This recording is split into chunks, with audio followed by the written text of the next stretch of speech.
So hey guys, welcome back to the channel. This is a story about what if Naruto is neglected by his family and releases Wood style. Part 2. If you guys enjoy this what if and want to see part 3, comment down below. And let me know before I start. Please do support for more awesome content. And leave a like and don't forget to subscribe to my channel. And also share this video with your friends. And check out the description. And check out my playlist. So let's start the video. The boy lands with a thud on the ground onto his back. His eyes widen in horror, but the scream he attempts to let out doesn't accompany this look as a hand covers his mouth. He murmurs, his pleas for mercy incoherent but can do nothing as a kunai descends on him in a horizontal slash, slicing his throat open. The kunai wielder rises to his feet and watches as the young male thrashes about on the floor for a few moments before finally his body goes limp and silent. He looks to his left to see two grown masked individuals laying still, not far apart from one another. One laying on his back with the setting sun shining on his skin, a sickly purple color, and another on his stomach, two swords through the upper back pinning his body to the ground. The killer throws his kunai onto the ground, stabbing it into the ground standing upright. He looks behind him as three other masked individuals meet his eyes, two of them clearly adults, the third having the killer's own height. "Are any of you injured?" The tallest of the masked individuals questions. The shortest mask wearer shakes his head, and so does the second tallest. They all look ahead as the kunai-wielding killer reaches for his face, it being adorned by a mask of its own. Unlike all others on the scene though, which are white and each bear an animal design of their own, this particular one is pitch black, bearing the design of a human skull. Its wearer pulls it off, sparing one last look at his victim, who has a head of brown matted hair and eyes, adorned in standard Leaf-Yuan attire before walking off towards one of the many trees on either side of the dirt path the bloody scene has unfolded. "Clean up while I get changed. Then we rendezvous with Seal and the real work begins," he says. "Right, Hisateru," the shortest cloaked mask wearer says. The kunai wielder stops, turning his head to look at the mask wearer in question, his brown eyes shining in the setting sunlight as the wind blows his dark spiky hair. "We're on a mission. Don't call me that," he says before continuing to walk off. "Of course. Apologies, Shadow," the mask wearer responds. Naruto's training ground. Naruto stands in silence looking across at his Jonin commander's son and teammate's brother. For only a second chills run down his spine as he looks at the boy's face and notes the resemblance between him and. He shakes the thought away. What was that?" Naruto asks, an eyebrow arched. "I said I want you to fight me. Right here and now," Sasuke replies. Naruto stands in silence, the blonde narrowing his eyes. "Why would you want to fight me out of all the people in this village?" He muses before he stumbles upon what he sees to be the answer. His father and sister told him what happened in the land of waves, did they? Now he's here to see for himself what his ears can't believe. "Well, whatever the case, I'm not interested," the blonde boy speaks inwardly. "No. Now please leave Naruto out." Perhaps my tone was deceptive. Sasuke says, taking just a few steps forward. "I wasn't asking for anything. I was telling you I'm not leaving until you and I fight." He says, his fists come up as his feet and legs move as well, shifting into the taijutsu stance of his bloodline. "Do you know where you are?" Naruto asks, visibly beginning to lose his temper. "This training ground isn't assigned to anyone, is it? It's open to all shinobi personnel for use." "Like I said, I'm not leaving without a fight," the Uchiha says sternly. Naruto's eyes narrow in response as the wind blows through the clearing whilst the two stand facing each other, the trees shaking in the wind almost in anticipation as the two young shinobi stare at each other, the tension palpable. Naruto sighs. "If he won't leave, I'll just make him leave," he relents. "Alright. I'll humor you. But once I've beaten you," the whiskered boy clad in black says. "Leave and don't come back." "And what exactly makes you think a dead last loser like yourself could beat someone like me?" Sasuke taunts, trying to frustrate his opponent early on. Naruto, not even having shifted into a battle stance, smirks for a second, chuckling inwardly, before his face goes turn. He brings his open hand up and moves his fingers in an inviting gesture. "Come and find out." Hidden Leaf Strict Correctional Facility, Interrogation Wing. Fugaku stands in front of the glass screen looking at the scene on the other side. A young man with white shoulder-length hair clad in the standard gray uniform of the facility he finds himself in, tied to a chair, his head down, blood dripping onto the ground from his face. A man dressed in a black trench coat with a bandana tied onto his head stands over him, his gloved hands wet with blood. "You're my only visible hope at this point, Fugaku," a voice from his left cutting through his thoughts. He turns his head in this direction to be met with Minato's blue eyes. "Are you sure you can do it?" the blonde asks. "What's the point of Minato? If I couldn't get anything, then he can't either," Inoichi says, earning the two men's attention, their heads turning to look at him. Fugaku smirks at the Yamanaka who stands with his arms crossed looking away. The Uchiha looks back at the village leader. "Don't worry. I've got this." "Let me in," he says, turning and walking to his right towards a steel door sporting a complex ceiling array, an Anbu shinobi standing next to it. Minato nods at the masked shinobi who weaves through a series of hand signs before yelling, "Release." The ceiling array disappears. Fugaku places his hand on the door, opening it with a simple push. The bandana-clad male in the room turns to him, the leaf insignia on his headband, as well as the scars on his face now clearly visible. Fugaku moves his head to the side, gesturing to the male to leave the room. Fugaku walks into the dimly lit room, eyes on the white-haired boy whose head stays down. He sits himself down in the chair opposite to the young man as the sound of the steel door, shutting echoes throughout the room. He looks to his left, met with the glass screen from before, its color now pitch black, nothing on the other side being visible. He looks back at the prisoner whose head is still bowed. "Boy. Look at me." Fugaku speaks. Mizuki raises his head and sees Fugaku, his eyes widening a bit at seeing the Uchiha patriarch here. Fugaku sits back in his chair crossing his arms examining the Chunin's marred, bruised and bleeding face, much like the rest of his body. The two stare at each other for a few silent moments. Mizuki's injured face contorts into a smirk. "Do whatever you want. You'll get as much as they did. I'm not telling you anything," he utters defiantly. "Oh, don't worry." Fugaku responds casually, still leaning back in his seat. He blinks, his eyelids rising to reveal his eyes having morphed, now bearing a crimson-red color, 3 tomo marks arranged around each of his pupils in a triangular formation. "You won't have to say a word," he says slowly. Mizuki's heart skips a beat as he is met with the sight of the legendary Sharingan. Both ninjas suddenly turn their heads to the right as a sound earns their attention. They look to see a crack right about in the center of the glass screen. The small crack begins to grow, becoming a spiderweb of cracks, growing until it reaches the edges of the glass screen. The cracks grow, immersing the screen before the glass explodes all over the place, shards flying as a cacophony of screeches fills the room. Countless bats swarm through what was once the glass screen. The horror-filled scream leaves the restrained Mizuki's mouth as the bats fill the room, surrounding the two males. Hidden Leaf Strict Correctional Facility. Entrance. The drawbridge is raised behind 3 individuals after they've walked forwards off of it, a sea of molten lava stretching out on either side of them, and the bright blinding light from 2 watchtowers on either side of a tall building before them, shining down onto them. 2 of these individuals are wearing the standard attire of the Anbu Black Ops of the Leaf, complete with grey combat vests and animal design masks.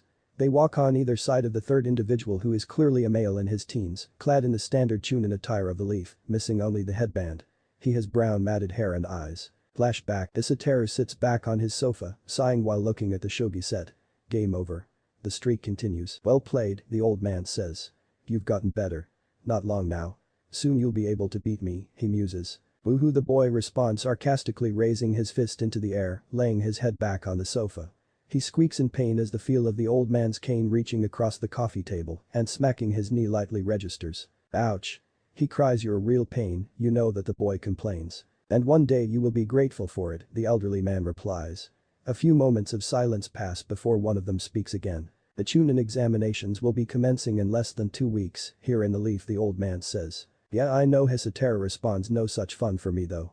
I'm a rookie," he scoffs in frustration. "There is no existing regulation that bars rookie genin from competing in the exams. It simply isn't common practice in these times as a safety precaution. So don't make assumptions or lose hope," Danzo says. Hisateru raises an eyebrow at these words. "Do you know something, ID?" The boy has no chance to finish his sentence. A figure wearing a black cloak with a hood appears at the edge of the coffee table in a burst of smoke, kneeling on one knee. Lord Danzo addresses the old man with his head bowed. He raises his head, revealing his porcelain mask. He looks to Hisateru for a moment, placing his hand on his chest and bowing his head slightly. Hisateru nods in response. The shinobi reaches into his cloak and pulls out a brown envelope from his cloak, presenting it to the elderly man. Hisateru watches as the old man rests his cane against the coffee table and takes the folder, opening it silently and reading its contents. A good few silent moments pass before Danzo takes a few of the several that were contained in the envelope and slips them into his robe. He takes the remaining documents and files, places them back into the envelope and slides it across the coffee table that separates the 2 sofas. "At a moment's is your assignment," the elder says as the boy takes out the contents of the envelope and lays them out on the coffee table. "Your mission has been assigned. You are to infiltrate the Hidden Leaf Strict Correctional Facility and eliminate the former Leaf Chunin known as Mizuki. You have been provided with a means of infiltration. There is a Leaf Chunin, 14 years of age, named Kenji Sato. He's been arrested, convicted and sentenced for several counts of armed robbery and assault in the countryside of the Land of Fire. He's currently being held in a holding facility in the village and is supposed to be transported to the Leaf Strict Correctional Facility in a few days.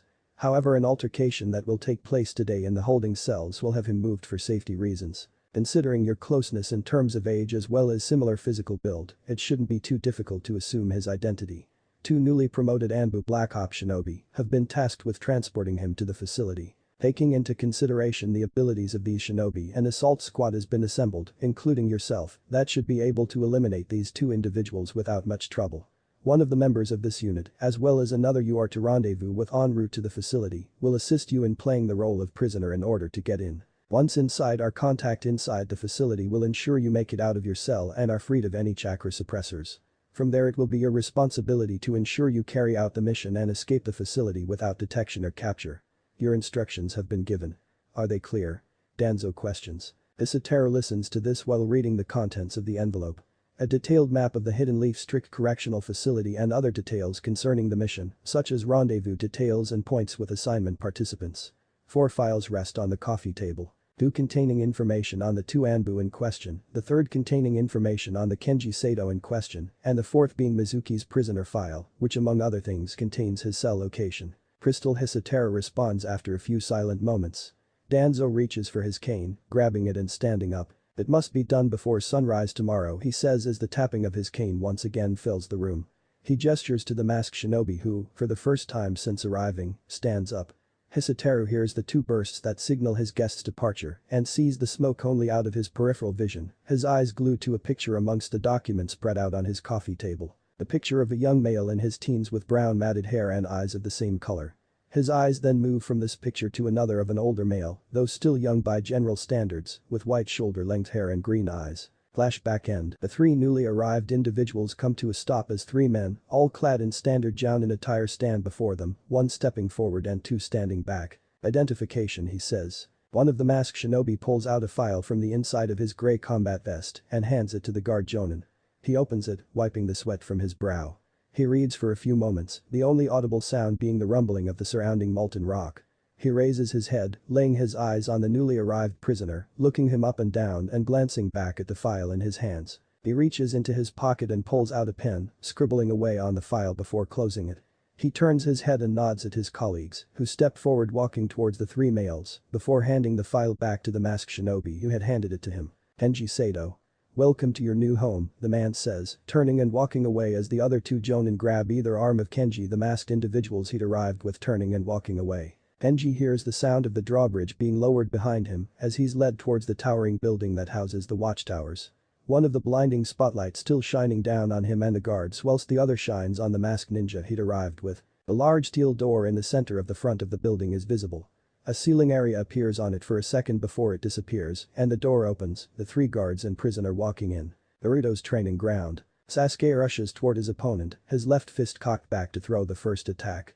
He launches the first forward at Naruto's face. The blonde tilts his head to the right, casually evading the strike. Sasuke aims a kick at the blonde's midsection with his right leg, but Naruto stops it, grabbing it with ease. His reflexes were never anywhere near this impressive before, Sasuke says to himself as he attacks that grip. He notes as the blonde grabs his leg, stopping his kick aimed to the stomach. How strong is he? The Uchiha boy raises his left leg, aiming a kick at the blonde's head with the leg he still has. Naruto releases Sasuke's right leg, lowering and dodging the swinging kick aimed at his head. He grabs both the Uchiha's feet and tosses him through the air like a rag doll. Sasuke slams into the ground, grunting in pain as he impacts the surface, rolling before skidding to a stop. Naruto watches as the raven-haired boy quickly gets up onto a knee first and then back onto his feet. He chuckles inwardly at his own surprise that he's actually enjoying this. Sharp reflexes and strength the Uchiha muses inwardly, brushing the dirt of his garments. What was it you said earlier? Naruto asks, a smirk on his face, dead last. He taunts. His opponent scoffs in frustration. Not a single attack landed. Usually Sasuke would have landed at least 1 attack on his opponent by this point. If Taijutsu won't work, the Uchiha doesn't get to finish his thought as the air leaves his body as he hunches over, eyes wide open. Naruto, noting that neither he nor his opponent have landed a real attack on one another, bursts at top speed towards the red-haired boy. He watches his onyx eyes widen as he drives a fist into his stomach. He swings his right fist, colliding with the side of Sasuke's face, the force of the hit turning him and causing him to stumble and sway side to side as his vision blurs for a moment. At speed. How? The top graduate says to himself in disbelief as he tries to steady himself. Naruto stands still, waiting to see if he'll collapse. Sasuke launches himself off the ground backflipping and aiming a kick at Naruto's head. The blonde brings his arms up shielding his head and stopping the right-footed kick. Sasuke, seeing the opening, cocks his left foot back and slams his foot into Naruto's chest in a stomping motion, sending the blonde back while landing on his own 2 feet. Naruto heaves and coughs a bit, catching the breath that was just knocked out of him. His opponent's quick reaction after that sucker punch caught him by surprise. He stares down his opponent while brushing the dirt off his chest, now understanding a bit more about him. I see. In terms of speed and strength he and Satsuki are actually dead even. But he's more troublesome than her because his movements, attacks and reactions are more instinctive and quick. He's more of a natural fighter. He inwardly muses. Sasuke stares right back at his opponent, thoughts of his own running through his mind. This is incredible. He's been hiding this kind of ability. Why? He questions, eyes narrowed. He's a better Taijutsu fighter than his brother. What else does he have up his sleeve? Sasuke watches as Naruto stares silently at him, asking himself what to do next. Damn it. He's faster and stronger than me and he knows it. If he moves at the speed he did when he nailed me with that right, there's no way I can react to him. Continuing with Taijutsu means certain losses. Sasuke muses running forward while reaching behind his back, putting both hands into his weapons pouch and pulling out shuriken between each finger. He throws the ninja tools at the blonde who reaches casually with one hand into his own weapons pouch and unleashes a flurry of shuriken that clash with the incoming projectiles, changing their trajectory enough to cause them to clash with one another, stopping them in midair. Sasuke meanwhile jumps into the air weaving through a set of hand signs as the clashing projectiles fall to the ground. Fire style. Phoenix Flower. The raven-haired boy shouts as a flurry of fireballs each about the size of a fist fly down at Naruto. The blonde weaves through a set of hand signs of his own, cursing his own mastery of only 2 water styles now when facing an Uchiha. Water style. Water bullet. He shouts before unleashing his own fist-sized projectiles, these made of water. They clash with his opponents, cancelling one another out and creating a cloud of steam in the air. Sasuke lands on the ground flipping out a kunai from his weapons pouch and running towards his opponent. Naruto scoffs at the boy's arrogance for attempting to attack him at close range again. He speeds forward at him. Sasuke releases hold of the kunai in his hand as once again he takes a fist to the stomach, his eyes widening once again. A burst of smoke immerses the boy, a log now in his position and meeting with Naruto's fist. Of course Naruto muses as he hears a whirring sound coming from behind him. He turns to see a demon windmill shuriken flying through the air with the Uchiha standing there weaving through a set of hand signs. Naruto moves to the side dodging the incoming ninja tool with ease. His opponent follows suit, moving in the same direction. Sasuke inwardly exclaims triumphantly as his guess of which way his opponent would dodge hits the mark. His hands together in the tiger sign, he inwardly shouts, fire style. Fireball jutsu. A large ball of fire emerges from his mouth, flying at the blonde. Hidden Leaf Strict Correctional Facility Interrogation Wing. Mizuki screams in horror and confusion as the bats fill his field of vision, the sound of screeching filling the room. He hears the Uchiha clan head grunt and then yell in what sounds like pain before a loud thud against the ground hits his ear. The flying creatures all around him begin to fly away from the center of the room. They all fly towards the opening of the glass screen, filling up a room that lies on the other side and flying about and screeching in there. Mizuki, still restrained, looks ahead of him and sees Fugaku laying in a heap on the ground, out cold, bleeding from what seems like 2 needle-sized holes in his neck. Next to him stands a figure. He raises his head as he takes in the figure's appearance. Black sandals and baggy pants of the same color, tucked into combat tape tied around the legs. A long-sleeve polo top, also black, with a gray short-sleeve robe that extends just past the knees and is open on the sides on the lower half of the body, with a large purple rope belt tied around the figure's waist. No. It can't be. Mizuki says to himself in disbelief. He looks up, and his green eyes are met with another pair which are of a golden color and have slits for pupils with purple pigmentation, coloring their contours and marking the sides of the bridge of the nose of their owner, as well with long black hair that extends past the shoulders and frames an extremely pale face. Hello Lord Orochimaru. Mizuki stutters out in a tone reminiscent of a question in its disbelief. Hello child. It's been a while since the male speaks in a smooth manner, a smirk on his face. You're not looking particularly healthy at the moment. I'm very interested to know how it came to be that you found yourself in such a place, Orochimaru says, casting his gaze to the unconscious Fugaku on the ground. You see. The Mizuki continues to stutter, still not believing his eyes. No matter what Orochimaru says, raising a pale hand to silence the young man can come later. As long as you haven't told our good friends here anything they shouldn't know, he says. You haven't, had you? He questions, his eyes still glued to the unconscious Uchiha at his feet. No. Not at all. Mizuki replies in almost a shout. I've said nothing. I would never in my wildest nightmares dream of betraying you. The white-haired young man exclaims. Orochimaru says, finally taking his eyes off of Fugaku and casting his gaze to the room full of screeching bats on the other side of what was once a darkened glass screen. The night is still young. Our hosts won't want to sleep for too long. I and my friends over there should get going now, he says, watching the bats, a smile spreading across his face. Right, he stutters out again, looking at the bats. He looks back at his master, who turns his head to him. His own green eyes meet those golden ones. The pale man blinks and his eyelids rise to reveal a crimson color in place of gold, the slitted pupil now round as it would be for most men, 3 tomo marks surrounding it. Mizuki's eyes widen in shock and confusion as Orochimaru stands before him, the Sharingan glowing in both his eyes. The young man blinks and in the fraction of a second it takes his eyelids to rise, they rise to reveal a completely different scene. Standing where his master had been is the same Uchiha who had been on the ground unconscious only a fraction of a second ago. He notes the screeching of the horde of bats is suddenly gone, and his head turns sharply to the left to see no bats and the darkened glass screen in place, not a single break or crack in sight. What? Mizuki stutters out for the umpteenth time, his breathing quickening. He looks all around the room, his eyes darting around. What's going on here? He asks, confused, looking up at the Uchiha clan head. Orochimaru, huh?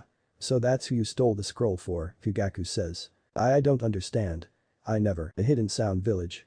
Very interesting, Fugaku says, causing Mizuki to gasp and look up at him, his Sharingan eyes still glowing in the dimly lit room. How? I never said anything. Mizuki cries in a manner of almost desperation. I told you, Fugaku replies, you didn't have to.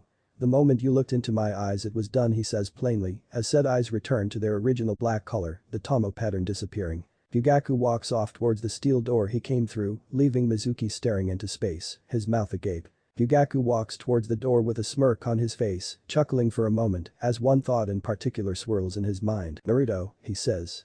He's taking more and more of a liking to his blonde student. The other side of the screen. A steel door opens and Fugaku steps through it to see Minato, Ibiki, Inoichi and Anko, as well as a few Anbu, all part of Minato's security detail, one of them the one who opened the steel door, all staring at him in awe and shock, having been paying attention to the conversation taking place on the other side of the glass screen. The Uchiha patriarch had gone into the room, sat down and stared at Mizuki for only a few seconds before standing up and leaving. Fugaku leans against the wall with his arms crossed as the Anbu shuts the steel door behind him and looks straight at Minato. Let's head back to your office. You're not gonna like this, he says. Hidden Leaf Strict Correctional Facility, Juvenile Wing. Hisateru pulls the gray top of his prison uniform off of his body. He paces around the pitch-black cell, practicing his taijutsu. Damn. Before sunrise. So he could show up any minute or he could show up in hours. The boy had gone through processing without any issues. He and Kenji had the same height and weight. Same build. And so using his transformation had been made easier by said circumstances.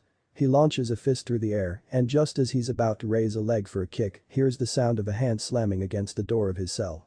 Moments later, the door opens. He walks towards the now open door, knowing who awaits. Shadow, sir, a male voice says. Brad Hisateru acknowledges with a man's own codename. He holds out his hands and feels something soft fall into his hands. Garments. Something more conspicuous, sir, the voice says. Of course, he responds. But first allow me to deactivate the chakra suppressor, the voice says. Hisateru hears the sound of hands coming together a few times before a palm touches his bare chest. Releases. The voice says lowly. Hisateru suddenly feels a rush of strength flow through his body. He grunts in satisfaction.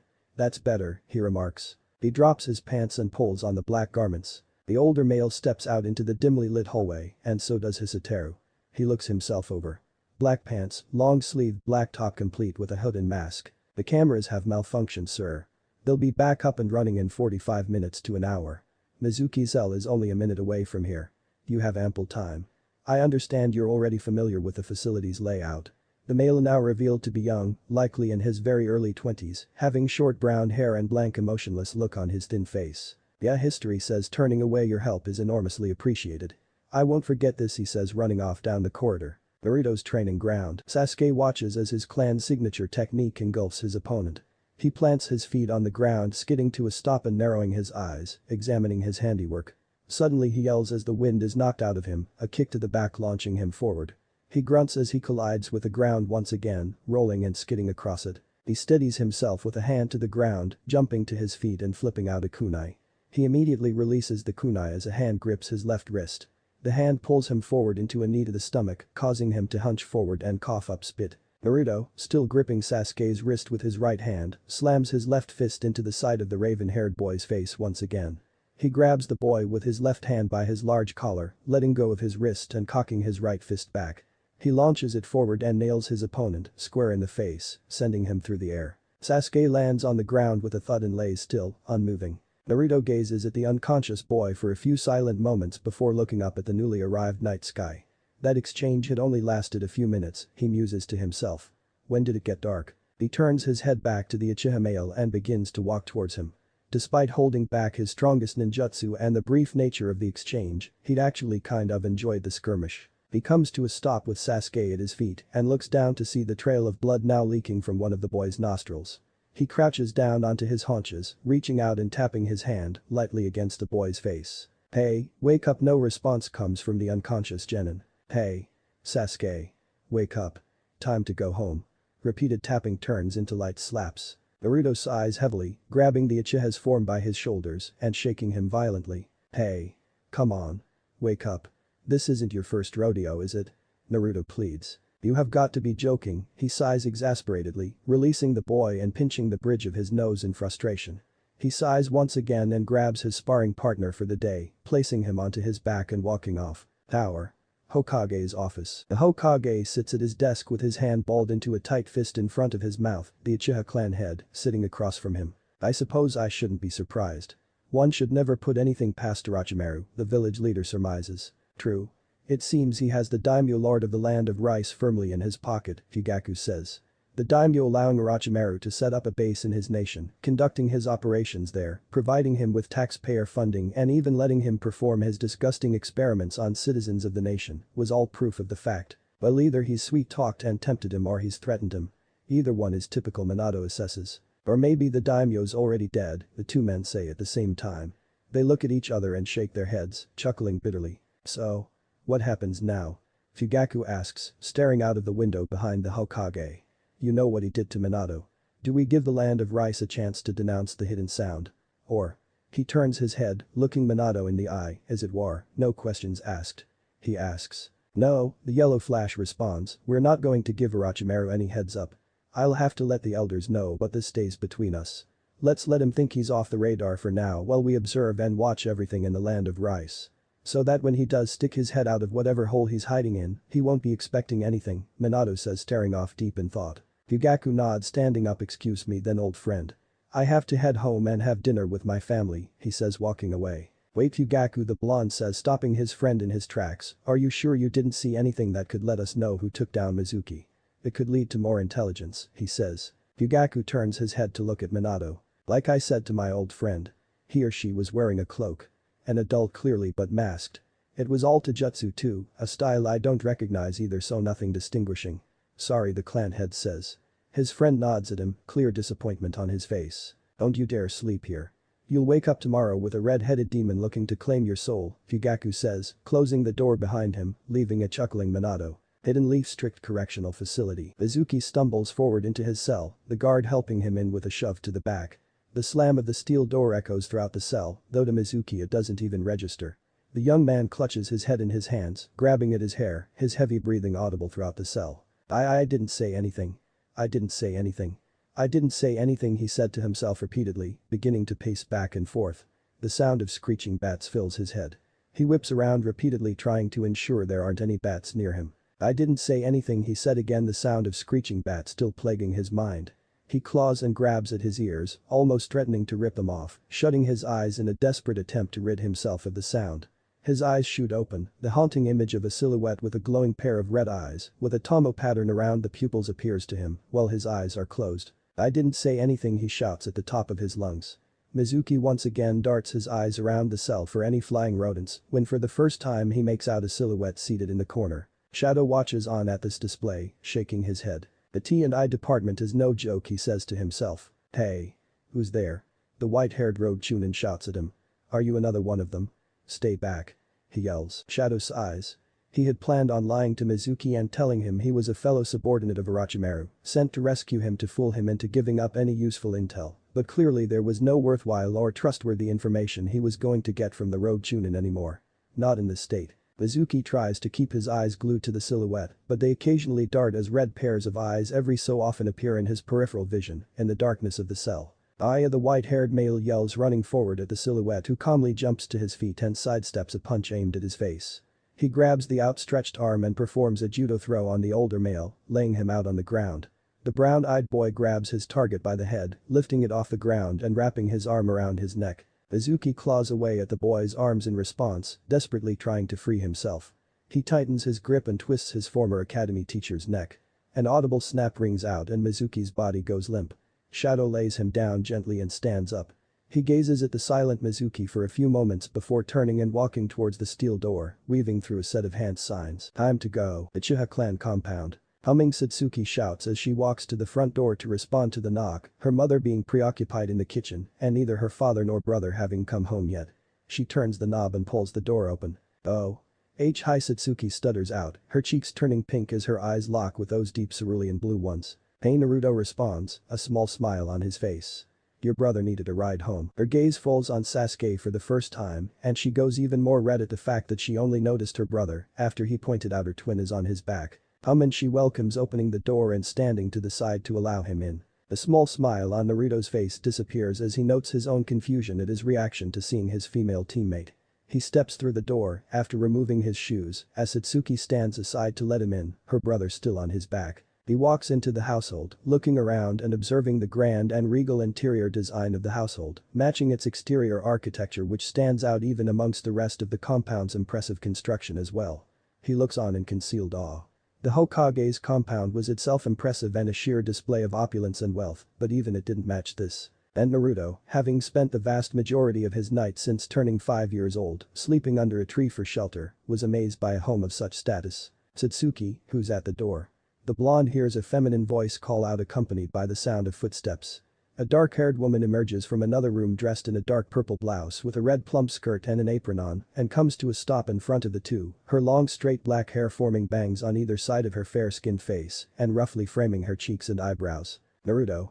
Mikoto happily greets, seeing her best friend's eldest child. The evening lady Mikoto. Naruto responds formally with a bow of the head for the Uchiha matriarch. Mikoto looks taken aback a bit, the fact that she hadn't seen Kushina's eldest in years only occurs to her now. Not since. Kushina's other three all referred to her as Aunt Mikoto, considering her family because of the close bond she holds with their mother as a sister and because of how she had watched them grow. They had all visited and slept over at the compound many times years ago, but now that she thinks about it, this is Naruto's first time setting foot here since before he was around 5 years old. She had heard the rumors that the boy had packed his belongings and left his family's home, and Fugaku had confirmed them for her, not divulging much else much to her chagrin. Kushina seems to always be nowhere to find these days for the past few weeks, and so the opportunity to question the redhead about what was going on hasn't presented itself. I see you're with Sasuke, she says looking at her son on the blonde boy's back, his clothes dirtied and his body sporting a fair amount of bruises. Is everything okay? What happened? The smile on her face turning into a look of concern as she walks towards the blonde carrying her son on his back. We were training and Naruto responded and.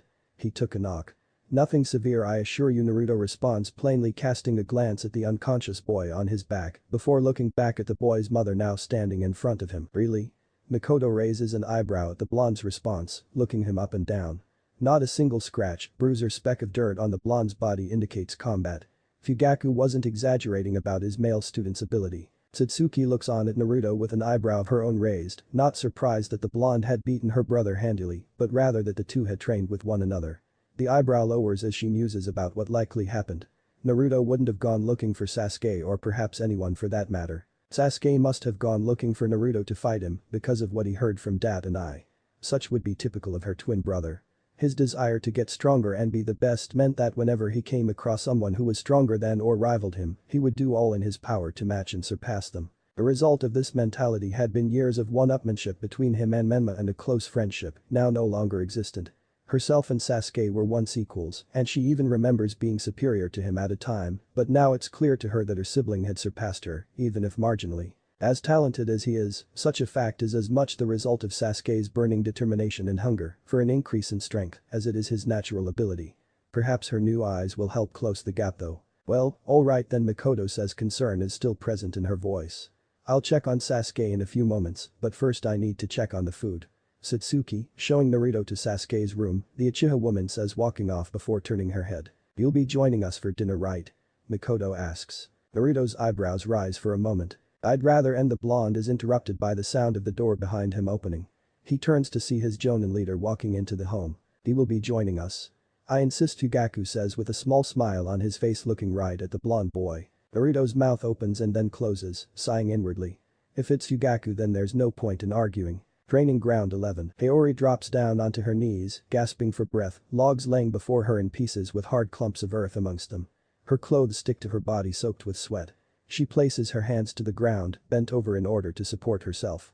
She shuts her eyes tight as the sensation of tears stinging them arrives. The blue-haired Kunoichi balls her hands into fists, gathering clumps of dirt into her palms. A young girl, about 7 or 8 years of age with black eyes, hair of a light blue color tied into a spiky ponytail, stands still with a look of horror etched across her face as a large white snake slithers up her body, wrapping around her as she shakes like a leaf in the wind. Hiyori isn't even able to utter a word as the breath leaves her body and she collapses forward, laying out on the ground with a thud under the starry night sky. Elsewhere in the hidden leaf, the elderly man looks to his left out at the impressive view of the village from atop the restaurant, sitting alone at the table.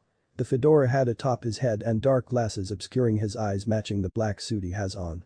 His eyes stay glued on the view, even as his ears register the sound of footsteps approaching his position. He turns his head to see a sharply dressed young male with brown slicked back hair. The male places the silver platter in his right hand onto the table and sits opposite Danzo without a word. Finally, Danzo turns his head to History, who sits back in his waiter disguise. "Mission accomplished, old man," he utters casually while lifting the lid on the silver platter, grabbing a pair of chopsticks, separating them. Danzo watches on as the boy pulls the platter of food he had ordered and begins eating casually. Quite quick," Danzo muses, looking at the boy from behind his dark shades. "So Mizuki is dead?" Affirmative, History replies, using one hand to ruffle his own hair, attempting to get it back to its usual spiky look. "He can't wait to wash this stupid dye out." "I see. And you ensured not to leave any trace of distinctive evidence?" the old man asks. The boy in response shoots him a deadpan look, showing his feeling of being insulted by the question before continuing with the meal before him, the old man watching in silence. In his last moments, History says, after a few moments of silence, bar the sound of his eating, he seemed rattled. Talking to himself, seeing things, displaying paranoia. His psychological state clearly wasn't stable. "It's possible that the T&I department may have broken him before I got to him," he muses casually, not looking up at the old man, but rather fully focused on his incredibly delicious meal. "He'll have to check this place out himself sometime. Perhaps. Perhaps not. That is of no concern to us." He knew nothing of the Foundation and any affiliation or ties we may have had to his master. "The client's request was the elimination of Mizuki. That has been done and the payment for our services has been given," he says plainly. Isataro looks up from his platter for a moment, an eyebrow raised in curiosity. What had Orochimaru offered, or perhaps rather what had the old man demanded in exchange for this mission's completion? Money? Necessary when running a top-secret organization of military black operatives, but Gramps isn't short on that and certainly wouldn't waste an opportunity to leverage the snake on just money. He resolves to do mental gymnastics about that later. The point is, his work is done. Mizuki's remains won't offer the opportunity for any information to be retrieved either.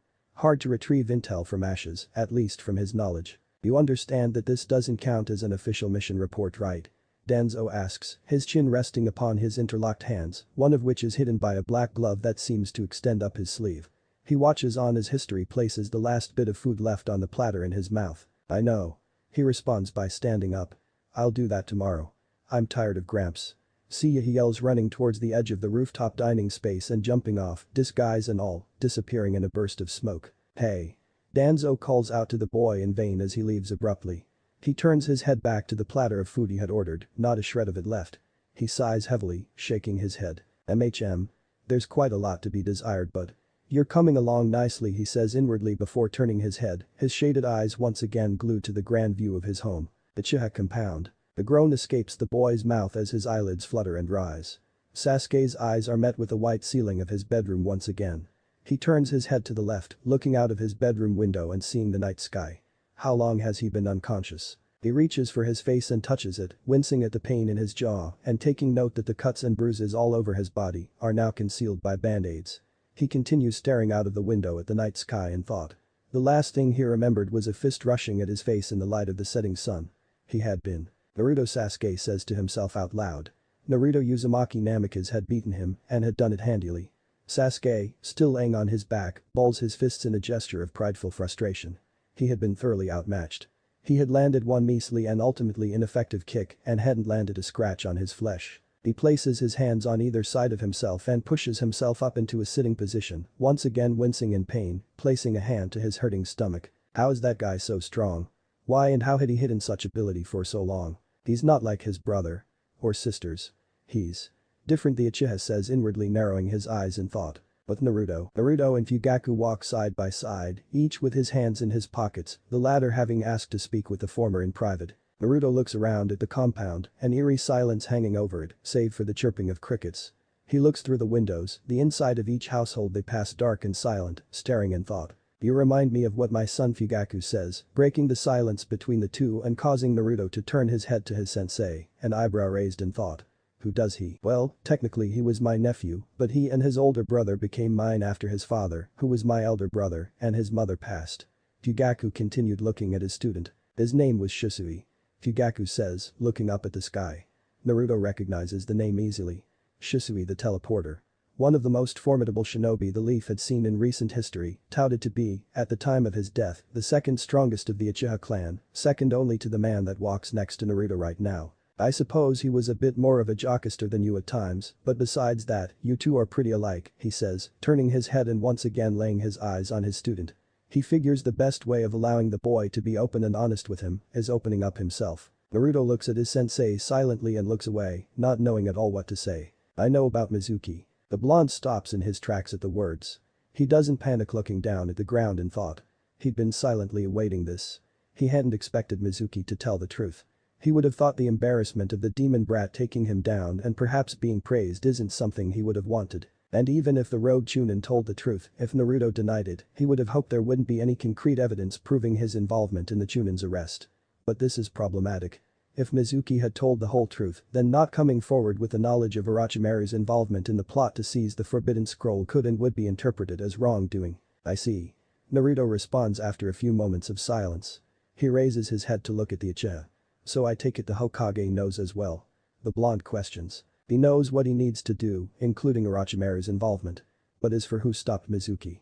His interrogator unfortunately just couldn't find that out, Fugaku says, a small smile gracing his lips as Naruto's eyebrows rise in surprise. Fugaku walks closer to the boy, standing in front of him. Tell me, Naruto, why didn't you tell your father the truth? Fugaku asks with a feeling that he's getting closer to what he needs to know. Naruto shrugs inwardly, knowing where this is going. He's not giving up any personal information that could be used against him in this case, so he doesn't care. Because I couldn't put it past Lord Hokage and other circles linked to him to assume I was complicit and act on said suspicions. Because I don't trust him, he responds plainly. Fugaku's eyes narrow in thought. It seems to him like the boy doesn't trust anyone, not even the comrades he fights alongside. Nevertheless, he continues to dig. Why don't you trust your father? Jonin asks. The blonde responds, with Menma. The red and black-haired boy skids and rolls before jumping to his feet in a display of agility. The last 7 clones rush toward him at once. He runs towards them as well. He lowers his head, dodging a kick from one, sweeping its other leg out from beneath it and punching it. As it explodes into a cloud of smoke, the other 6 rush and pounce on him, dog piling onto him. Beneath the pile, he closes his eyes, staying still for a moment, and they snap open, his once purple eyes having turned red with his pupils having become slits. He rises, pushing the clones away, sending them flying in an incredible display of speeds at each of them one by one, scars, bruises and all, dispatching of them with single strikes until they're all gone, and he's standing alone in the training ground under the starlit night sky. He raises his right hand, looking at it in the darkness before balling it into a fist, his eyes having returned to their normal color by now. So you've gotten stronger. Well. I can get stronger too. Much stronger. Just you wait. It'll be you and me. You lay at my feet and finally be forced to acknowledge me. He jumps away, landing at the top of the tallest tree in his sight, laying eyes on the Hokage monument, visible even from here. I will be the greatest. He exclaims, punching a fist into the air. The Uchiha clan compound. That is the truth, Sensei, Naruto says as Fugaku stares at him blankly. I won't try to prove anything to you. Whether you choose to believe me or not is your choice. I've simply told you because as my sensei as well as someone I've come to respect, I feel the need to answer and be honest to your question, Naruto says to the still silent Uchiha clan head. He continues to walk on. Forgive me, but I simply can't join your family for dinner, he says while walking away. I won't stand here and claim I understand precisely what you've experienced. That would be a lie, Fugaku says, causing his student to stop in his tracks. All the pain that you've endured has taught you to be weary of those around you, hasn't it? The Uchiha patriarch speaks. The blonde stays silent at his sensei's question, needing not speak to answer it. It's clear. In obvious ways, like your refusal to give away any information about your skills to subtle ones, like the way your eyes are always moving over your surroundings alertly even in the calmest moments with comrades near you, he continues, causing Naruto's eyes to widen at the Uchiha's astute observations. Respect isn't enough for Naruto. Strength isn't enough. Not for me, you or anyone. Sooner or later, you're going to have to start trusting me as your sensei. Trusting your comrades. Trusting those close to you. He says, watching the blonde boy, whose back is still turned to him. His student stays silent for a few moments before finally speaking. Have a good night, Fugaku-sensei, he utters plainly before disappearing in a blur. Uzumaki Namaki's household, but Mom, Menma pleads with a hand on the chair he's pulled out. But nothing, Menma. You're not eating at my table until you're clean. Have you caught a whiff of your own stench? Kushina yells in response, her hair swaying from her head in 9 tendril-like bunches, as though having a life of its own. The other 4 in the room watch on at the scene, sweat dropping. Kakashi looks on at the scene before looking over at his sensei, who chuckles as his student shoots him a look that says, "You sure know how to pick 'em, sensei," the masked shinobi says inwardly before looking back at the scene, afraid by some magic the red-head had heard his thoughts. All eyes in the living room turn to its entrance as a newcomer walks in. Uncle Fugaku, Menma says, seeing Satsuki and Sasuke's father. Fugaku. What a pleasant surprise. Have you come to join us? Kushina smiles. Fugaku looks at her for a moment, usual stern expression in place, before looking at Minato. He told me everything. Naruto told me everything, he utters. Minato's eyes widen for a second before his head lowers, hanging in shame. Mito does the same, as does Kushina, whilst Yaoi feels the sting of tears in her eyes once again. Kakashi, all the while, watches on at this scene with an eyebrow raised and eyes narrowed in confusion and curiosity. HMPH. And just what did that lying loser say to you? Menma scoffs. He yelps in pain as Kushina smacks him over the head, silencing him. Fugaku continues to look directly at the Hokage, as though the boy's words and his received smack haven't registered at all. He sees the shame on the blonde's face and knows the answer, but chooses to ask anyway, still holding out hope for his friend. Is it true? He demands in a calm voice. Minato remains silent, giving the Uchiha his answer. The blonde Hokage stands up, walking towards Jonin. He spoke to you? Minato asks to come to a stop in front of Fugaku. He spoke to you openly and honestly. How did it go? What exactly did Minato asks in a voice laced with desperation, only to be cut off by the man in front of him. Under normal circumstances, I would just be letting you know how bitterly disappointed I am in you as a friend, Jonin says, the Hokage's head lowering in shame once again. But that boy is my student. Which means he's one of my own. So telling you I'm disappointed, unfortunately, is not all I'm obliged to do, Fugaku says before cocking his fist back and launching it forwards at his friend's face. Minato sees the punch coming and stays still, not dodging. He deserves this. The fist collides with his cheek, sending him backwards and laying him out onto his back. A shocked silence hangs over the room for a split second. It is quickly broken as Menma lunges at the Uchiha, yelling angrily. He doesn't get close though, as with a thud he suddenly finds himself on the floor on his stomach, with both his hands pinned behind his back, Kakashi kneeling over him on one knee, holding him down. Bastard. Do you have any idea whose house this is? That's the Hokage. Let me go, big bro Kakashi. Lem teach this asshole a lesson. Kick his ass, dad. Menma yells angrily, struggling to no avail beneath Kakashi. The masked ninja watches on at the scene calmly, sighing to himself. If anyone would have the audacity to walk into the Hokage's home and punch him right in front of his family, it could only be Fugaku Uchiha. He looks over at his sensei, who deliberately took the punch and stays calm, trusting his teacher to handle himself, but stays ready at a moment's notice to incapacitate the struggling boy beneath him and jump in if things get seriously heated. Fugaku continues looking down at Minato, still not acknowledging the shouting child. Kushina yells Minato's name as he falls, rushing to his side and kneeling to check on him. She grits her teeth and stands up to face her husband's attacker, only to suddenly see Minato suddenly standing in front of her, facing her, hands raised. No. Don't do anything stupid. He says firmly. Minato, it's nothing. I deserve a whole lot more, he says, causing his wife to look down again, tears forming in her eyes again. The sight piles further weight on the mountain of guilt already crushing him. Fugaku he turns only to see his friend is gone. He sighs as the sound of his wife shaking and weeping is clear behind him. It hurts having to turn around and face what he's responsible for. An Anbu shinobi appears in front of him in a burst of smoke, in the standard kneeling position. Lord Hokage. I have some urgent news. I'm Skip. 6 days later, all warfare is based on deception. Hence, when we are able to attack, we must seem unable. When using our forces, we must appear inactive. When we are near, we must make the enemy believe we are far away. When far away, we must make him believe we are near. Naruto shuts the book and places it on his bed. He'll continue reading when he gets back. Like he's done countless times. He stands up, walking towards his bedroom door. He'll be meeting his team today after 6 full days off, a messenger hawk having dropped off a message to attend for duty as usual on his balcony yesterday morning. During his time off, Naruto had done a bit of training, but not much intense work unfortunately. The reason: space. He'd been mostly confined to his apartment during these days. Satsuki's brother, quite annoyingly, had decided not to honor the terms of their deal and come looking for him again. Naruto, not in the mood to deal with him, had left his training ground as soon as he sensed his chakra signature approaching for the first time.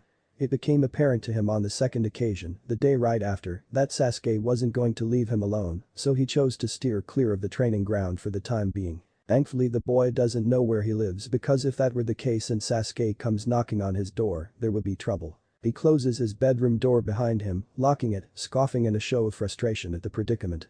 It's annoying.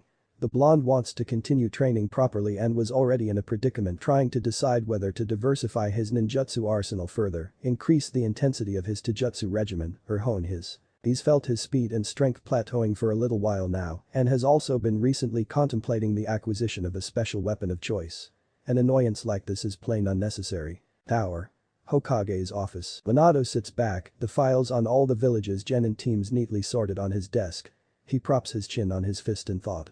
The exams commence in 7 days, and today each Jonin sensei willing to allow his or her team to participate is to declare so to him as well as notify his or her team and inform them on the exams and give them time to decide if they are willing to participate. He's allowed to deny entry to certain teams, but this year he believes the decision will lay largely in the hands of the Jonin sensei responsible for the teams. The exams will present the opportunity to observe some of the hidden sounds ninja closely for himself.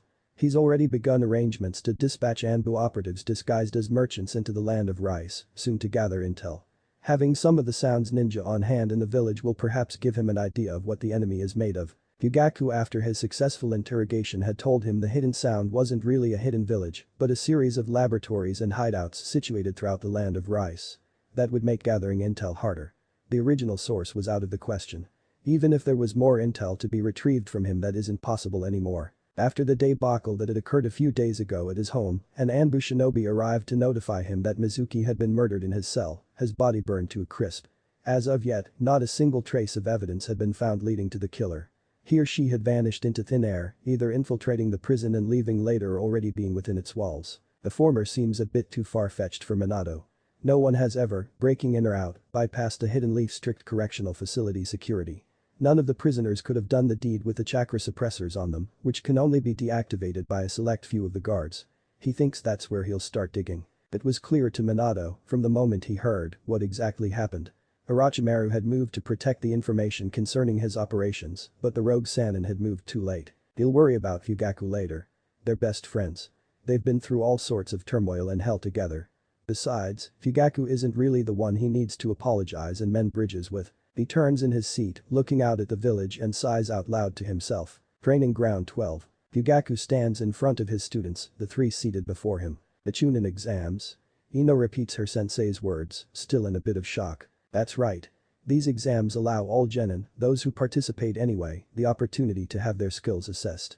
Those who are evaluated and deemed by the examiners as having the adequate skills to be awarded an ascension in rank then become Chunin, shinobi who among other responsibilities are allowed to lead their own squads on missions. Fugaku briefly explains, knowing his students know all about the exams but simply following procedure by explaining it to them. Now under normal circumstances, rookie genin teams do not compete, not because of any existing regulation, but because they're commonly seen as not being ready. But the 3 of you have shown yourselves to me as a unit of being capable of competing against shinobi above the level of genin, so I'm going to allow you the opportunity to enter. He watches as a determined smirk is etched across his daughter's face. He looks next to her to see Naruto try to keep his trademark blank expression, but notes his eyes sharpen. Satsuki can't contain her excitement. This is a huge opportunity to test herself against other ninja and get stronger.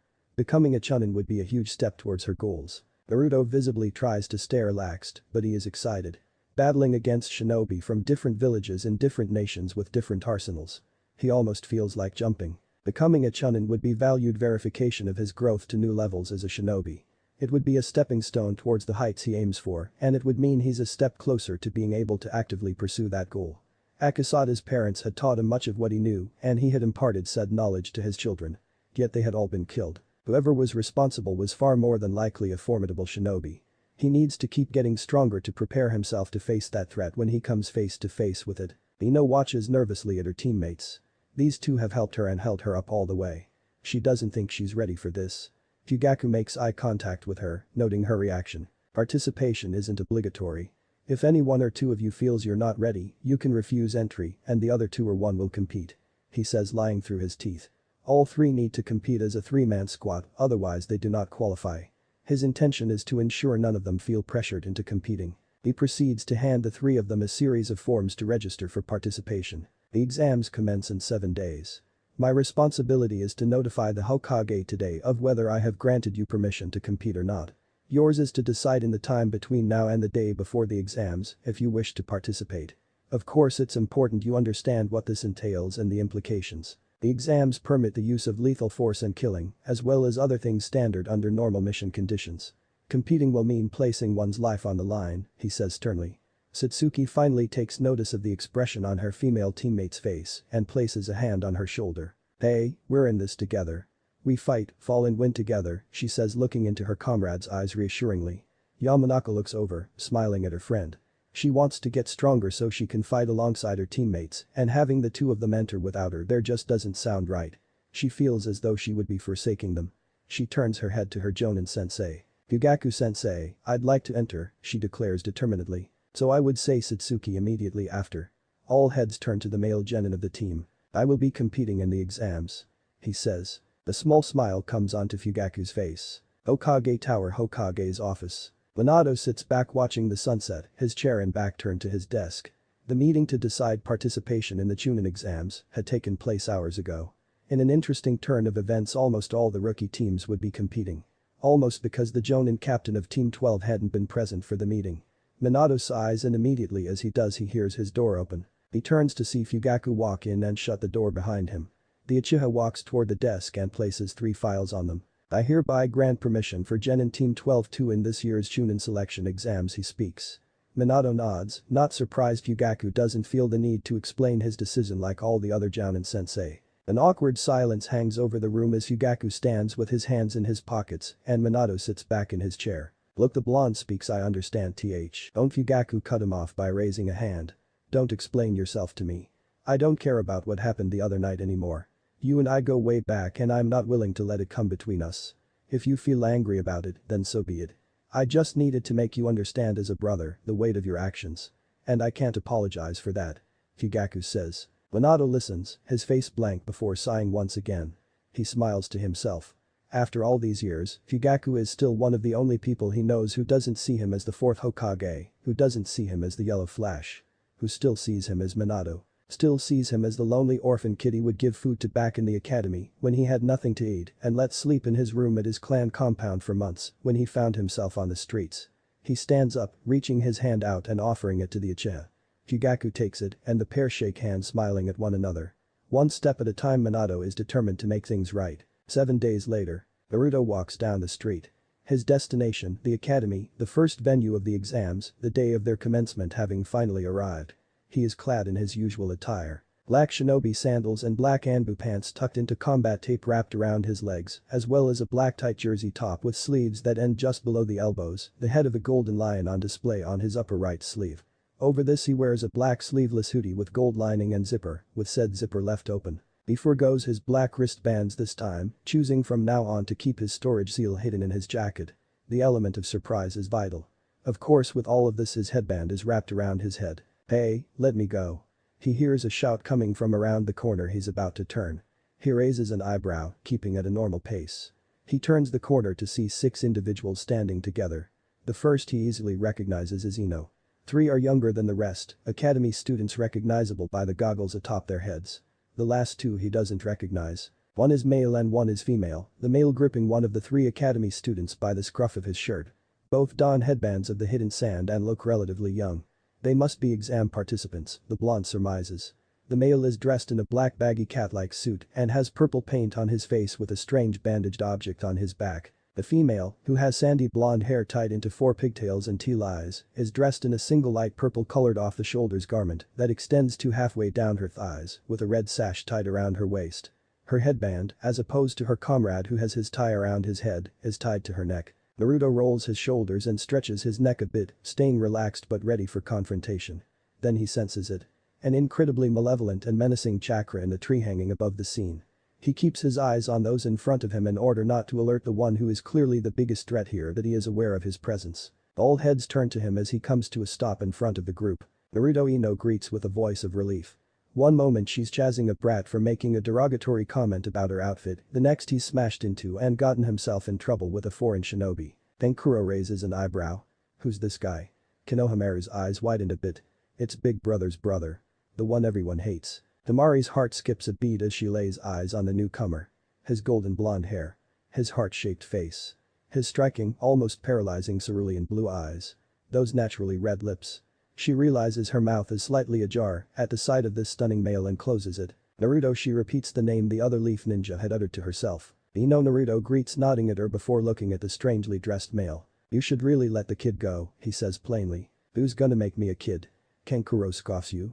He half taunts. I'm sure I'd have no trouble at all handling a professional circus act like you, Naruto says, looking at the boy over again, still intrigued by his strange attire. Kankuro grits his teeth in anger at the kid's insult, while Ino and all the genin present chuckle, even Temari letting out a giggle much to Kankuro's anger. What did you say, you lit? Honestly though, I'd be the least of your worries, Naruto shrugs, considering the fact that kid you're manhandling there, he continues, pointing at the boy in Kankuro's hand, is the grandson of the late 3rd Hokage, if I'm not mistaken, he utters casually. Kankuro's jaw drops and his complexion almost seems to go a shade paler, Temari also gasping in shock. Not too many people are gonna clap for that trick. Are you trying to cause an international incident? He questions. Still stunned by the revelation, before Kankuro can release the brat himself, a stone strikes his hand.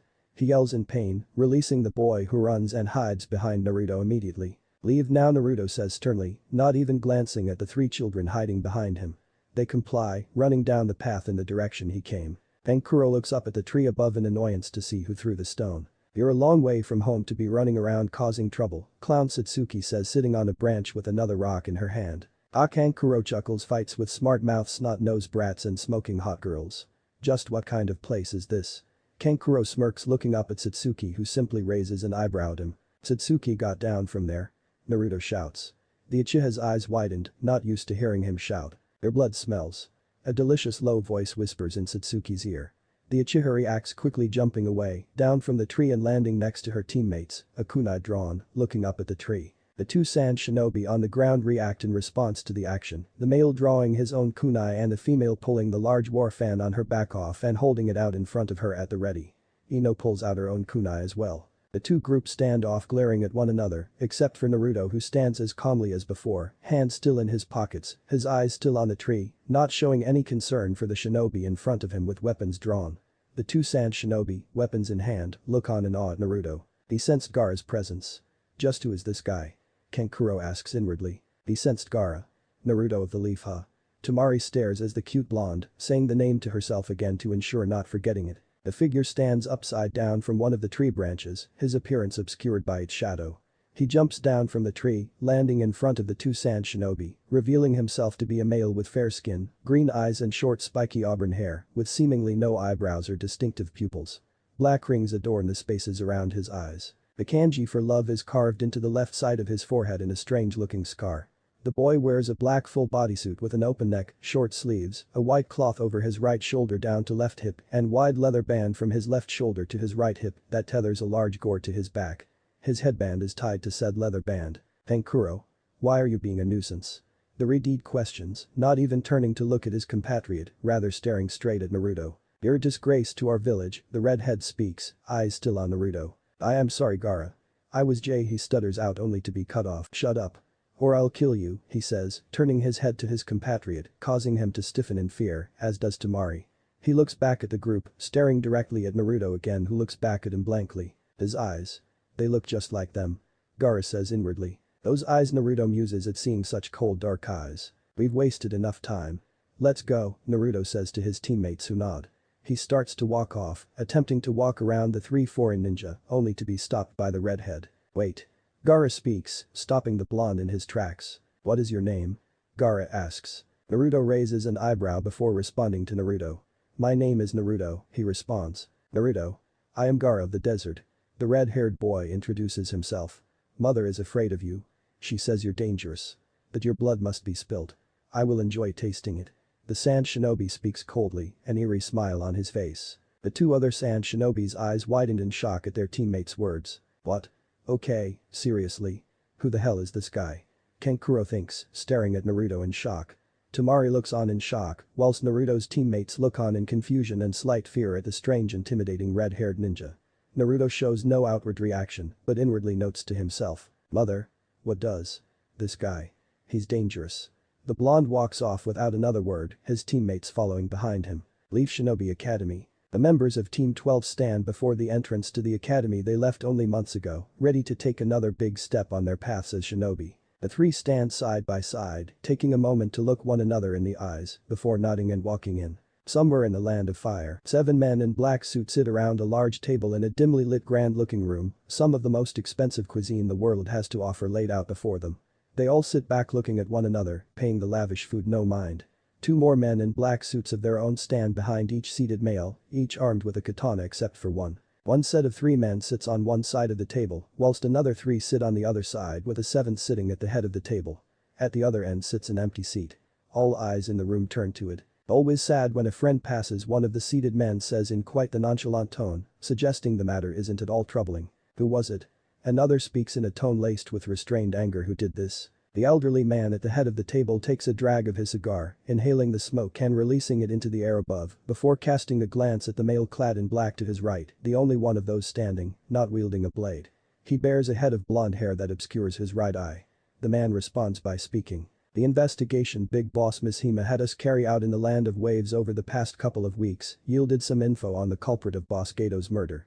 Not much but some. The suit-clad man speaks, raising his right hand, missing a pinky finger, to pull on his cigarette. Apparently a leaf ninja did the deed. A guy by the name of Naruto. A genin who supposedly never went by any last name during his time in the Land of Waves. The male continues. Silence fills the room once again, all in it taking time to ponder the name. Naruto? Never heard of him. I suppose it's no surprise since he is a mere genin, another of the seated males says. He's gonna pay. My men will make sure this Naruto is found and pays for my brother's life. The suited male who had demanded the identity of Gato's killer vows. That was precisely what I was getting to. The elderly man at the head of the table identified as Mishima says. With all due respect. Is this some sort of joke? Another of the seated men questions, speaking for the first time and earning the attention of all in the room. For years Gato made a mockery of us. Hiring common low-life dogs who know nothing of our ways and traditions to serve under him, making moves to seize opposition territories without authorization or consultation and sullying our honorable name, and you're suggesting we go out of our way to avenge the bastard? He questions. What did you just say, asshole? Gato's brother says, rising to his feet in a display of rage. The remaining seated men remain seated as those who are standing draw their blades in response. Silence fills the room once again, the tension palpable as Gato's brother stares down the man who has just spoken, who looks back nonchalantly, not looking the least bit intimidated. Hey, sit down. Sheath your blades, all of you, Mishima orders calmly but firmly. The male identified as Kahei hesitates for a moment before taking his seat, all the armed men in the room placing their blades back in their sheaths once again. Mishima looks around the room before speaking once again. This isn't just about Gato. Frankly, I don't care about avenging him. The loss of his life means nothing to me. Mishima speaks, Kahei gritting his teeth and balling his fist. This is about the integrity and the honor of the organization. If one of those who had a seat at the table is killed so easily and nothing is done about it, it will give the more opportunistic of those beneath us the impression that we've gone soft. That a seat at the table is simply for the taking. That is not acceptable. Mishima speaks, looking around the room at each of the seated men, cigar in hand, much like their attention. My sources tell me that negotiations between the Leaf and the Land of Waves to begin a formal alliance and trading relationship are all but concluded. The Land of Waves is thus now essentially under the Leaf's protection and out of our hands. And as we speak, lower tier outsider-run gangs, despite being warned not to do anything stupid, are anxiously eyeing up the other territories Gato left behind. It's paramount, gentlemen, that at a time as uncertain as this, we send the right message to the rest of the underworld, that the Yakuza are still the only top dogs, and that anyone who crosses us pays.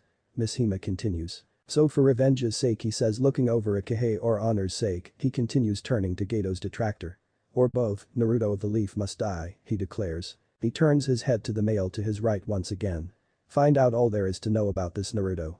I want to know exactly what we are dealing with before we strike, he says, the blonde male nodding in response. Many attempts, like many of the men seated in this room, had been made on Gato's life in the past, some by some of these very men in the past. All said attempts had failed. This Naruto of the Leaf succeeded where many others have failed. He wants to know all he can before any action is taken. There's no actual evidence, but he has a gut feeling, honed by years in the streets and in battle, they won't be dealing with anyone ordinary. Hidden Leaf Village. Ninja Academy. Team 12 comes to a stop after entering the building as they come across a large commotion. A large group of genin stands before two chunin, recognizable to Team 12. Hey, let us in. We're here to compete. A female leaf genin dressed in a pink sleeveless kip-out top and navy pants, sporting two buns of hair atop her head, pleads stepping forward. She reels back as one of the chunin backhands her. Denton. Another leaf genin, this one male, with a bowl-style haircut and a bushy pair of eyebrows, wearing a green jumpsuit, orange legwarmers and plenty of combat tape around his arms, rushes to her side in concern. Ha! Pathetic, Katestu scoffs. If you can't even take that, then you don't stand a chance in these exams. He declares, the other genin stiffening in discomfort and murmuring nervously. Naruto's eyes are on the sign above the door the two chunin are blocking, paying the commotion no mind. He turns his head to Satsuki, who is already looking at him. She nods and he nods back, inwardly impressed. She noticed it quicker than he did. He turns his head to Ino, who is looking ahead at the scene. She too turns her head and nods at the two. The three proceed to make their way around the group and towards the stairs, their destination the real exam venue. Hidden Leaf Ninja Academy. Chunin exam venue. So you guys are here too. A voice utters from behind Menma. The boy turns away from his sisters to see his best friend and his partner atop his head with his teammates either side of him. Bro Menma happily greets as the two fist bump one another. Hey Akamaru, he says, greeting the Inuzuka's partner, who barks back in acknowledgement. Hi, I'm Menma, Mito. Yayoi Hinata greets shyly, blushing and looking down, attempting to avoid eye contact with him. Good to see you guys here, Yayoi happily greets in return, Mito smiling and nodding in agreement. It's no surprise to see you three here. I suppose, Shino says, you are after all the strongest rookie team the village has to offer, the Aburam clan member says. Geez Shino, way to kiss the opposition's ass. Kiba scoffs, shaking his head, Shino's only visible response being a twitch of the eyebrow. He's telling the truth, isn't he? No doubt about it. We're here to win. Nothing else, Menma assures. The pair of friends begin competitively bickering with one another about how much further one will go than the other, whilst two of the three females in the group watch on, shaking their heads. Shino meanwhile looks down at the back of his hand to see one of his insects fly off it and about in a familiar display of excitement and anxiety. There's only one chakra that his insects react to like this. He's here, Aburam says to himself. As he lifts his head to look around, he hears a high-pitched scream fill the room, all heads turning. A blurred purple-colored figure speeds past him and collides with Menma, enveloping him. Menma, I missed you so much, Ino says, happily clinging to him. Hey Ino, Menma responds casually, returning the hug for only a few seconds before letting go, all the while looking around. If Ino's here, then that means. He sees her, standing at the entrance to the room looking as stunning as ever, her brown eyes striking to him even from this distance. He frowns as he sees him standing next to her. Ino opens her eyes and looks at the red and black-haired boy after he lets her go, looking to see where he is looking. A jolt of pain hits her as she sees his eyes on her female teammate standing across the room at the door. It's plain to see Menma is as crazy about Satsuki as ever. She doesn't blame him. Satsuki is after all the most beautiful girl in their age group in the whole village. She holds no ill will towards her friend either. But it still hurts to see him look at someone else like that. The way she wants him to look at her. With Naruto and Satsuki. Naruto's eyes scan across the room as many of the other genin present proceed to glare at the newly arrived Team 12 as the double doors shut behind him and Satsuki, attempting to intimidate the rookies. He meets their stares calmly, as does Satsuki, walking a few steps before leaning against a wall, hands in his pockets. He looks to his side to see Satsuki walk and stand near him, raising his eyebrow for a split second in surprise at the girl, choosing to stay with him instead of going off with Ino to the other rookie genin who are gathering in a group. Is something wrong? She asks, catching his reaction despite his attempt to keep it masked. No. Nothing, he responds. But other leaf rookie genin, what a drag. You guys are here too, Shikamaru says to the group as Team 10 joins them. Gosh, you haven't changed one bit, Shikamaru. Still a lazy ass as always, Ino says, rolling her eyes, arms still wrapped around Menma.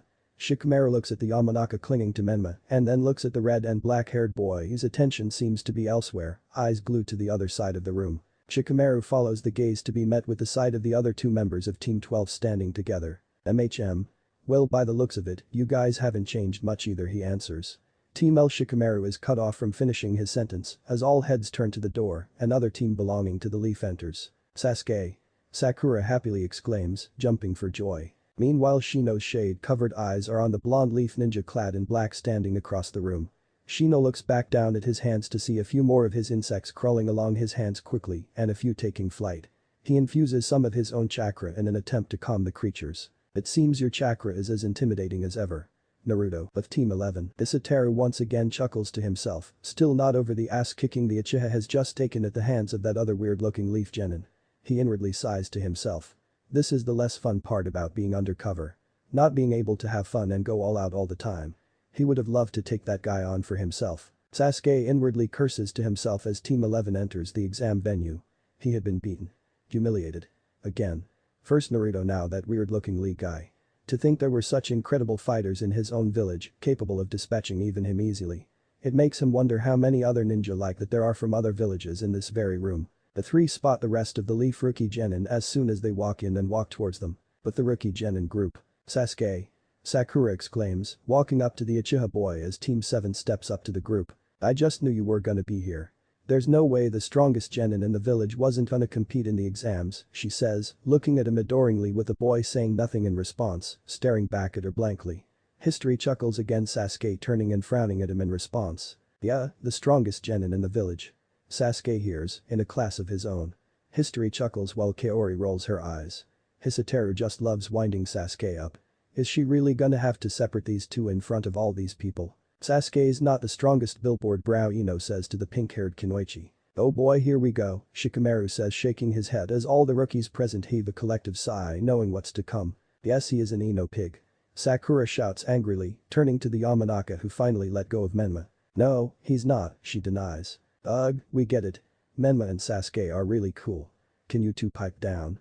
Kiba interjects. They both turn their heads to Kiba, Sakura ready to bite his head off only for Ino to speak before she can. Menma's not the strongest either, Ino says, finally earning the boy's attention as all the rookies' eyes widen in surprise at the blonde's words. What? Kiba utters confused, surprised to hear these words from the blonde who has always been infatuated with his best friend. Then who is? Yayoi questions. If anyone in our graduating class is the strongest genin in the village, it's N. Hey, you know you really shouldn't be attracting so much attention to yourselves, a voice says, interrupting the discussion. All heads in the group turn to see a newcomer. His headband identifies him as a citizen of the Leaf like them.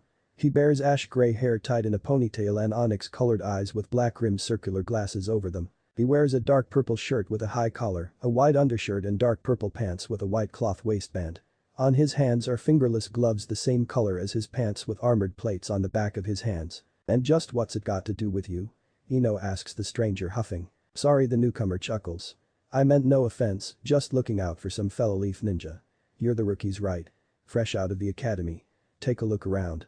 You've made quite the impression, the gray-haired young male says, directing the attention of the genin to their surroundings. The genin finally look around themselves to realize the noise their group has been making has attracted some unwanted attention, most of the genin in the room glaring and staring them down. Hinata, Choji, Sakura and Ino shift uncomfortably, growing nervous faced with the glares. Yayoi simply huffs while Mito crosses her arms, showing no other outward reaction. Shino displays no outward reaction at all, while Shikamaru's trademark nonchalant expression remains in place. Man, what a drag, he says. Nice work, Ino and Sakura. Kiba grumbles. Sasuke's face remains blank, the Uchiha not intimidated by the glares. While Hisateru chuckles a bit, Hyuji muses sarcastically. He wonders how many of these guys will be a threat though. Menma turns around and looks around the room, meeting the glares. Anybody here have a problem? The red and black-haired boy questions loudly. The room full silent, all eyes on him. He slams his foot on the ground in front of him. If anybody in here has a problem with me or any of the people standing behind me, step right up right now and let's solve it, he shouts. The room remains silent, Menma scoffing. Bunch of posing cowards, he says, turning back to the group of rookies. Gosh, Menma, you're so cool. Ino exclaims in admiration while Shikamaru's eyebrow twitches. That's your big solution. Making things worse. He says, dragging his palm down his face in a gesture of exasperation. But team guy. Huh, say isn't that the other rookie of the year? Asks a boy in his early teens with long dark brown hair and wide eyes with a slight lavender tint to them as he sits with his teammates, the three having arrived discreetly by teleportation so as not to attract attention. Indeed. He is one of the famed Hero 3 of the Leaf. Lee responds to his teammate son of the 4th Hokage. I look forward to testing the limits of my youth against him, Lee says, eyes on the black and red-haired boy, a few foreign shinobi overhearing him and gasping and murmuring in shock. Niji simply grunts, eyes also intently on the boy. Typical Lee, ready as ever for a fight. He recognizes the boy now. He is indeed the 4th son. His father and the boy are friends, but the two themselves have never spent any time together. He seems quite brash. He wonders if the boy has the technique to stand behind his words. So that's Menma Uzumaki Namikaze huh? Tenten says. With Gaara, Tamari and Kankuro. Tamari simply scoffs at the display, seeing nothing but a loud-mouthed brat, eager to get himself killed. Lot of loudmouths and smartasses in this village, Kankuro says, looking at the red and black-haired boy after he turns away again. At this point I'm itching to shut one up. He says smirking. The Sand Shinobi turns to his siblings to see Tamari with her arms crossed, looking unimpressed and Gaara looking in another direction completely, showing no interest in the boy. Kankuro follows the Redeed's gaze to be met with the sight of two of the Leaf Shinobi they ran into earlier. Hey, it's that Naruto guy. Kankuro muses, turning his head back to the Redeed who continues staring intently, paying him no mind. With Naruto and Satsuki. It's honestly strange remembering sometimes that you and Menma are actually brothers, Satsuki says after the two witness the boy's outburst. Naruto stays silent, choosing not to respond to her words. The two stand in silence once again after having spoken with one another since entering the venue. Naruto closes his eyes for 2 seconds, infusing his chakra, Satsuki all the while watching on at first in confusion and then realization. His eyelids rise, his head turning to look to the back of the classroom. His cerulean orbs lock with a pair of teal ones. They belong to none other than the red-haired sand shinobi he had met earlier in the day. The two stare at each other, Satsuki following his gaze and realizing where he's looking. That guy. Something about him seems like trouble. A different kind of trouble. Satsuki says, eyes narrowing. Naruto breaks eye contact with the sand shinobi, turning to his teammate. Satsuki, if it happens that you come face to face with that sand shinobi, don't fight him, Naruto says firmly. The Uchiha girl frowns slightly in reaction to being told what to do, eyebrow raised while crossing her arms. I can take care of myself, Naruto, the brown-eyed girl says in a matter-of-fact tone. I never questioned that. Boo. His head turns sharply in the direction of the group of rookies, Satsuki following suit before Naruto disappears in a black blur. Meanwhile with Leaf rookies. Whoa, the guys have been on a B rank as a genin and never been injured, Shikamaru utters in much the same shock all else present in the group seem to be in, seeing the information on the sand shinobi Ino had asked about. Ino looks on, eyes wide in shock. No way. This guy is that strong, she thinks to herself in slight fear looking down at the info card. She thinks back to his words when they first saw him. I have to tell Naruto to watch out for this guy. Could her teammate, even in all his strength, be a match for someone who has never been injured? Is there anyone else you'd like to know about? I can provide you with intel on shinobi from pretty much any village, apart from the Hidden Sound. They're a small, young village from a relatively uninfluential nation, so I can't give you much on them, Kabuto says. Naruto Uzumaki Namikaze Sasuke says, earning surprised looks from all the rookies present. Right, Kabuto says, shuffling his cards once again. He stops placing his index finger on the top card, spinning it. As he turns it, three shinobi spring in front of the group suddenly. Before Ino can react, a hand grabs her by the arm, pulling her away as though she were a mere rag doll. Naruto speeds from across the room as soon as he senses and sees the sound ninja approach the rookies, making a beeline for Ino, grabbing her by the arm and jumping back, throwing her to the ground behind him, standing in front of her in a gesture of protection. Isateru jumps in front of Kaori, pulling out a kunai. Sasuke meanwhile flipping out a kunai of his own. Yaoi, Mito and Menma jump into a triangular formation, back to one another. One of the sound ninja throws a punch at Kabuto's face who dodges it. Suddenly the glass of his spectacles cracks into two spider webs of shards. He hunches over clutching at his ears, wincing and crying out in pain, coughing up a bit of bile. The masked sound ninja doesn't get much time to examine his handiwork as a fist to the face from Menma sends him flying back. He lands with an unceremonious thud. His teammates look on in shock for a split second before attempting to retaliate in anger, but before they can do so a burst of smoke fills the front of the class. Alright, listen up you baby-faced degenerates. The smoke clears to reveal several Leaf Chunin flanking a male with scars stretching across his face, wearing a bandana with a hidden leaf forehead protector on it. I am Ibiki Marino, proctor for the first round of the Chunin selection exams, he declares. He casts his glance to the group of Leaf and Sound Ninja only steps away from him. Any unsanctioned combat will result in immediate disqualification for those partaking in it, as well as their teammates. This is the first and last warning any of you will receive, he says sternly. Apologies Sir. Mito apologizes on behalf of the group of Leaf Ninja, bowing her head. Osu, by now having just sat up, frowns, narrowing his eyes at Menma who isn't even looking at him anymore. His teammates help him up by an arm each, the three walking away. That brat's gonna pay his Aku vows. He's got his coming. Don't worry. But did you see how fast that blonde guy moved? Keep an eye on him, he says, looking at both his teammates on either side of him who nod in affirmative. Naruto turns to Ino, tucking the two kunai in each hand back into his weapons pouch, the heads of the group turning to him in shock. Are you alright? He asks the blonde. She nods, taking his hand. As he helps her up, a look of disappointment is etched on her face. Again. She'd found herself in the middle of a confrontation, and once again she'd needed a teammate to help her. Yaoi looks on, a look of awe and sadness etched on her face, as she sees her brother extend his hand and help his teammate, a gesture of kindness being something she's never seen him perform. Big brother was only worried about protecting Ino. He didn't even look at us, as she inwardly says sadly. Menma looks on in silent shock. And no way. How did he do that? The red and black-haired boy questions inwardly in disbelief. He watches as the boy offers in his hand, his eyebrows rising in confusion. Naruto protecting someone. But Naruto doesn't care about anyone. He never has. Just what is going on here? Naruto turns and begins walking back to Satsuki, walking past the group as though they aren't even present, Ino following. Satsuki blinks, deactivating her Sharingan. She places the kunai she had pulled out back in her weapons pouch as her teammates step up to her, having pulled it out and moved towards the group seeing the commotion. Are you guys alright? She asks, the two nodding in response. What just happened? She questions turning to Ino. I don't know. That Kabuto guy said something about the hidden sound. All of a sudden they showed up. They must have been offended when Yamanaka responds, turning her head along with her teammates to Kabuto, now being tended to by Mito and Yaoi. Naruto looks at the group to see them all staring at him in wonder and shock. All except for two, that is. Sasuke, who stares at him knowingly, and he looks to see Menma standing near Mito, Yaoi and Kabuto, a single fist clenched, glaring at him. Naruto meets his gaze calmly before turning and walking away without a word. Are you sure you don't need a medical ninja? Mito asks. I'm fine, really. Thank you, the gray-haired young male assures.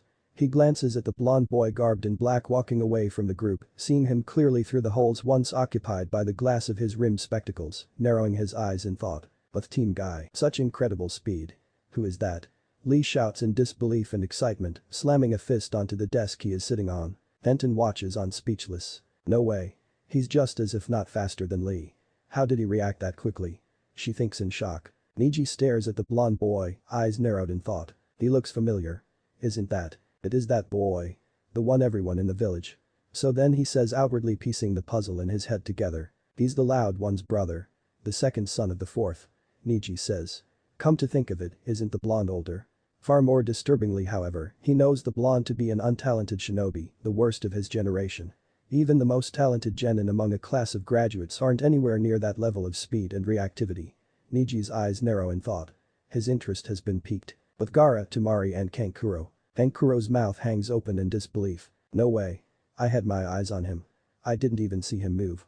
He speaks, eyes still on the blonde clad in black. Temari looks on with a similar expression, having noticed the blonde from earlier, after realizing her siblings were staring at something. All that had moved before he'd suddenly been on the other side of the room was his head turning sharply in the direction of the skirmish between Leaf and Sound before it had even broken out. Gaara looks on at Naruto as well, his breathing having visibly picked up. A small smile graces his lips, one that his teammates look at him and slightly tremble at seeing. The red-haired boy licks his lips, his eyes closing for a moment. He can almost taste it. His eyes shoot open and lock onto the blonde once again. With Ibiki, alright. Enough chatter. You will all now draw lots and be assigned random seats which you will occupy for the duration of the first round of the exams. Ibiki announces. With Fugaku. Fugaku stands before the memorial stone in silence as the wind howls. He lays down the bouquet of flowers in his hand against the monument, his eyes remaining glued to it even as a familiar presence appears next to him. Long time no see. A calm voice speaks, earning his attention. He turns his head to the left to see Kakashi standing next to him. Not too long though, Kakashi. The Uchiha responds by greeting him before turning his head back down to the monument. Kakashi chooses not to ask his second teacher about his clash with his first sensei. It's none of his concern really. The two, knowing them, are probably back on friendly terms. One thing that is certain however is his own interest in his sensei's eldest child has grown even further.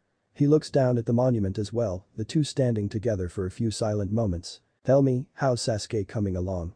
The Uchiha head asks, a small smile gracing Kakashi's mask-clad face for a second. "He's doing well. He seems even more motivated nowadays, in fact. He's training even harder than before, as crazy as that may sound. I think his sister awakening her Sharingan has lit some fire underneath him. He's doing all he can to make sure he doesn't get left behind." There could be more to it though, Kakashi says while Fugaku's eyes remain glued to one among the collection of names. "I see. So I take it you're confident in your bunch then?" Fugaku says, turning his head to the masked Jonin who scratches the back of his head meekly in response, the two chuckling together. "I believe," Kakashi responds simply. "You're a lot like the three of us were back then, Fugaku-sensei. It's strange," he says soberly, looking down at the monument again while a small smile graces Fugaku's lips.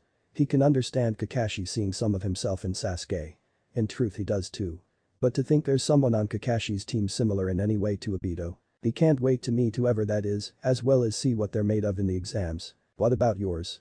the masked ninja questions. Fugaku looks up at his son's best friend before looking back down at the memorial stone. "My team?" he says with a knowing smirk gracing his face. "Just you wait and see." He responds by piquing the copy ninja's own interest. Leaf Ninja Academy exam venue. Right, Ibiki addresses the room full of genin who have taken their assigned seating. The first round of the Chunin selection exams, he speaks looking around the room at the expressions of anticipation that stare back at him, begins now. Naruto sits back, hands in his pockets as a silence of anticipation fills the room. The proctor, in what seems to be enjoyment to the blonde, stands in a torturous silence, soaking every ounce of attention from the cadet ninja, seated in their allocated seats in the room. The genin's eyes stay on the exam proctor, paying no mind to the girl next to him, who keeps turning her head to lay her eyes on him. Yaoi looks to her left for the umpteenth time to glance at her brother, the blonde boy staring ahead, having not spared her so much as a single glance since he first sat down next to her. She sighs. He had always been distant and silent. Just not the same way. Before, there had been a gentleness to his reserved nature that had always intrigued her. She can still remember vividly when that changed. The first time she'd seen the black garments and iron-clad thousand-yard gaze that had come to epitomize him. Flashback. Yaoi jumps in a bit of a fright as the flash of lightning that illuminates the dark hallway that leads to her room is accompanied by a crack of thunder. The bright light and loud sound not only shakes off her drowsiness but brings into view the figure walking down the hallway towards her. A sigh of relief escapes her as she realizes the figure to be her eldest sibling, in the flesh for the first time in days. Quite miraculously, he'd been to the academy the very first day after waking up from his coma. Since then he's not been seen by anyone for 4 days. She watches as he walks towards her, a shaft of light from the window on the right of the corridor, shining down onto his drenched figure. She gasps as she notices the amount of weight he's lost, looking more frail than she's ever seen him. His usual orange and blue gear are nowhere to be seen, a black long-sleeved shirt and pants in place of them. She inwardly panics slightly as she mulls over her words to him for a moment. She won't be rude to him this time. Or belittle him in an effort to get his attention or elicit a reaction from him. She just wants to hear his voice and know he's okay. "There you are," she says as they come within steps of each other. "Where the heck have you been, Naruto? Mom and Dad have been worried sick. You just got out of the hospital," she spews, stopping while the thin blonde boy, eyes shadowed by his wet locks, continues to walk forward as though her words have not registered. He walks past her as though she isn't even there. Yaoi, beginning to feel frustrated, grabs the boy from behind by his collar. "I'm not just gonna let you walk off and ignore me like you always do," she says firmly. "Where do you get off completely disregarding how we feel about you? Are we ever gonna matter to you again?" she pleads, her eyes watering while still gripping his collar. His head turns slowly to meet her desperate gaze. The girl's grip slowly releases as she is met with the blonde's own gaze. Ice cold and chilling. Robbing her of the will to even move. She then notices the lone teardrop trailing down his right cheek. His eyes. "They're different. Naruto. What's happened to you?" the blonde girl inwardly questions. A flash of lightning bathes the corridor once again, and as it does, she swears for a fraction of a second that the cerulean blue and whites of his eyes turn to a bright glowing white, reminiscent in color of the lightning flashing in the night sky outside. Just as quickly his eyes are back to that deep cold gaze again, Yaoi frozen by it.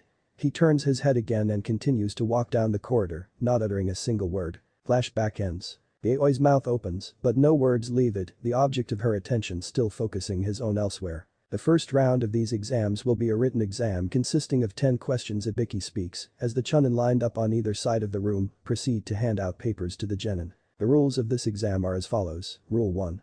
There are 10 questions with each question worth a point. Every question answered incorrectly is a point lost. Rule 2. Every cheating offense will result in a 2 points deduction.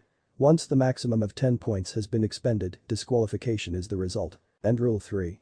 Any participant found to have scored 0 points, by way of disqualification or otherwise, will fail along with their teammates. Ibiki says, an uproar being the result. Silence. He orders, to which the genin complies. You will have 1 hour to complete the exam. The 10th question will be given verbally 45 minutes into the exam. Your time starts. Now. But Naruto. 10 o'clock on the dot, reads the clock mounted on the wall at the front of the class.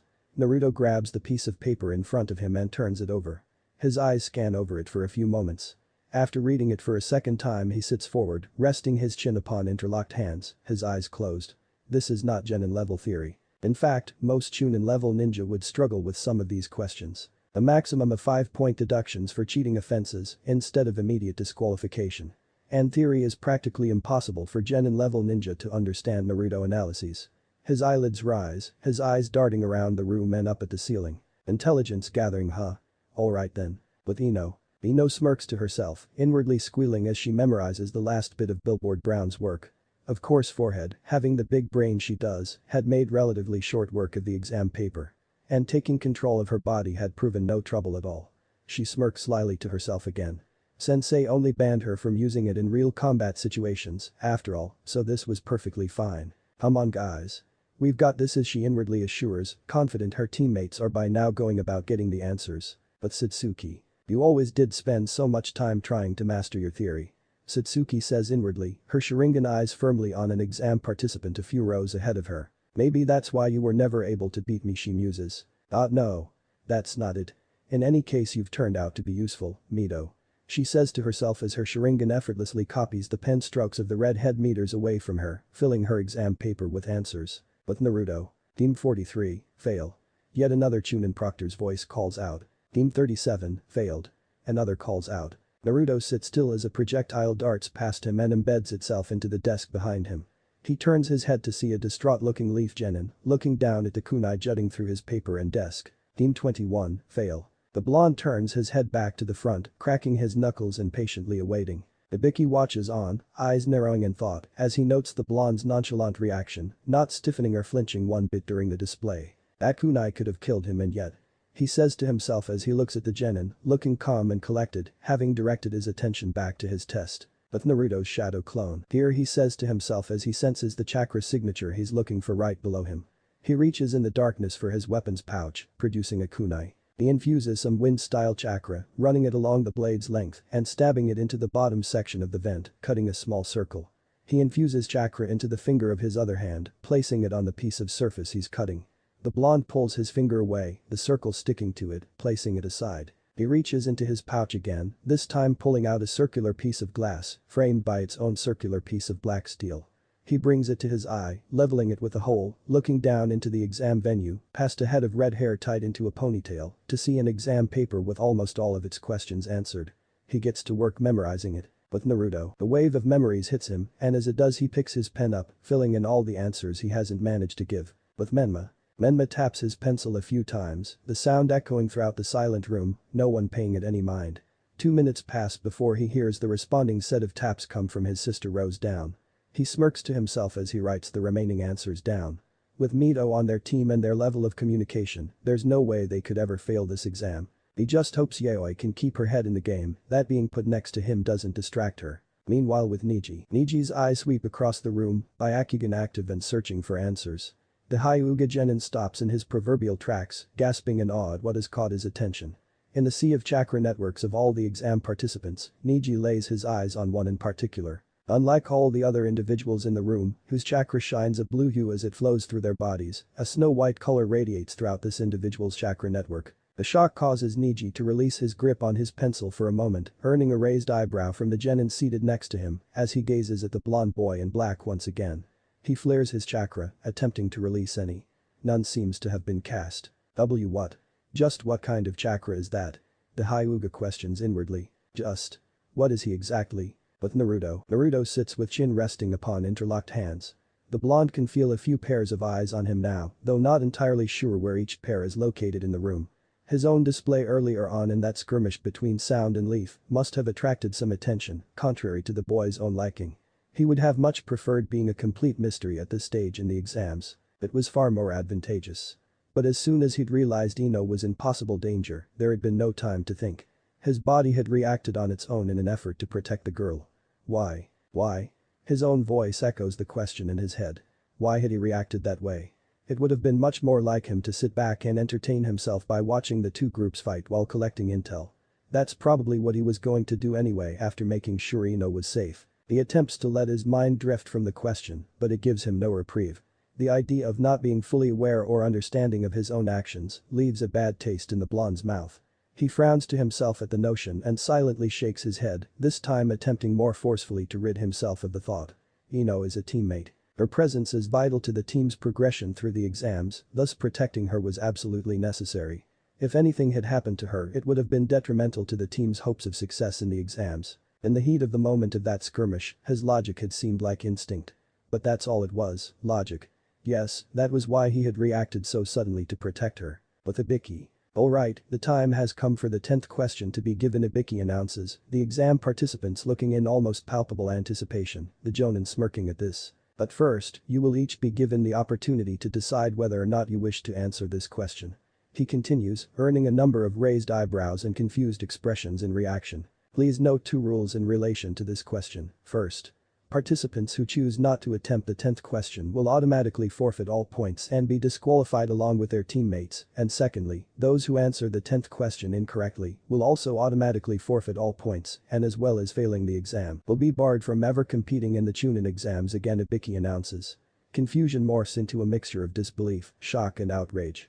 Shouts and protests fill the venue, a number of participants rising from their seats. But Naruto. He stays seated as the room fills with outbursts and protests, sitting back and waiting for the noise to die down so he can take the 10th question. Quitting when failure isn't certain is foolish to him in any circumstance.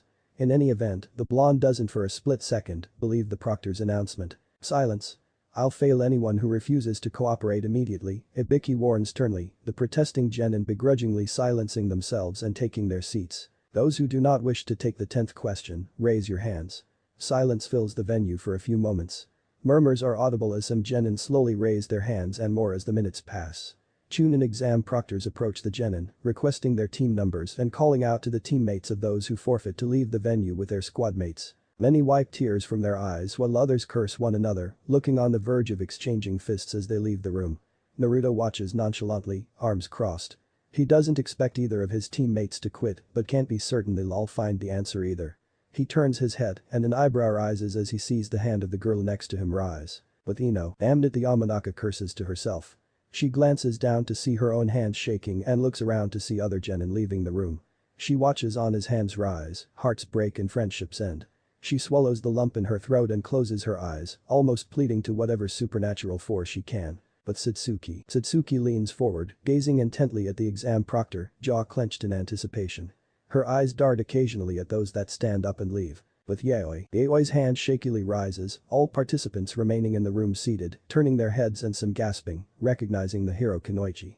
Suddenly her hand balls into a fist and swings down, impacting her desk as she stands up. You'll have to try harder than to get me to quit, Yaoi shouts, her voice filling the silent room and earning the attention of all in it. I don't care what you threaten me with. It doesn't mean anything because I'll never quit. She yells. Bring on your question already. She yells, her hair swaying from her head in 9 tendril-like bunches. Ibiki's eyebrows rise in surprise for a moment at the outburst before a small smile, accompanied by a chuckle, graces his lips. Seems the apple doesn't fall far from the tree at all, he muses. Naruto glances around the room to see expressions of concern and fear shift with hope anew. He looks back up at the blonde girl, scoffing to himself. Does she insist on galvanizing the competition? A few silent moments pass once again before Jonin speaks. Very well. You all pass, he utters, to the silent shock of the genin. We pass. Yaoi repeats in confusion, but our exams haven't even been marked. The written exams are a decoy, Ibiki responds. The first round of the exams was presented as a written exam, but rather than testing knowledge, this was a test of 2 skills you will require in abundance as ninja. The first, your intelligence gathering skills. The first 9 questions were based on ninja theory beyond the level of even Chunin, for the purpose of forcing each of you to use your skills to gather information, all the while maintaining stealth, as you will have 2 on active duty. Those who were caught cheating for the maximum number of permitted offenses proved they're not capable of achieving this to the level required to be a chunin. Ibiki explains. And the second, your resilience. This was tested by the 10th question. As shinobi you will encounter situations in which the circumstances are unfavorably weighed against you. To remain resilient in those situations, never compromising one's comrades while giving all for the mission, is a quality essential to being a chunin. Those who forfeited proved they don't possess said quality. He finishes glancing at Yaoi who slowly begins to smile, finally coming to believe the scarred jonin. That's it then. You're all to wait here until the proctor for the second Biki isn't allowed to finish as the room erupts into raucous celebration as many genin joyfully cheer their advancement into the next round of the exams. The first exam wasn't half bad, the blonde boy muses to himself. He is hoping for some combat in the next one though. He rolls his shoulders in anticipation. Yaoi turns her head to see Mito and Menma making their way towards her. The three gather, embracing one another and laughing. Yaoi turns her head to see him still seated, not sparing them a glance, and the smile leaves her face for a moment. It had been her desperation to make him acknowledge her and see her strength that had fueled her to stand up. A small smile forms on her face again as she gazes at him a bit longer before turning her head back to Mito and Menma. Like she said, she won't give up. Not until she's someone even he has to be proud of. Ibiki stands at the front of the raucous room, a deadpan expression on his face. All the fear he had inspired a few moments ago is suddenly gone. And worse, there are still 84 participants in the exam. Is he losing his touch? He glances among the joyous genin and sees three of the fourth's children, embracing one another. He sees the blonde one among the three and smirks. If there is a reason for the high number of participants who passed, it's probably her. He sees her turn her head to lay her eyes on something for a few moments, while embracing her siblings. Ibiki follows her line of sight to once again see the blonde boy in black, the fourth's firstborn, sitting not too far away, arms crossed, sporting an expressionless look and paying his siblings as much attention as a stranger would. The scarred jonin raises an eyebrow and frowns in thought as he notes, once again, the blonde's cold deep gaze. His train of thought grinds to a halt as the sound of the window shattering silences the celebratory noise, whilst smoke fills the front of the class. Now's no time to celebrate, brats, a voice calls out from behind the curtain of smoke, which then lifts to reveal a young woman of slender frame with light brown eyes and violet hair tied in a spiky ponytail. She wears a fitted mesh bodysuit from neck to thigh and a dark orange miniskirt beneath a tan overcoat. The banner tied to two kunai flutters behind her, reading the sexy and single Anko Mitarashi. You've still got me to worry about. I'm Anko Mitarashi, proctor for the second round of the Chunin exam. She introduces herself. Naruto watches the newcomer's entrance, listens to her introduction, reads the banner behind her, and sighs to himself. Another clown, great. She glances around the room before turning her head to Ibiki, who looks back at her, deadpan expression still in place, unimpressed by her grand entrance. Why are there so many? How many brats did you pass? She asks her colleague, eyebrow raised. 84 he responds simply, the purple-haired ninja, placing her hand to her chest in a gesture of mock shock. 84, oh my. You alright there old-timer? Need a seat. Maybe some water, she teases, the jonin gazing back at her with an unimpressed frown. Don't worry. I'll remind you how it's done.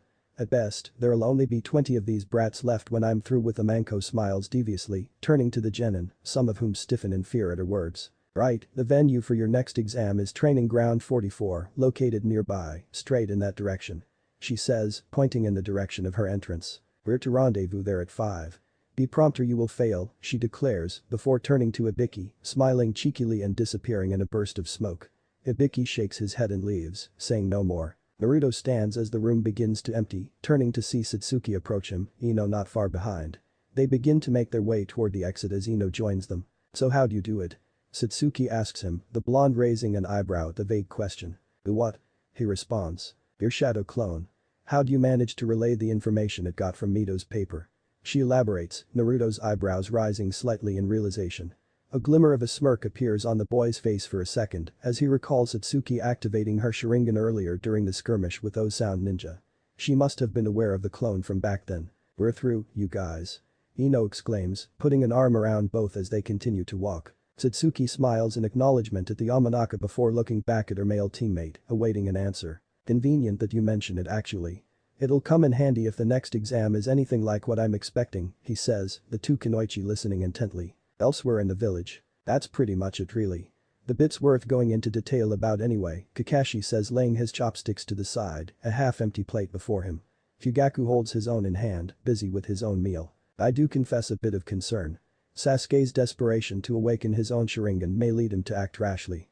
Kakashi continues. Fugaku dangles a bit of fish between chopsticks, holding it before his mouth, speaking before swallowing it. Don't worry about Sasuke. He knows who he has to answer to if he does anything stupid, Fugaku assures, Kakashi chuckling a bit in response.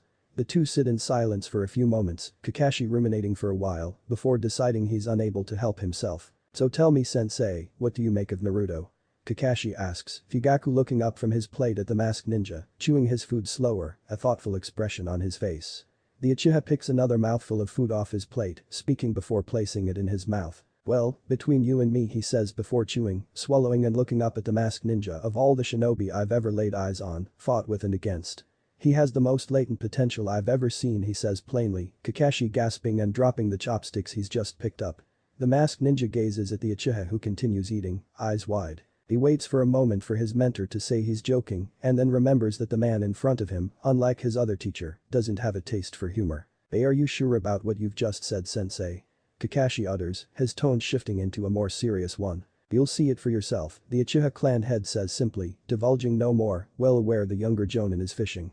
What exactly Naruto did to earn Kakashi's attention is what he'd like to know. Training Ground 44. I see Satsuki say, as the members of Team 12 stand together, all the genin who passed the first exam, present in their numbers. Sharing memories and sensations, she speaks slowly. Is that the secret? Is that how you're so strong? Satsuki questions the blonde with a hint of realization to her voice, Ino leaning in to hear his answer as well. Naruto's face remains blank, betraying nothing. No, he responds. The shadow clone is an extremely valuable asset. But it's strictly for combat situations or potential combat situations. Abusing it would be counterintuitive. He says simply. Satsuki eyes him up for a moment, catching no sign that he might be lying. That's the troublesome part about his often expressionless demeanor, though she has gotten better at reading him, it is still difficult. It's forbidden and for a reason, Naruto continues, knowing well what's going through his teammate's mind. With those eyes of hers, she probably already knows how to perform it and potentially some of his other techniques. That's the downside of teaming up with Sharingan wielders. The amount of chakra it requires is considerable. Even for Jonin level ninja. It can't be used by just any shinobi, especially not casually. There are countless cases of shinobi dying of chakra exhaustion due to using it, he says, his teammates gasping in shock. The reason I'm able to use it more liberally is because my chakra reserves are slightly abnormal, he says, his two teammates sweat dropping at his attempt to be discreet. Slightly abnormal? Seriously? Satsuki muses, an eyebrow twitching. Slightly abnormal, isn't that an understatement? Gosh, does he always have to try to be so mysterious? Ino inwardly responds, mirroring Satsuki with her own eyebrow twitch. With Anko, excuse me Miss Proctor, I think you misplaced this, a voice says in Anko's ear. It sends shivers down her spine somehow. She curses at herself for nearly gasping. She turns her head away from the brat in front of her to be met with the sight of an abnormally long tongue wrapped around a kunai. The tongue belongs to another genin, it would appear. Anko curses once more. How the fuck did a genin manage to sneak up on her? Thanks, she says, a smile in place while taking back the kunai. Don't ever sneak up on me again. I won't be so kind next time, she utters in a sickly sweet tone that doesn't seem to intimidate the genin at all, who simply smiles back an eerie smile of her own and walks away. Anko turns back to the loudmouth brat to see him standing there, glancing at the departing grass ninja, along with his teammates. Now where was I? She says, earning his attention, causing him to step back. Quit it, lady. Focus on your job and start the exam already, Menma huffs, crossing his arms. Anko glances up at the sky to view the position of the sun, noting the brat has a point. As much as she'd love to teach him some manners, it's time to get started. I'll see you later, brat. You're dreaming if you think I'm finished with you, she warns, pointing the kunai at him. The boy responds by sticking out his tongue, Anko frowning before disappearing in a burst of smoke. What a crazy chick. Am I right, guys? Menma says while shaking his head. He turns to be met with a pair of fists impacting his skull. First you try to start a fight with all the other genin. Now you're trying to start a fight with the proctor, what's next? Quit being a clown. Mito reprimands, while Menma nurses the two sizable bumps left by his sisters on his head, a deadpan expression etched across his face. Of all the people to be put on a three-man squad with Team 11, history can barely keep the smirk of his face as the sight of the famed forest of death stands before him. This is gonna be good, he says inwardly, practically giddy with excitement. Looks like the next exam is gonna be combat-based, Sasuke says, the two boys glancing at each other, Hisateru smirking, while Sasuke's face remains in its usual blank expression, though with an excited glint to his eyes. Well, as long as they're not fighting each other, Kaori says to herself. The two are bickering a lot less, even if they still do at times butt heads. She admires how despite this, they can be formidable when tagging together. Be sure to keep an eye out for those sound ninja from earlier, Sasuke warns, glancing at both his teammates, each nodding in response. But Team Guy. I'm absolutely certain of what my Byakugan showed me. Neji assured me, arms crossed, gazing at the ground in deep thought. Most youthful. I simply have to face him now. Lee exclaims, balling a fist, a smile of childish excitement lighting up his face. No way, Lee. Are you crazy? Did you see how fast he moved back before the first exam? Tenten reprimands, turning her head to spot the blonde rookie in question in the crowd, conversing with his teammates. Even if you can match or even best his speed, we have no idea what else he's capable of. The Kunoichi warns in a harsh whisper. Yes, we do not. But a good way of finding out is to fight him. Lee counters only to be interrupted. No. Neji says firmly, lifting his head to lock eyes with his male teammate. We'll try to find out more about him later if we can, but for now, we're to avoid him and his team at all costs. The Uchiha and her are one thing, but Neji continues, turning his head to look from afar into those cold, deep cerulean eyes. That could be one of the most dangerous people here. But Anko emits a shrill whistle that captures the collective attention of all genin gathered before the training ground. It echoes throughout the forest behind the fence, sending birds flying. Right, welcome, all of you, to the venue for the second round of the Chunin exams, Training Ground 44, also known as the Forest of Death. The blonde's hair blends with the tanned grass as he raises his head ever so slightly, laying his cerulean eyes on the object of his attention as it calmly sips from a clear stream. The kunai flies through the air, the boy pushing himself off the grassy ground, releasing the ninja tool, sending it flying towards the antelope. The projectile glides a millimeter under the animal's outstretched neck, embedding itself in the opposite river bank. The animal immediately springs away, splashing water as it springs across the stream to escape its unknown predator. The boy attempts to give chase, but can only take a single step before a kunai sails past his head, over the stream and into the rear of the antelope's head, emerging on the other side to embed itself somewhere amongst the grass, the beast dropping to the ground in a silent heap. The boy turns in a huff to glare daggers at his sensei as he lowers the outstretched hand from which the kunai had flown. Hey. That was my hunt. I had him. He yells angrily, the smile on the man's face as he walks towards Jim only serving to anger him further. I'm sure you did. How long have you been chasing him again? He asks playfully, the boy's cheeks turning red in embarrassment, not answering the man's question. The man's smile spreads further across his face as he ruffles the blonde's hair playfully. You'll get one soon, don't worry, he assures you, and since he's your prey, you can carry him back up the mountain. History says, turning and walking away. Lousy snowhead, the boy insults, turning away in a huff and walking towards the deceased animal, the man chuckling in response at the familiar insults. He turns his head and watches as the boy walks towards the downed antelope. He'll bag his own pretty soon. His rate of progression is astonishing. He brings his hand up to his mouth, heaving a few coughs.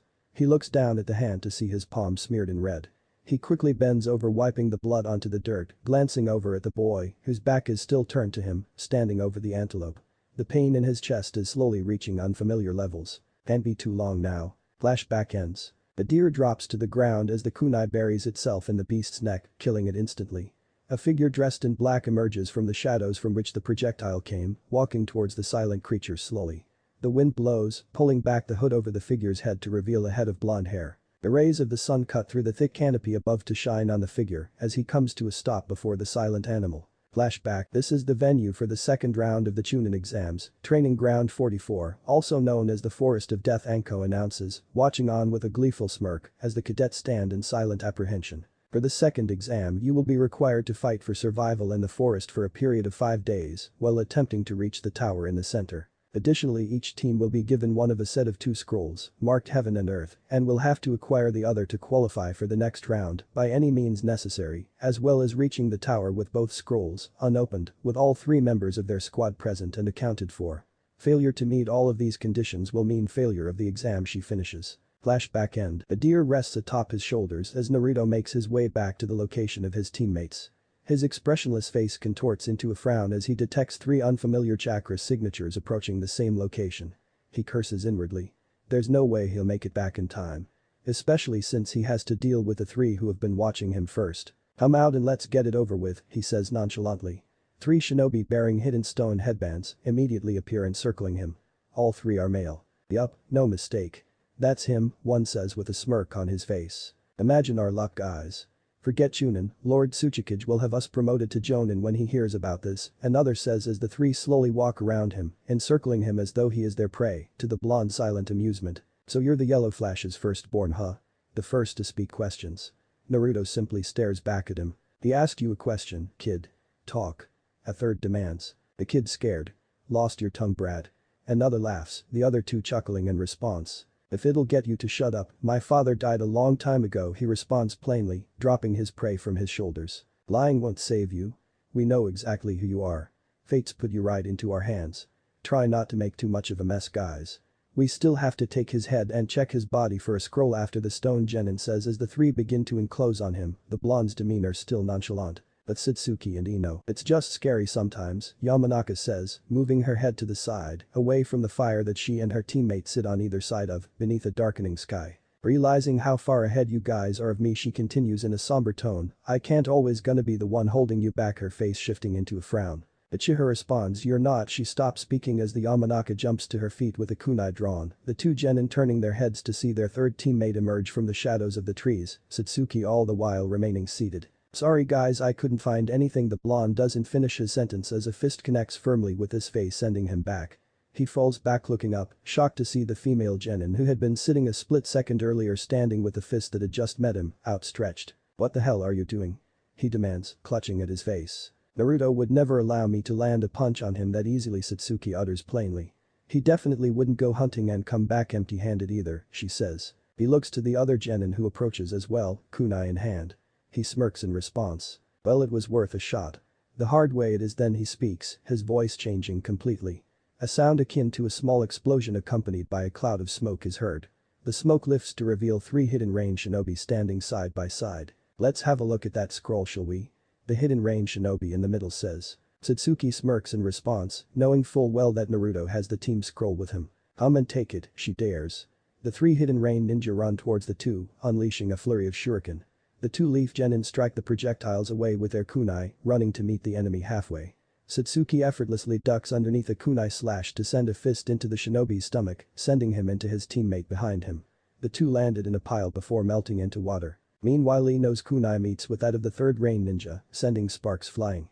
A solid kick to the knee that buckles it earns a loud cry from him. She slashes her kunai across his chest, the male dissolving into water immediately as well. All clones, huh?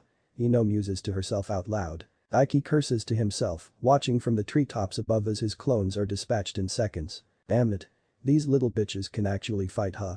A voice cuts through his thoughts, his eyes widening in shock. You know, for someone of your level to have the nerve to attack us alone. It's insulting. He turns to be met with a pair of crimson eyes, the left with a single tomo above the pupil and the right with two tomo on either side of the pupil. He can only watch as two quick right hands meet his face, sending him flying from the trees to a vicious landing below that breaks some of his bones. He lays in an unconscious heap as Satsuki jumps from the tree to land in an upright position above him, Ino walking to stand before her, above him. He can't have been alone, surely, Yamanaka says, her eyes darting around. Satsuki looks down at him, an offended frown still in place. I'd like to think no. The Uchiha sends a kunai flying past Ino's face, over the now doused fire, put out by the Yamanaka to prevent attracting further attention, towards another emerging shadow.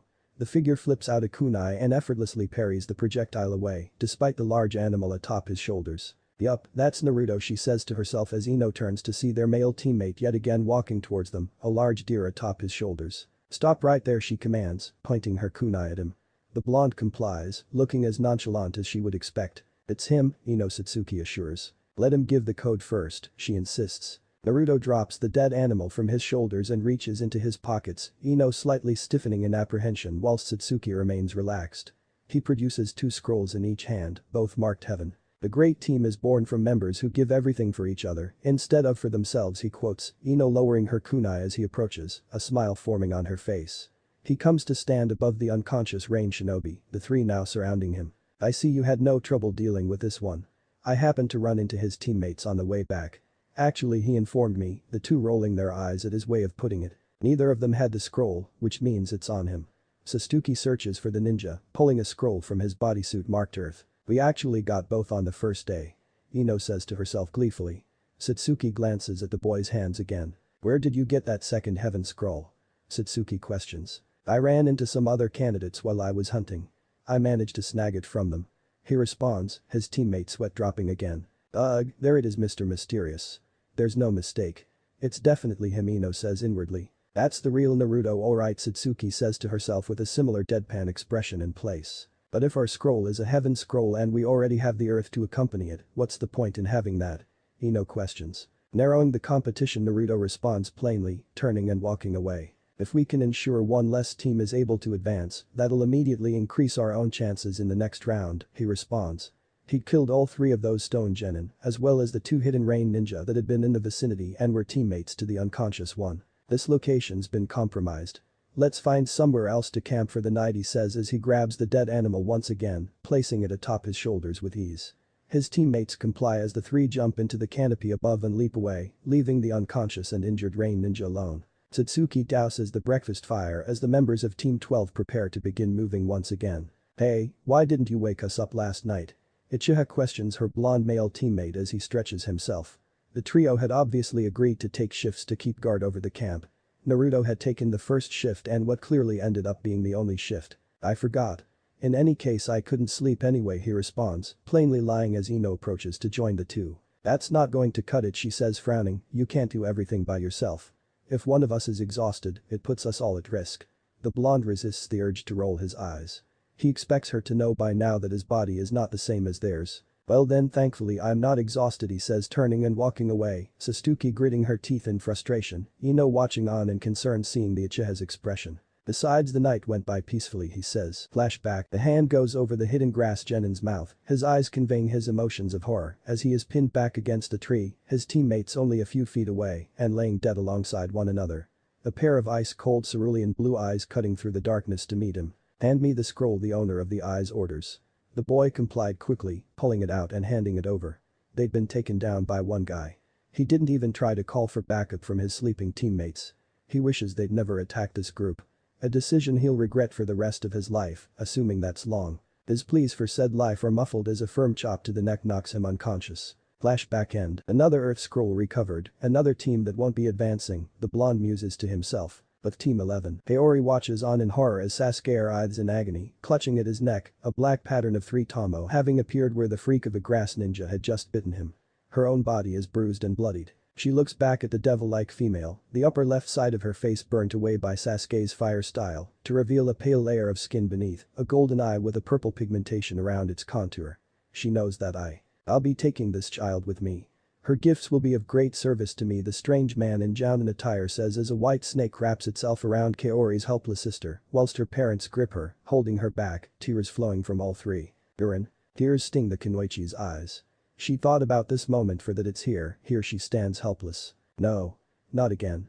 I won't be powerless again. The girl emits a loud cry, the grass shinobi raising an eyebrow, before his eyes widen, as a series of rose-colored crystal shards fly towards him, embedding themselves across his chest and stomach. Kaori watches on in shock, looking down at her own outstretched hands from which the crystals had seemingly materialized. The grass ninja stumbles back in shock before his body suddenly shifts to a brown hue, melting into mud. So it would seem you're not too different from your sister after all. How delectably interesting, that vile voice cuts into her ear once again. She tries to whip herself around, but a firm hand to the neck that causes her knees to buckle stops her as she drops against the tree branch she was standing on, unconscious. The grass shinobi stands over her for a few seconds before casting his glance over to the unconscious Uchiha only a few feet away, the sight of the Tomo pattern on his neck bringing a smile to his face. The smile remains as he seemingly melts into the wood of the tree branch, leaving the incapacitated genin there. But Hisateru stands before the 2 snake summons that had attacked and separated him from Kaori and Sasuke, both of them laying dead before him. A look of deadly rage mars his face. There are only 2 people in this world who can summon snakes. This had better be the doing of that damned exam proctor. It has to be, because if it isn't, only one way to find out, he says inwardly as he disappears in a flash of black smoke. With Team 12, Naruto's eyes narrow as his team leaps through the trees, heading for the tower in the center of the forest. Something doesn't feel right. He just hopes his instincts are wrong for once. How common is that though? With Anko's body refuses to comply with her will as she remains on her hands and knees, desperately trying to force herself up. His chuckle mocks her, adding salt to the wound of her throbbing neck. She shivers as she feels his hand, ice cold to the touch, to her chin, lifting her face to meet those golden eyes. Are you jealous? He questions mockingly. She smirks wryly in response. No, just amused. You and I both know that when Lord Fourth finds out you set foot back in the village, you're a dead man. The man's face turns blank, Anko silently chuckling at herself, relishing whatever small victory she can have now. Perhaps. Or perhaps not. He is unable to finish his sentence as his head turns to see a cloud of black smoke. From it emerges a boy bearing a leaf headband which holds back a shock of brown spiky hair. He is dressed in a black tracksuit. Hey. Get the hell out of here, you brat. Go. Anko yells in horror at the foolish genin who's unsuspectingly walked in on the scene. The boy stares back at her nonchalantly, not an ounce of fear in his eyes, clearly having no idea just who he is standing in front of. Anko's body suddenly goes limp as a chop to the neck from the pale man sends her forward into an unconscious heap. He turns to face the new arrival with a smile on his face. Well, look who it is. He says, smirking. Danzo's boy in the flesh. You've grown, he must be chuckling. History takes a few steps forward to stand closer to the pale man. Snake. He responds plainly, just what are you doing back in the village? Did someone tell you the Hokage is dead, or are you just suicidal nowadays? He jibes sarcastically, a smirk of his own gracing his lips as the pale man's smirk leaves his once again. Don't answer that actually.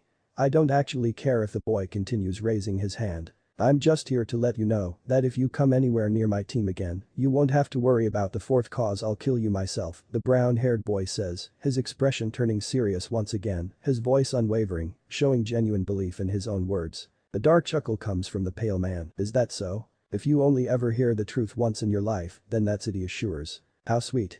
The spy cares for his teammates. Do your new little friends know who you really are? The man questions, walking forwards. History remains still, his body completely relaxed, not revealing a shred of fear. The man comes to stand in front of the boy, crouching slightly so that they are face to face, golden eyes meeting brown. The fact that you were even able to track me down, he muses. Anko had only been able to do so because of the curse mark. Not a single shred of fear too.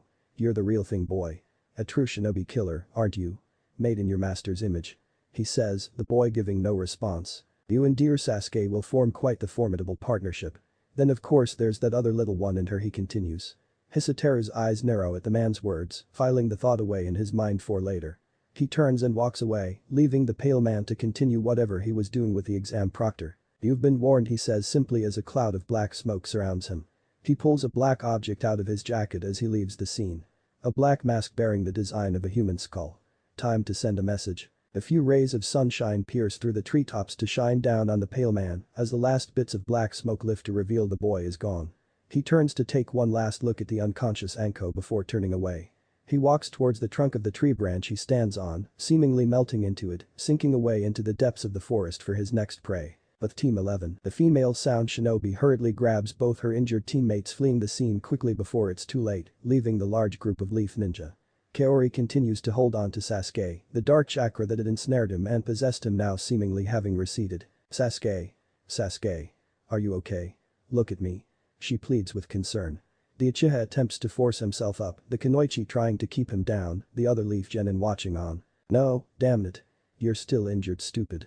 She berates. That doesn't matter. He snaps back, lifting his head, the female genin only seeing genuine fear in his eyes for the second time now. We have to find Team 12. We have to find my sister now, Kaori.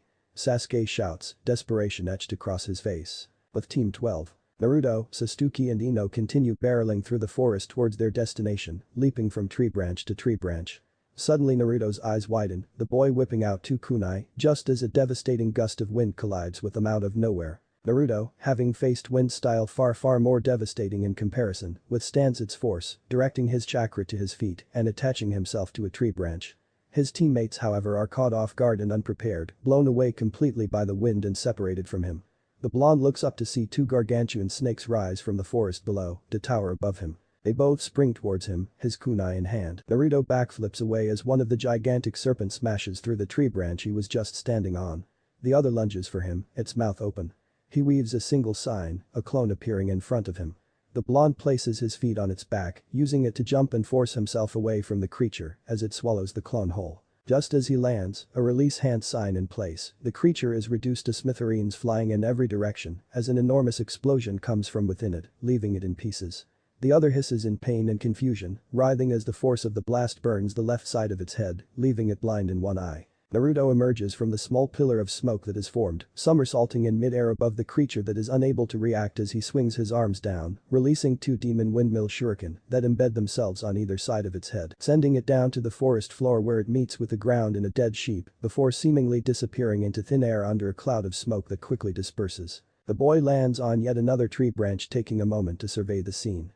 Snake summons. He wants to believe the loud exam proctor is responsible for this, but she isn't allowed to interfere in the exam surely and thus wouldn't have attacked them with that wind style. There's only one other person he's ever heard of who possesses a snake summoning contract. He just hopes his suspicions are wrong and that some genin had somehow managed to get their hands on it. He stares off into the depths of the forest from which the gust of wind came and then turns his head in the direction his teammates were blown in, a dark frown on his face, slightly shadowing his cold blue eyes. But Satsuki and Ino. The 2 genin tremble and shake like leaves in the wind before the sheer presence of the pale man before them. His tongue leaves his mouth for a moment, extending to inhumane lengths as he licks his lips in a fashion eerily similar to that of the humongous serpent whose head he stands atop. I suppose since dear Sasuke burned my cover away, there's no point in trying to play pretend anymore, the man muses to himself, the grass headband still wrapped around his head as he steps off of the creature's head onto a tree branch. Well, this is rather disappointing, he says, speaking again, sighing to himself in an almost playful manner, brushing the side of the snake's head, the serpent rising in response and moving towards the paralyzed genin. I'll have you know that your brother put up a much better fight than this, dear Satsuki, the 2 genin finally emitting a sound, both gasping in response. Suddenly, as the snake closes in on them, a huge fireball seemingly materializes from nowhere, colliding head-on with the snake's head. It hisses in agony as it falls to the forest floor below, Satsuki having thrown her head back and released the projectile of flames from her mouth. Ino turns her head in shock to see her teammate standing next to her, the look of fear that had been on her face a moment ago, now completely gone and replaced by one of dark rage, her sharingan glowing in both eyes. The pale man smiles with dark glee as he bears witness to the sight. Ooh. It seems she awakened hers before him. Interesting. Without any hand signs as well. Yes, that's what I came to see. What did you just say about my brother? The Uchiha questions, staring straight into those golden-colored eyes. Dear Sasuke proved quite a decent challenge, all things considered. I'm intrigued to see how you compare to him. The man responds as the Uchiha begins to walk towards him. You dare touch my brother, she says in a low voice, her eyes hidden in shadow for a moment. He's quite the young shinobi. Well, it will be quite agonizing, I'm confident he'll survive his injuries. Now of course we have to see how fair the man continues, chuckling darkly to himself. You touched my brother, she speaks again, her head rising to reveal her left eye bearing 2 tomo, instead of the one it bore before, both eyes now having 2 tomo, the man inwardly chuckling with dark glee at the sight. If you touched my brother, then this damned exam can wait until you're dead. She declares coldly, the pale man continuing to smirk. The smirk disappears as the girl shifts into an apparition before him, the man twisting to stop a kunai, aimed for his back with a single hand. An impressive child. The apple doesn't fall far from the tree, indeed, he says, gripping her wrist in one hand, looking into the young Kunoichi's eyes to see that indeed every shred of fear has melted from her eyes, rage burning in the red of her sharingan as she glares darkly at him. The male ducks under a kunai slash, sending the girl back with a punch to the gut. She lunges back at him straight away, throwing the kunai at his face. He tilts his head to the side, dodging it before blocking a punch to the face. Ino watches on as Satsuki, seemingly out of nowhere, shrugs off the palpable fear that had gripped the both of them to face this man head-on. The kunai Satsuki throws itself into the wood right next to her foot as the two exchange a flurry of attacks, engaging one another into jutsu. Damn it, here you are again, frozen like a frightened rabbit, she scolds herself, forcing herself to pick the kunai up. She raises it, piercing the flesh of her own thigh. Move, damn it. She reprimands herself, running towards the two as they move about at speeds above her own. The man pushes Satsuki back with a kick. Her more matured eyes are allowing her to read my movements better than Sasuke. How fun. He turns to smack away the wrist that holds Ino's kunai with ease before punching her square in the face. The Yamanaka grabs the man's arm, effectively shrugging the punch off to his silent surprise and amusement, pulling him towards her while crouched low to aim a fist at his stomach. He grabs it, elbowing her in the back of the neck and sending her down onto the ground. He turns to be met with the side of a fireball, barreling towards him as he feels wire binding his ankles together. Ino grits her teeth as the heat of the fireball grazes her back, sending the enemy over her as he wails in agony. He collides with a tree in the other direction in a ball of flames. Ino jumps to her feet just as Satsuki whips around to barely block a punch aimed at her face, but just as she prepares to punch back, the pale man reels in shock as a vicious kick meets the side of his face and sends him flying. A real kick that actually hurt. He catches a glimpse of blonde hair as he is sent flying. Shit. It can't be. Satsuki stands dazed for a moment as Naruto stands before her, leg outstretched. She turns her head to see the pale man collide with another tree before using his chakra to stand upright against it, all the while weaving a series of hand signs. She tenses while Naruto remains relaxed, recognizing their type only for the man to stop halfway through. The man weaves through the signs, preparing his escape only to look up and realize he's mistaken for his attacker. He smirks as he sees the almost spitting image of a young Minato standing before him, save for a few differences. These include the completely dark clothing the newcomer bears, the whisker marks on either side of his face, his dark-colored eyebrows, and one of if not the coldest pair of eyes he's ever seen. The male shinobi smirks as he jumps from one tree branch to another to stand in an upright position, the two kunoichi tensing whilst the boy remains still. Well, one of Minato's litter, huh? You actually hit me. The old saying is proving to be true indeed. He speaks smirking as he recognizes the boy. It's that boy. The one who knows why Lord Fourth keeps him around. Don't worry about him. He has no place here. Surely he's bound to be banished sooner or later. The man's tongue leaves his mouth again, dangling from it as his golden eyes narrow on the boy in black. His chakra. It's making my neck hairs stand on end. What's this? The ninja muses looking down at his hand to see it trembling, chuckling to himself as he looks back at the boy, who stares back at him coldly, not showing a shred of fear. What chakra you have there, boy? Dare I say it doesn't feel human, he says, his teammate's eyes darting slightly at the comment. I came for one prize, but why not take a good look at another, he muses. Listen to Naruto to see his teammates, his eyes still glued to the enemy. I can buy some time, but the both of you need to get out of here now, he says, Satsuki scoffing in derision. There you go again, Mr. Arrive and save the damsels in distress. I'm not going anywhere. This bastard said he hurt my brother. I've got nowhere to be until he's dead. To hell with this exam. The Uchiha responds, keeping her own eyes glued to the pale ninja. Well, there's no way I'm running away while the two of you stay here. Forget it, Yamanaka adds. Naruto's frown of concentration deepens for a moment. Listen. I said I'd only buy time, didn't I? 3-on-1 or 1-on-1, this isn't a fight we're going to win. He used snake summons to attack us, Naruto says, glancing down at the forest floor to another snake summon, still slowly burning away, at this point mostly ash. That contract once belonged to the Leaf, and only one shinobi in recent history possessed it. He speaks looking ahead as the pale man smirks again hearing him speak. One of the three legendary Sannin, one who betrayed and left the Leaf. Naruto reveals as his teammates gasp in shock. Orochimaru, but Sasuke and Kaori, you're sure he's after Satsuki?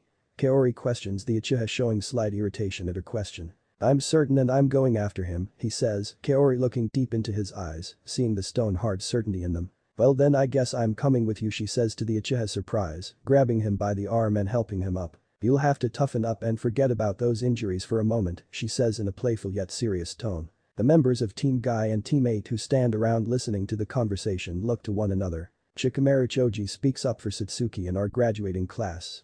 If someone wants to hurt her, we have to do something, he says. Nara sighs in exasperation. What a drag this is. Their involvement in whatever this is will effectively mean shelving and potentially failing the exam. But they can't just do nothing either. Niji. Lee speaks up, eyes burning with determination. Our devastatingly gorgeous Uchiha comrade is in danger. We must intervene. He adds. No, Niji says plainly, earning shocked gasps from the group, except for Sasuke. Whatever this is, we can't allow ourselves to get dragged into it. We have a mission to complete and that's the exam, he says simply, turning and walking away. You would allow harm to come to a comrade knowing it can be prevented, Lee shouts in disbelief and anger. As long as the exam is underway, she's competition. If she's in danger that's her teammate's problem, he says, Lee balling his fists as he sees Tenten following behind the Hyuga. I don't care if all of you help or none of you do, Sasuke says plainly, I will protect my sister. This stupid exam can go to hell for Ali the first care, he says as his eyes flash a crimson red color, the mark on his neck glowing for a moment, Kaori shivering at the sight. He turns to the kunoichi. I know where he is. He says to her touching the mark on his neck once again I can feel him. Hopefully we can find him before he gets to her. And kill him. Sasuke utters coldly, Kaori noting the change in his onyx eyes. He turns and leaps away, his teammate following, the members of Team 8 doing the same. Lee, let's go. Niji orders turning to see the boy in green staring at him defiantly. I'm sorry Niji, but the life of a comrade is in danger. Duty calls, he defies, turning and walking away. Lee. Stop messing around. Niji scolds, getting angry. You won't pass without all three of us present in any case. Once I'm done saving Satsuki, I'll be right back. If you're not coming you can wait for me here, he says simply, smiling his trademark smile before leaping away, following the departed group, leaving a torn-looking Tenten and a seething Niji. You damned fool. The Hyuga shouts, begrudgingly following after the group, Tenten right behind him with Kin, Dosu and Zaku. Kin leaps from one tree branch to the next, Dosu and Zaku in either arm. She just wants to make sure that they get far away enough before stopping, Zaku all the while groaning at the pain in his arms. Damn it, just what the hell was that? Dosu speaks. Kin curses to herself. She won't admit out loud, but they were lucky to escape with their lives. Now they have to tell Lord Orochimaru they failed. Her train of thought comes to a grinding halt as a kunai embeds itself in a tree branch ahead of her. She quickly spots the explosive tag tied to it and tries to evade it. Wood splinters and flame fly in every direction as the force of the blast sends her and her teammates flying down to the forest floor, greeted by a harsh landing, Zaku yelling in pain as the injuries to his arms are re-aggravated.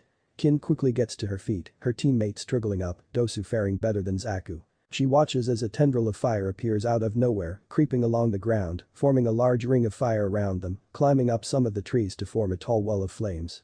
She clutches her kunai in her hand, Dosu doing the same, Zaku still nursing his arms. A silhouette becomes visible in the ring of flames walking towards the group, two standing ready, whilst the third finally gets to his feet. The figure walks through the flames to reveal itself. It appears to be a male dressed in black Anbu gear. A black mask carved in the shape of a human skull conceals his face, a head of brown spiky hair atop his head. He appears to be around the same age as them. You picked the wrong team, little boy. I'm in a bad mood, Zaku growls at the newcomer. The newcomer doesn't respond, continuing to walk towards the three, unsheathing a tanto. The three sound ninja need no further invitation, running towards the newcomer all at once. Dosu swings a punch at the male's face which he evades effortlessly, his tanto clashing with the boy's kunai. Dosu's smirk from beneath his own mask disappears, replaced by a surprised expression. My melodic arm. What?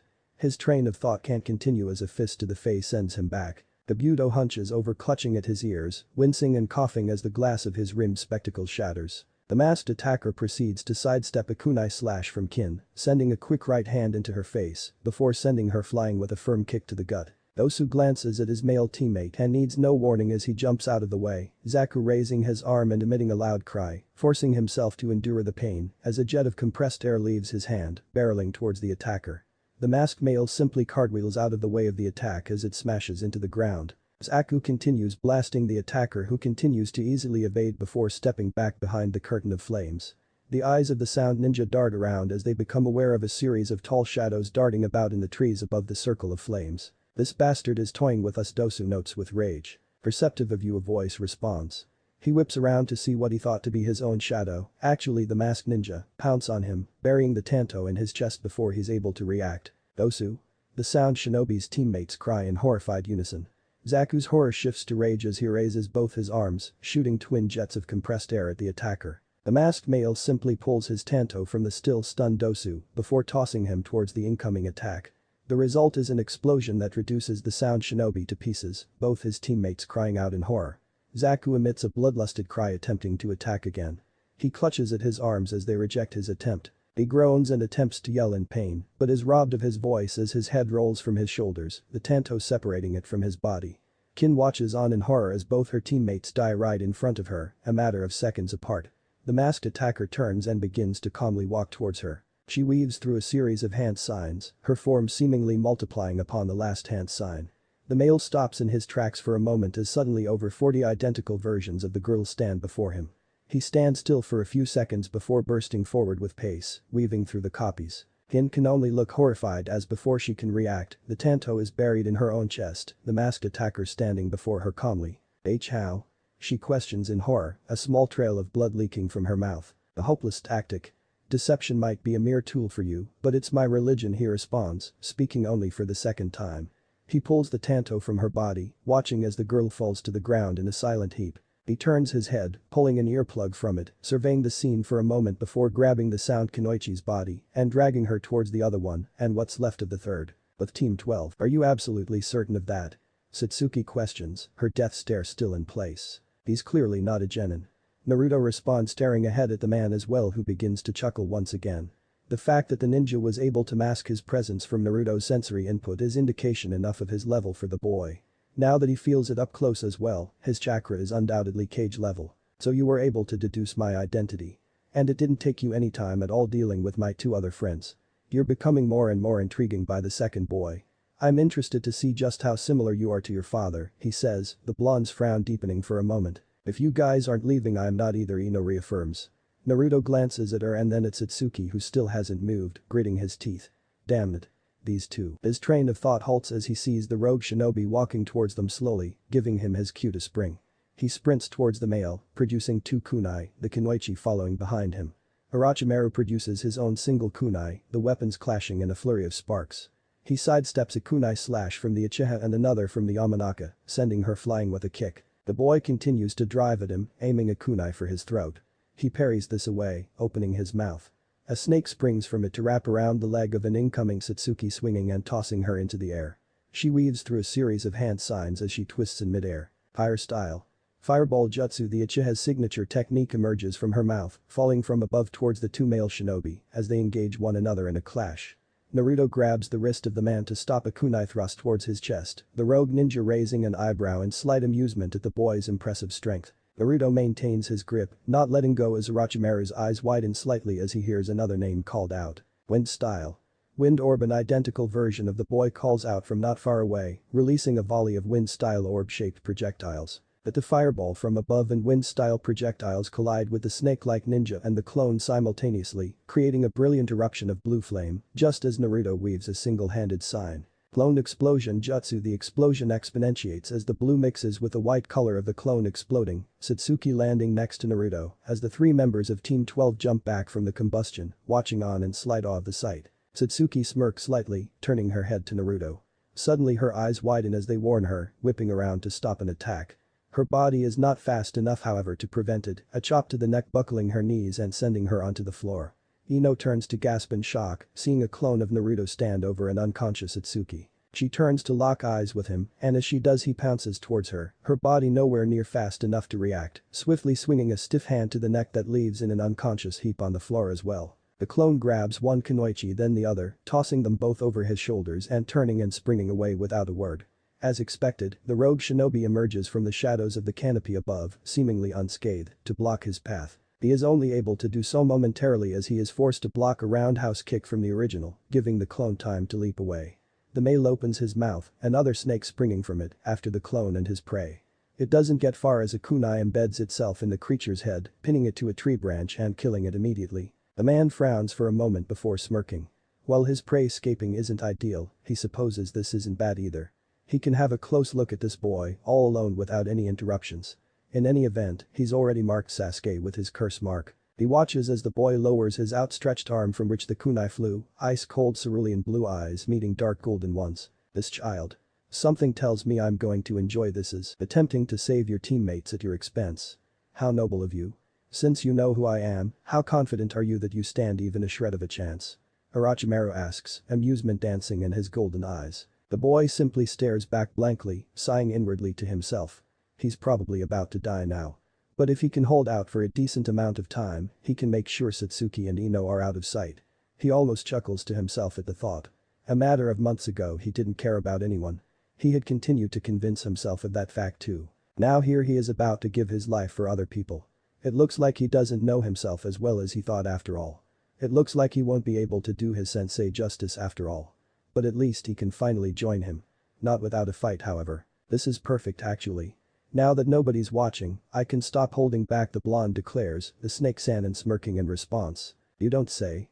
Well then, let's see just what you're made of. Naruto bursts towards the older shinobi who crosses his arms to block a kick. He pushes the boy back who ducks under a kick and swings a right hand that the older shinobi catches. He opens his hand to lock hands with the older shinobi, pulling him towards him while swinging his left fist for his stomach. This fist is also caught, the two locking eyes with another once again before Orochimaru's eyes widen as a burst of wind-style chakra sends him back. That technique of wind-style. Where have I seen that before? The shinobi says to himself. He collides with a tree behind him, a flurry of kunai following him. His body seems to take on a sort of elasticity as he evades the kunai, slithering up and around the tree in a manner very much akin to a snake.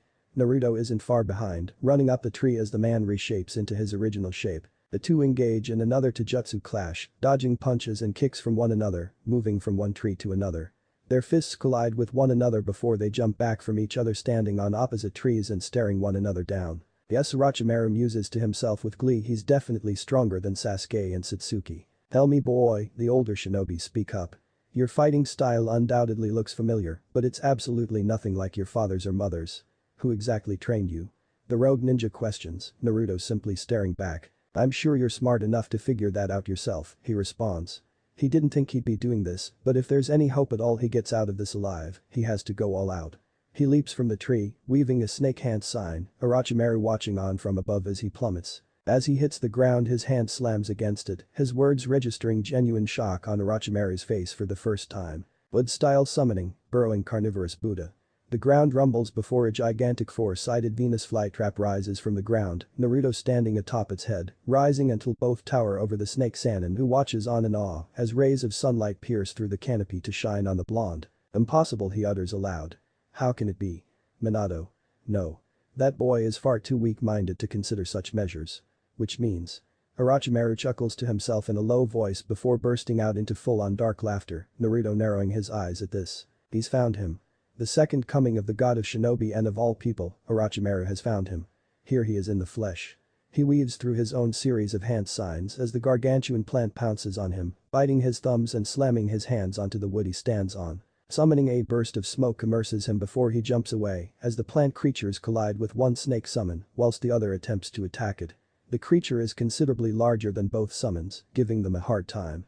Naruto meanwhile leaps off if its head gives chase to the older shinobi. I came for the Sharingan, he says to himself, a dark grin etched across his face, but I may have found something even better. The heavens are smiling down upon me, he says to himself. Naruto closes in on the snake summoner, two clones in tow, the three pouncing on him at once. One thrusts a kunai at the Sannin's face, but is stopped by a firm hand to the wrist and dispatched with a fist to the face.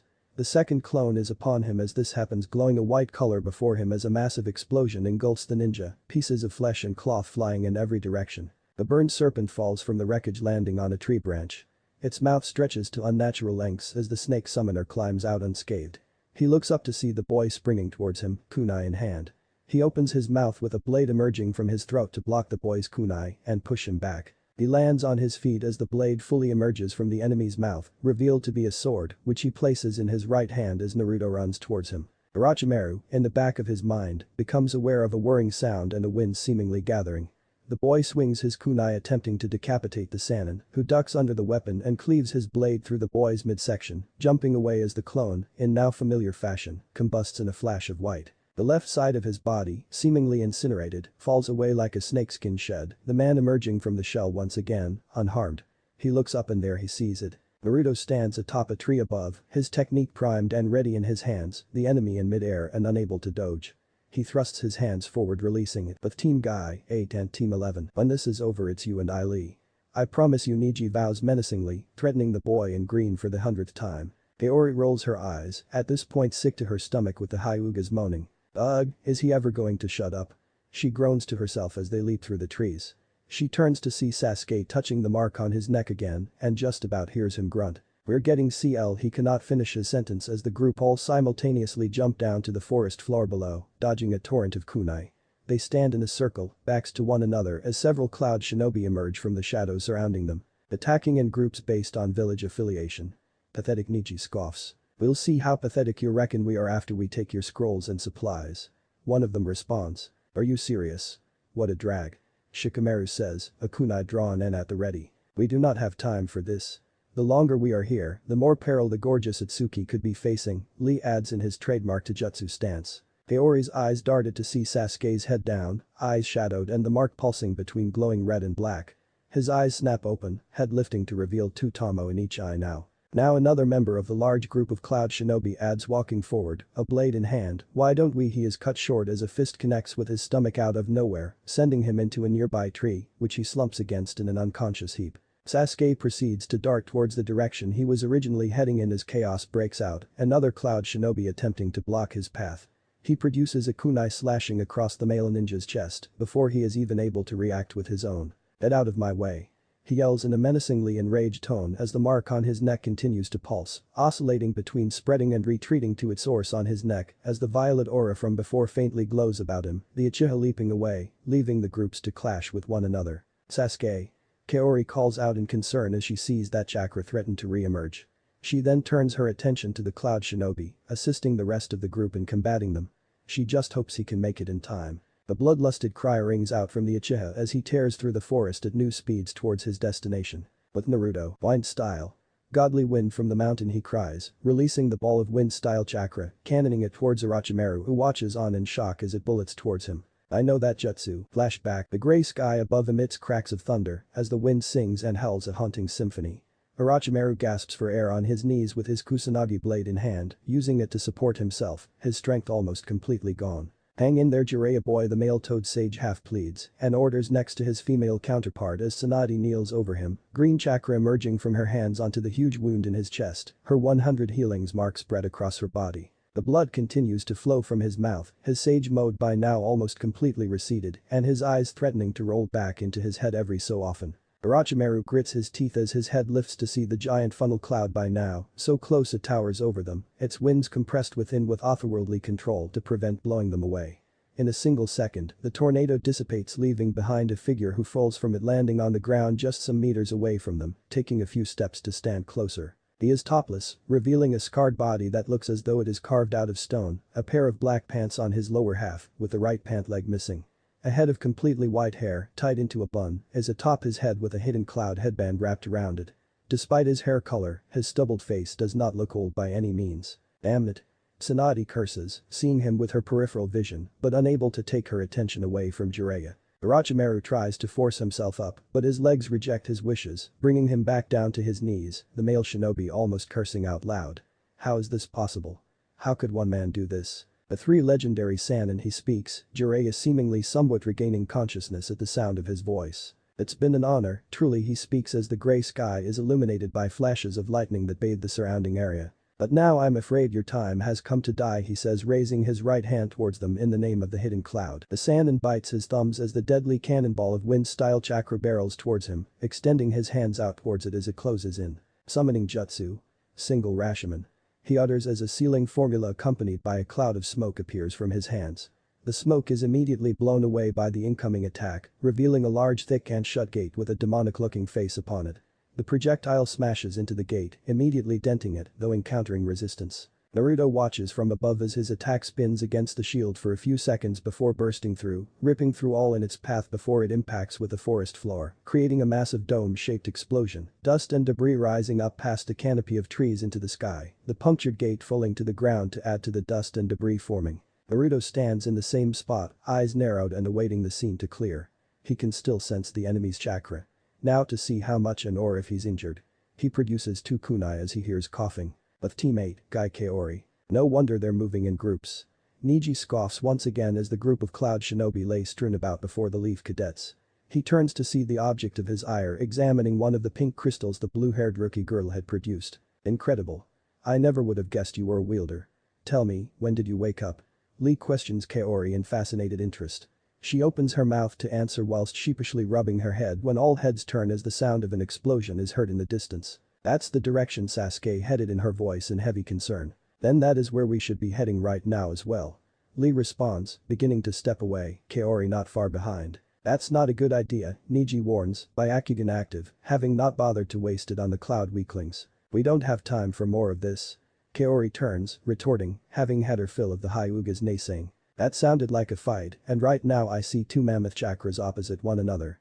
At first glance neither of them are anywhere near Jen and the lavender-eyed boy elaborates, earning gasps from the group just as they spot a cloud of debris and dust rising in the distance. The Uchiha is heading towards both of them, and the closer he gets, the more visible that sinister chakra from before seems to become.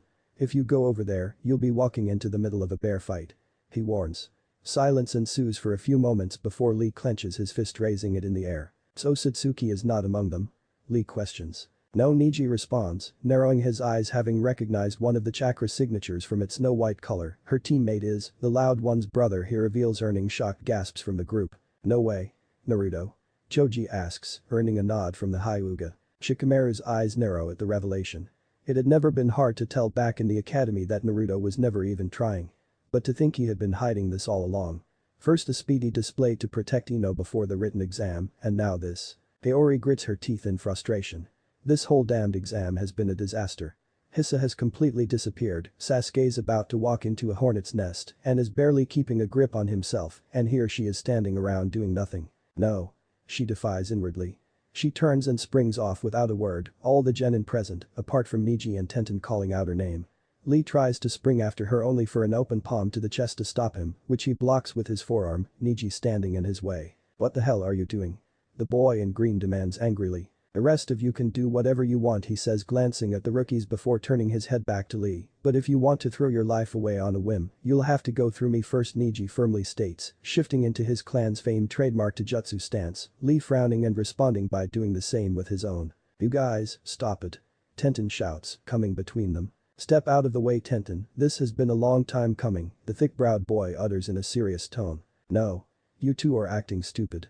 We're on the same team, damn it," she scolds, only for Lee to swiftly move past her so fast she can't react, making a beeline for Niji, aiming a fist to the face which is parried and countered with an attempted open palm to the chest, also blocked, the two exchanging a flurry of taijutsu blows. "Hey, cut it out," Shikamaru yells, weaving the rat sign as his shadow extends forward, meeting with the shadows of the two males to stop them, Lee frozen with a fist cocked back and Niji an open palm. "You're an imbecile," Niji insults. "I would rather be a loyal imbecile than disloyal and anything else," Lee retorts, Tenten watching on dejectedly. "I don't deserve this, but Naruto." Naruto watches on, the debris now lifting, awaiting to see the damage to his opponent.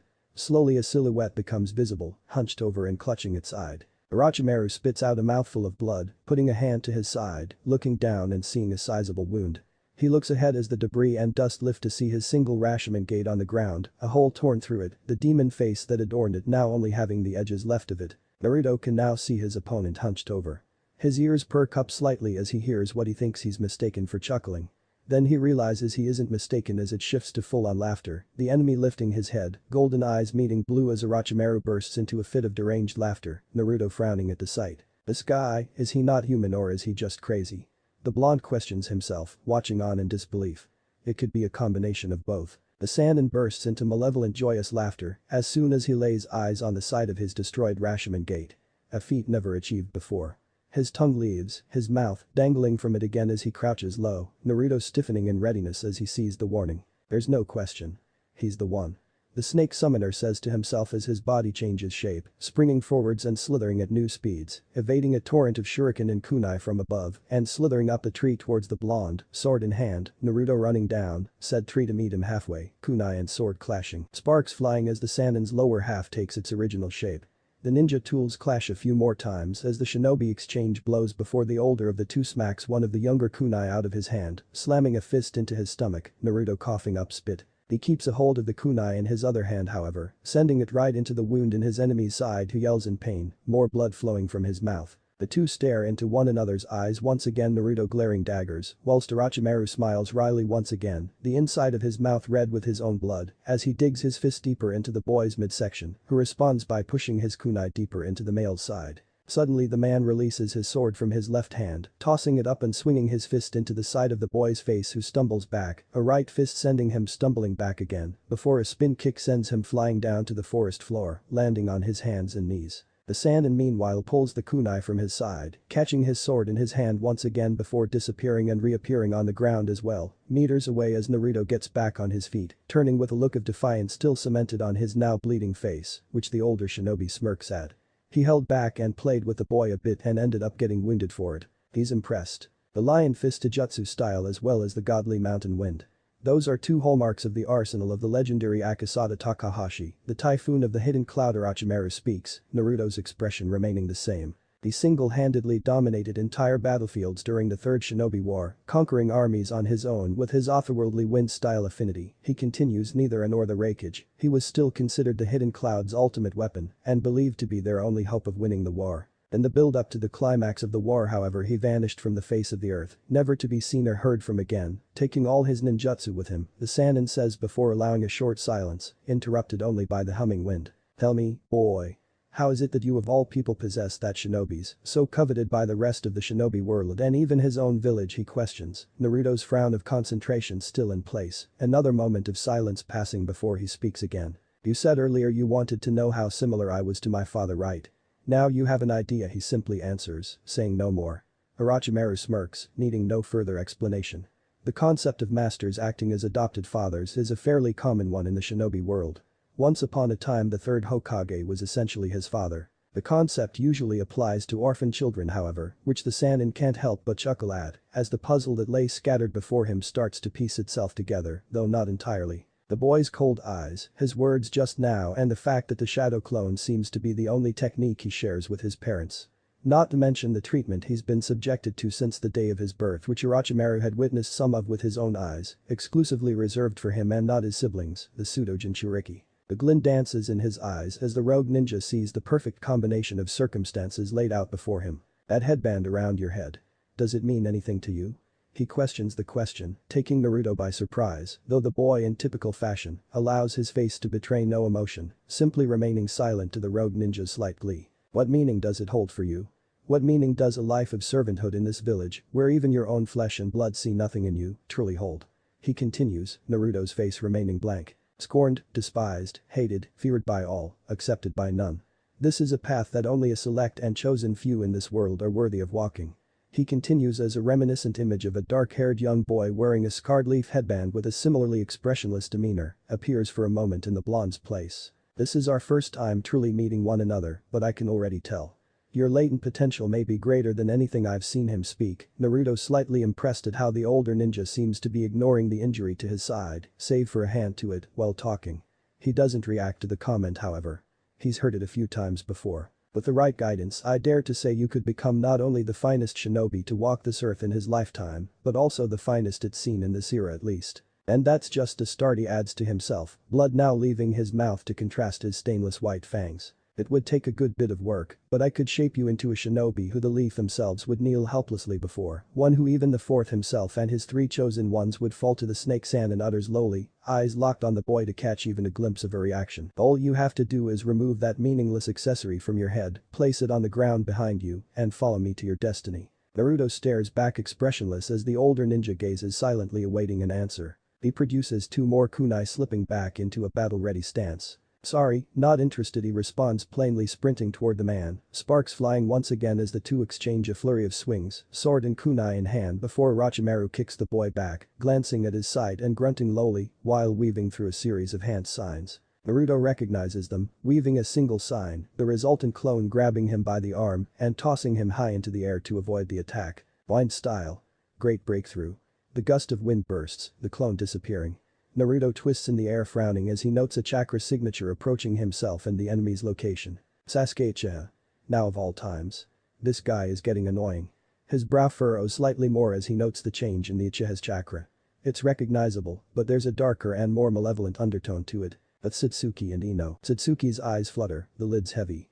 They lift and fall repeatedly as the blur beneath her slowly shifts into a clearer picture, that picture being the forest floor moving below her as she watches from the trees. She realizes that she's moving at high speed and that she's draped over someone's shoulder. Instinctively her elbow swings, meeting the stranger's face, a cloud of smoke engulfing her vision, but not enough to stop her from reaching out her arms, one above to grab hold of a tree branch and one below to grab her unconscious teammate's hand as she falls, the stranger now gone into thin air along with the smoke. Satsuki grunts in frustration at her own limbs, still partially asleep and numb. She swings her right arm a couple of times, swinging her teammate and draping her over a tree branch, earning a grunt from the Yamanaka who begins to move as Satsuki pulls herself onto the thick branch. Ino, are you okay? Do you have any injuries? She questions, the blonde groaning, a hand to her neck. No. I'm fine, she groans out. We were being transported by a clone. I destroyed it before I even got a look. Satsuki utters before a gasp escapes her as realization finally comes crashing into her, head swiveling. Wait, where's Naruto? Ino cuts her off. Satsuki, he knocked us both out. That clone was his. He stayed back to fight that man alone, her exclamation trailing into a horrified whisper, hands to her mouth, almost as if to stop the words that had already left it. Satsuki launches a fist into the tree branch they are both kneeling on, teeth gritted in rage. You idiot. You stupid idiot. She jumps to her feet, Sharingan active, eyes darting everywhere. She has no idea how long she was unconscious. They could be and probably are miles away from him and that freak. Naruto.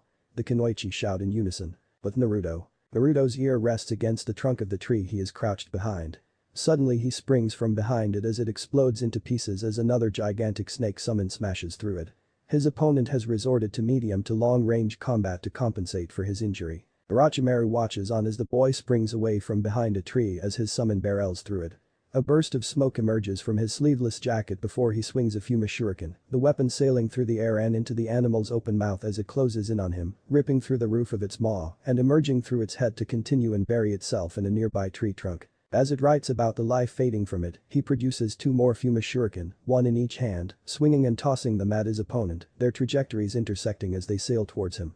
The Sannin's body bends and contorts at inhumane angles to dodge the projectiles. He backflips as a large fireball crashes into the position he was standing in. That smile once again graces his lips as the smoke lifts to reveal Sasuke standing ahead of him and a few steps in front of Naruto. A callous frown adorns his face, the mark on his neck pulsing. What the Sannin takes notice of before anything else however is the evolved Sharingan in the boy's eyes, both now bearing 2 Tomo. The sight fills him with glee, and that of Naruto walking forwards to stand next to Sasuke does so even more. "Sasuke, how kind of you to join the rogue ninja," says. "Shut up, bastard. Where's my sister?" the Uchiha demands, Orochimaru simply chuckling to himself, serving to further enrage the young Uchiha. "Answer me now, so I can finish you," he adds coldly as the mark begins to glow less statically, spread across the left side of his face, down his neck and arm, Naruto watching on with narrowed eyes. What the hell is that? He muses to himself as he senses that same malevolent undertone become more prominent, eyes glued to the mark on the Uchiha's neck as his chakra exponentiates. It seems to be a 3-Tomo pattern. "Unfortunately I have no idea," he sighs. "The one standing next to you knows the answer to that question," he answers, Sasuke turning his head to see the blonde gazing ahead at the enemy. "Satsuki is safe. And you shouldn't have come here," Naruto plainly says. Sasuke turns his head from the blonde, who is sporting a few bruises and scars, back to the freak and gasps loudly as he finally takes notice of the sizable wound in the ninja's side, eyes darting back to Naruto. "This is quite convenient actually. I'm almost out of time, so why don't we make this last act a worthy one? Why don't the two of you show me why you're so different one more time," he utters, flying through hand signs, the two weaving through their own set in response. Fire style. Dragon flame. Fire style.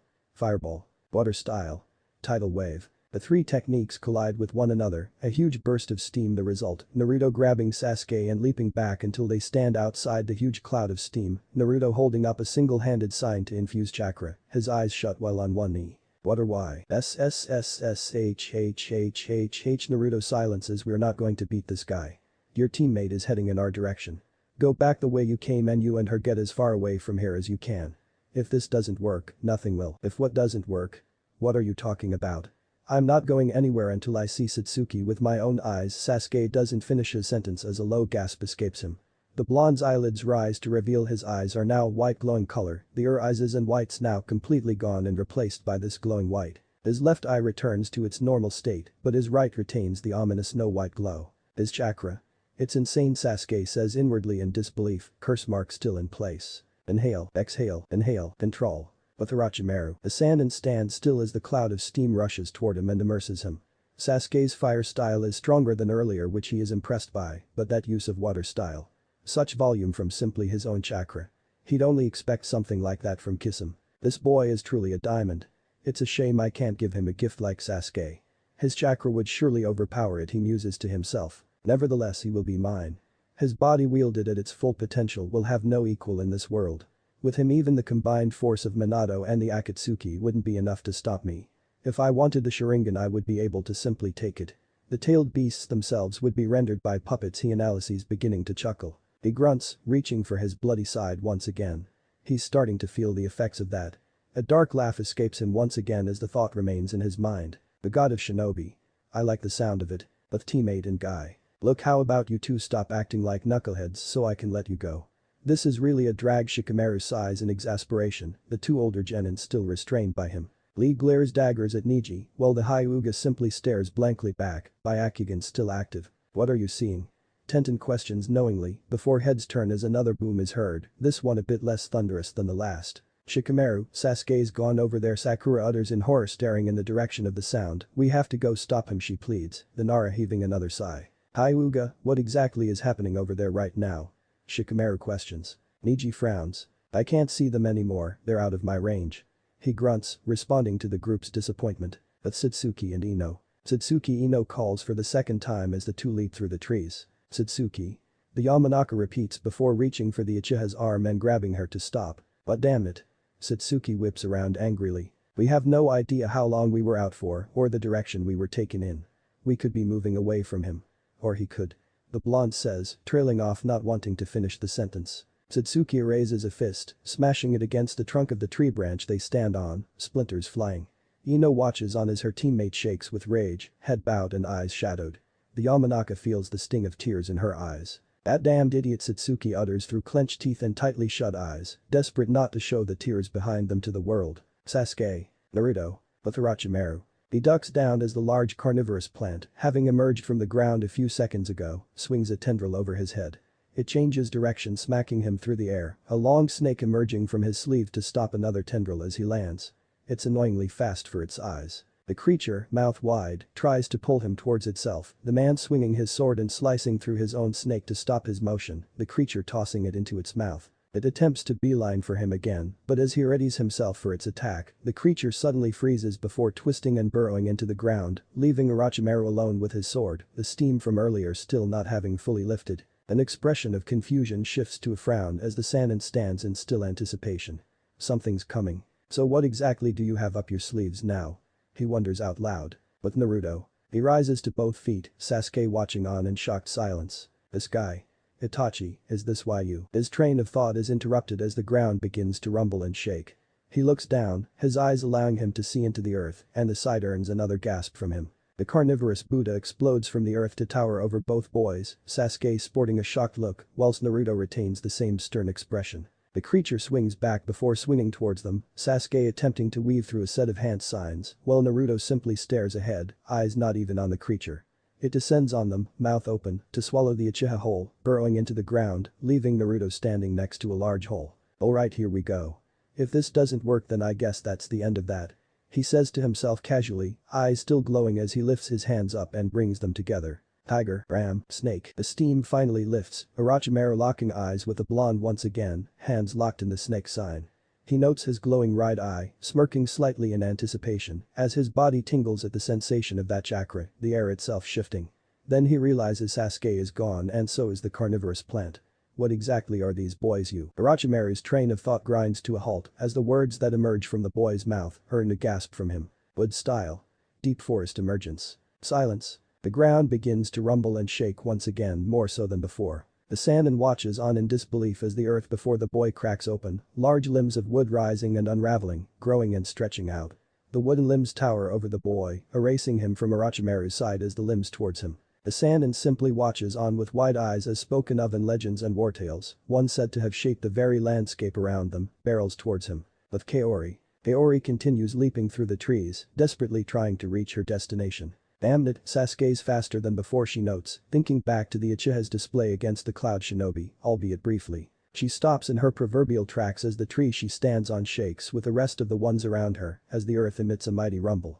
The rumble grows stronger, the Kunoichi looking down to see a sizable spiderweb of cracks in the ground below. The cracks explode outwards in enormous four-sided Venus flytrap springing from the ground, Kaori falling back off the tree branch she stood on with a yell, landing on the ground below with a thud. An expression of shock and fear shifts to one of confrontation as she produces multiple kunai with explosive tags strapped to them. The creature brings its head back and hurls a projectile out of its mouth towards the girl, Kaori releasing two of the kunai towards it before her face contorts with horror as she realizes what the projectile actually is. Sasuke's eyes allow him to see the two kunai rigged with explosives coming towards him in slow motion. He produces four of his own, throwing two that disrupt the trajectory of the oncoming ninja tools by colliding with them, and another two that fly into the holes at the end of each handle, sending the kunai flying away into the depths of the forest behind Kaori. Two explosions simultaneously ring out as Sasuke hits the ground in front of Kaori with a thud. The girl's head darts behind her to see the trees bathed in smoke and fire, and turns back just in time to see the plant creature disappear back into the ground, the only remaining evidence of its presence being a hole in the ground. Sasuke. She falls to her knees, helping the Uchiha into a sitting position. Are you alright? What the hell was that? She frets. I'm fine, calm down Ka. He pauses as the ground rumbles once again, the source seemingly further away. The two take no chances, jumping to their feet with kunai drawn.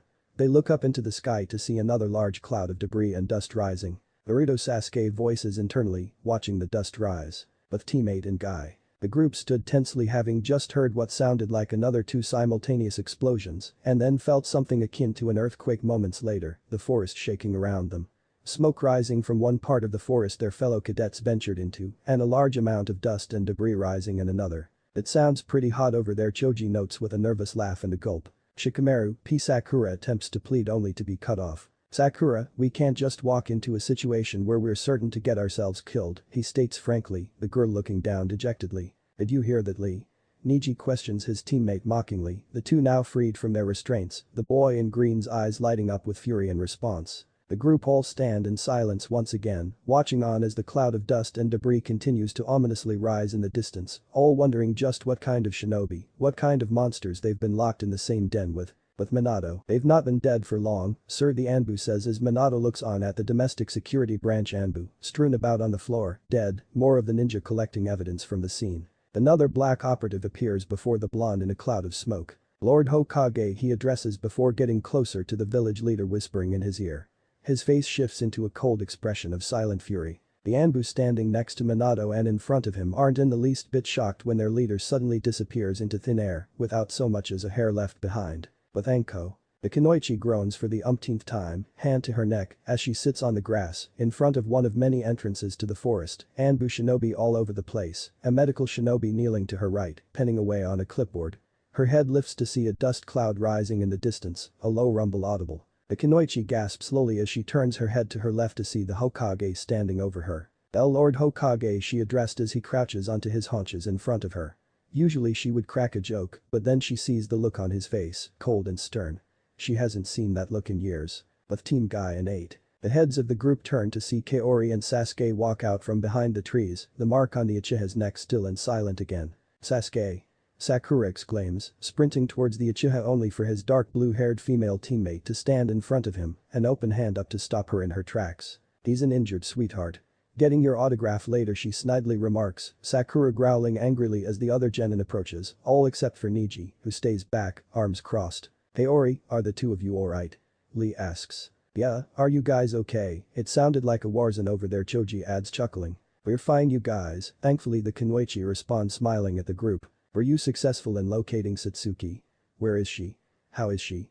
he asks, Kaori's own head turning to Sasuke, who didn't speak a word to her on their way back. "Satsuki's safe," the Uchiha says, Lee heaving a sigh of relief. "I just knew you were gonna save her, Sasuke." "Cha!" Sakura exclaims with eyes full of admiration. "It wasn't me who responded," plainly to the girl's apparent surprise. "Why you didn't?"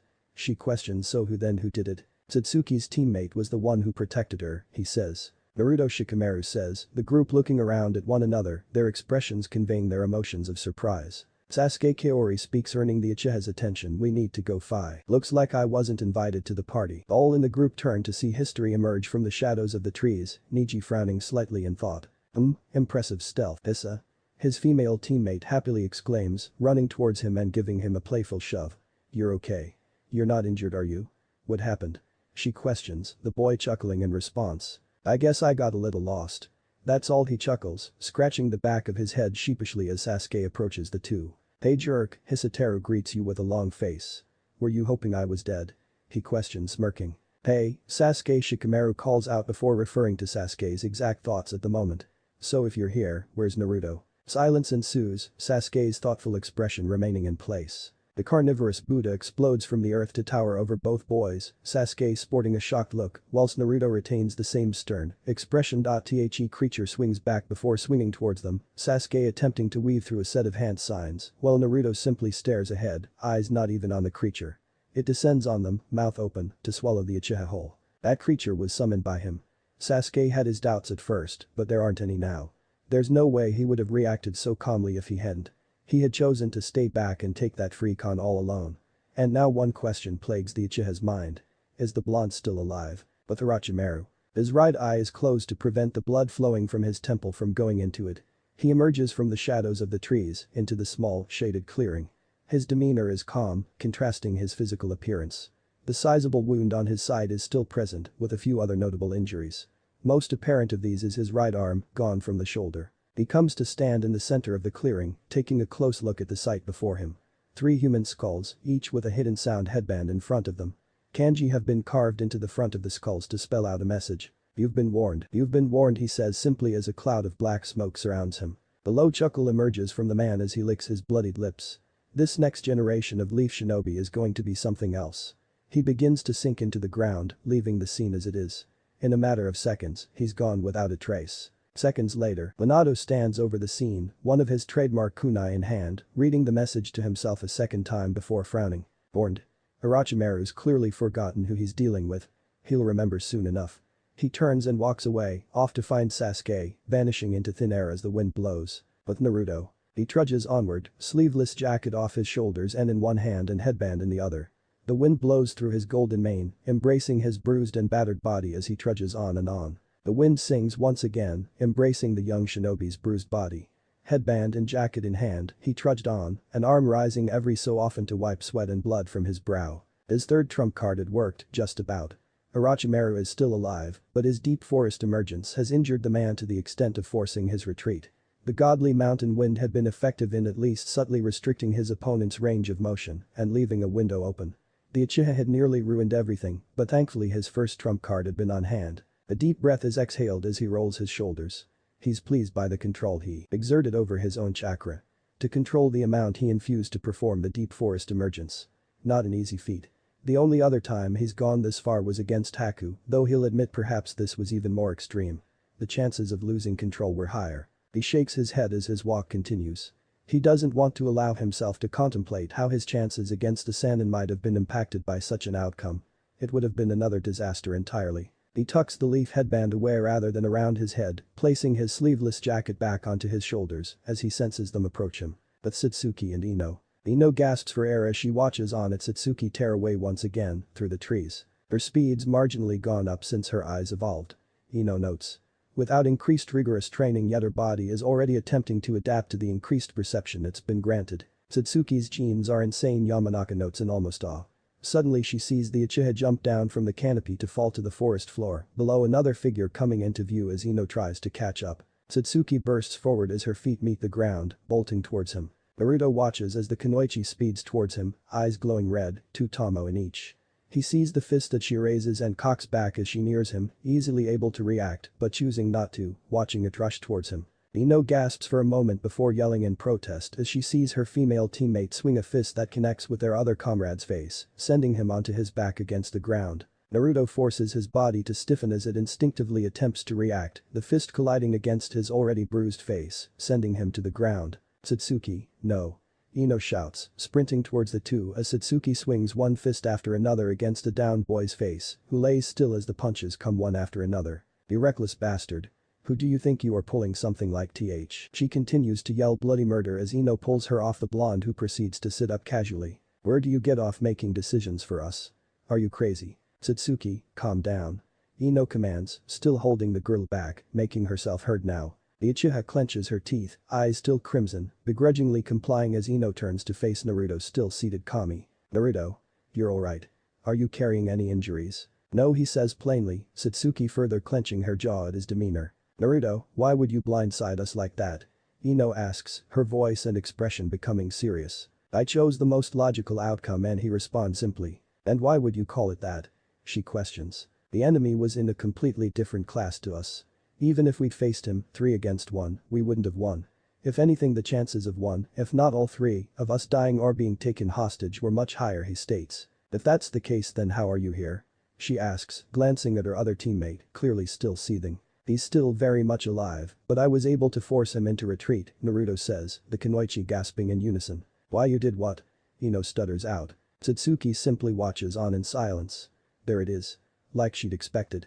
Just when you think you know how strong he is, you're wrong. What do you mean you forced him to retreat? The Yamanaka questions. I mean, I injured him to the extent of no longer being able to fight Naruto. But, ho. She doesn't finish that sentence as the question echoes itself to her once again. How much do they actually know about Naruto? So you're saying all 3 of us together wouldn't have survived, but you did alone?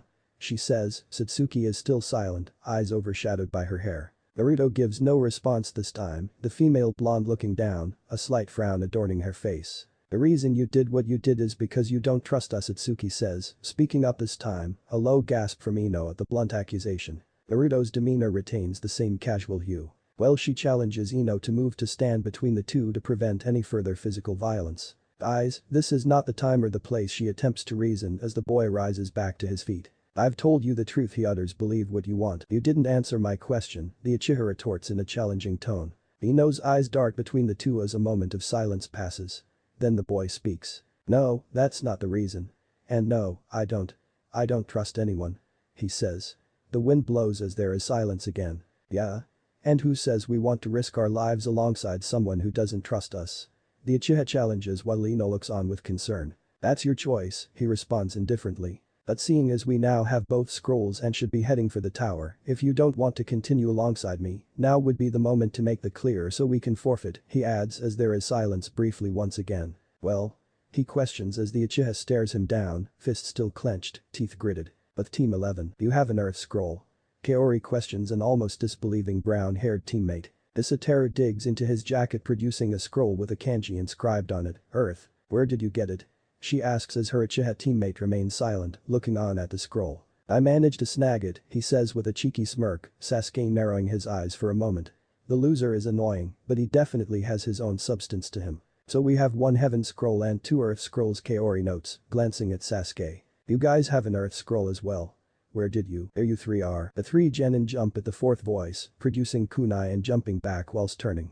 They are met with the sight of the leader of their village. Pretty odd choice of disguise for Kaori says with an eyebrow raised. It's not, Sasuke correcting, Sharingan active, Kaori gasping slowly. History isn't surprising. To get so close to them unnoticed. That's definitely the Hokage. If he were an enemy shinobi he'd have been able to kill all three of them before they even knew what was happening. Astonishing. The Lord Hokage, Kaori greets with uncertainty as the man shows a small smile for a moment. Good to see you three. Minato greets before his face shifts into a more stern expression. Listen. I'm not going to beat about the bush. Sasuke speaks, addressing his best friend's son, his teammates glancing at him. I have strong information that your life may be in danger. I'm afraid in light of the circumstances, I'm going to have to withdraw you from the exam, he says, earning gasps from the other two genin and a frown from the Uchiha. The three of you can only qualify for the next round as a complete unit, so unfortunately this does mean your team will not be able to progress any further in the exams. It's unfortunate, but it would be gross negligence on my part to allow you to continue at this point. He says only for the Uchiha to respond immediately. I know exactly what you're talking about, the boy says, Minato's eyebrows rising for a moment before his eyes narrow. Do you? With Team 12. Team 12 continue to walk in silence as the entrance to their destination comes into view. Ino glances uneasily at either of her teammates, not a word having been spoken since the blonde male had posed his question. She inwardly sighs to herself as Satsuki pushes the double doors open, Naruto following behind as she steps through as well. She can't remember things ever being this tense since the team was formed. She can only hope the team isn't too badly damaged by. Her train of thought is interrupted as her eyes are caught by a broken message on the far wall of the open room they find themselves in. Without. Heaven. She reads aloud. Guys, I think we have to open the scrolls, she surmises, glancing at both teammates who still haven't spoken a word to one another. Naruto produces both scrolls, unraveling both and tossing them before himself, smoke emerging from the scrolls to form a cloud that lifts quickly to reveal a familiar figure. Iruka-sensei. Ino greets the Chunin smiling back. Great to see you guys. He greets back happily. What are you doing here, sensei? Only here to congratulate you on passing the second exam, he reveals, Ino beaming whilst Satsuki retains the same frown that's been on her face for a while now, Naruto expressionless as always. On the second day, you three got here pretty early. Iruka takes note that of the three, Naruto seems to be the most injured, unsurprising considering he's probably the least skilled. The Kunoichi both glance at Naruto. They hadn't taken into account how far that clone had transported them. Allow me to explain the significance of the second exam. Iruka says, clearing his throat, Ino sweat dropping, Satsuki retaining her cold expression, and Naruto his nonchalant one. With Team 11, I see. So Naruto was left behind alone with that man, Minato asks with his eyes shadowed by his blonde locks. Yes, Sasuke responds, his teammates looking on intently, the Uchiha having fully explained what had transpired in the past day, including when he wasn't with them. History remains silent, listening intently. So Orochimaru is after the Sharingan and the fourth's eldest fought him. Talk about bombshells. Naruto Uzumaki Namikaze, huh? He muses to himself. The three of you will have to come with me so I can remove you from the forest. Uncle Minato the Uchiha interrupts, referring to the village leader by an old familiar term. It would bring a smile to his face on any other day. Please let us complete the exam first. I'll do whatever you need after, but my teammates need to advance, the Uchiha says, Kaori in history gazing at the Uchiha in surprise. The village leader sighs before producing one of his trademark kunai and throwing it at the Uchiha who catches it in his left hand. Infuse chakra and line it along the kunai if you run into any problems out of the ordinary, he says, emphasizing the last part of the sentence, earning a nod from the boy. I'll still need to speak to all three of you later. Until then, you're not to say a word to anyone about what you've seen today. He orders. In the blink of an eye, the man is gone without a trace again, Kaori casting a nervous glance at the Uchiha. He hadn't mentioned the mark on his neck once to the village leader. That might be a problem later. But Naruto, clone, a figure emerges from the monstrous wooden entanglement to jump down and stand right before him, revealed to be an identical copy of himself. The clone hands him an object wrapped in black, recovered from the giant jigsaw of wood that has completely rearranged this part of the forest. He partially unwraps it, taking a look at the object, before concealing it again, the two sharing a nod before the one holding the object leaps away, the other disappearing in a cloud of smoke. The clone glances back to see a white glow emerge from the depths of the entanglement and bursts away, increasing its speed. But Naruto. It looks like you had quite the 2 days, Tsunade says, turning to tend to Kushina's eldest again, dragged in by his teammates. He sits on a bed topless, sporting a good few bruises and cuts. He remains silent. Shizune fiddles about in another corner of the room, stealing a glance every so often. Tsunade notices the crimson blush on the Kunoichi's face and chuckles to herself. You're actually the third team to make it here. Your brother and sisters came in earlier today. Another team came in yesterday, she says as she treats a cut on the side of his head. Naruto remains unresponsive. He's willing to bet it's the Sand Shinobi. He wonders how the woman in front of him would react if she knew the one responsible for these injuries was her old teammate. The room suddenly trembles as several explosions forming one seismic one seem to ring out in the distance. That sounds like more from earlier. Shizune says. Such chaos from only Jen and Tsunade, says, shaking her head while the room continues to shake, items falling off shelves. Just what kind of kids are these? Naruto feels the memories rushing back, receiving the go-ahead from one of the many clones at the scene, subtly weaving the release sign to detonate the others. He heaves a low sigh of exhaustion. It cost a lot of chakra, but at least his secret is safe. The boy suddenly feels a pair of arms embrace him from behind. If he weren't as tired as he is, he would have reacted violently. He turns his head to see the Hokage clutching onto him. You're alright, he says, his voice filled with relief. Are you alright? You're not seriously injured, are you? I'm fine, Lord Hokage, Naruto responds plainly. Tsunade watches on at the two with a somber smile.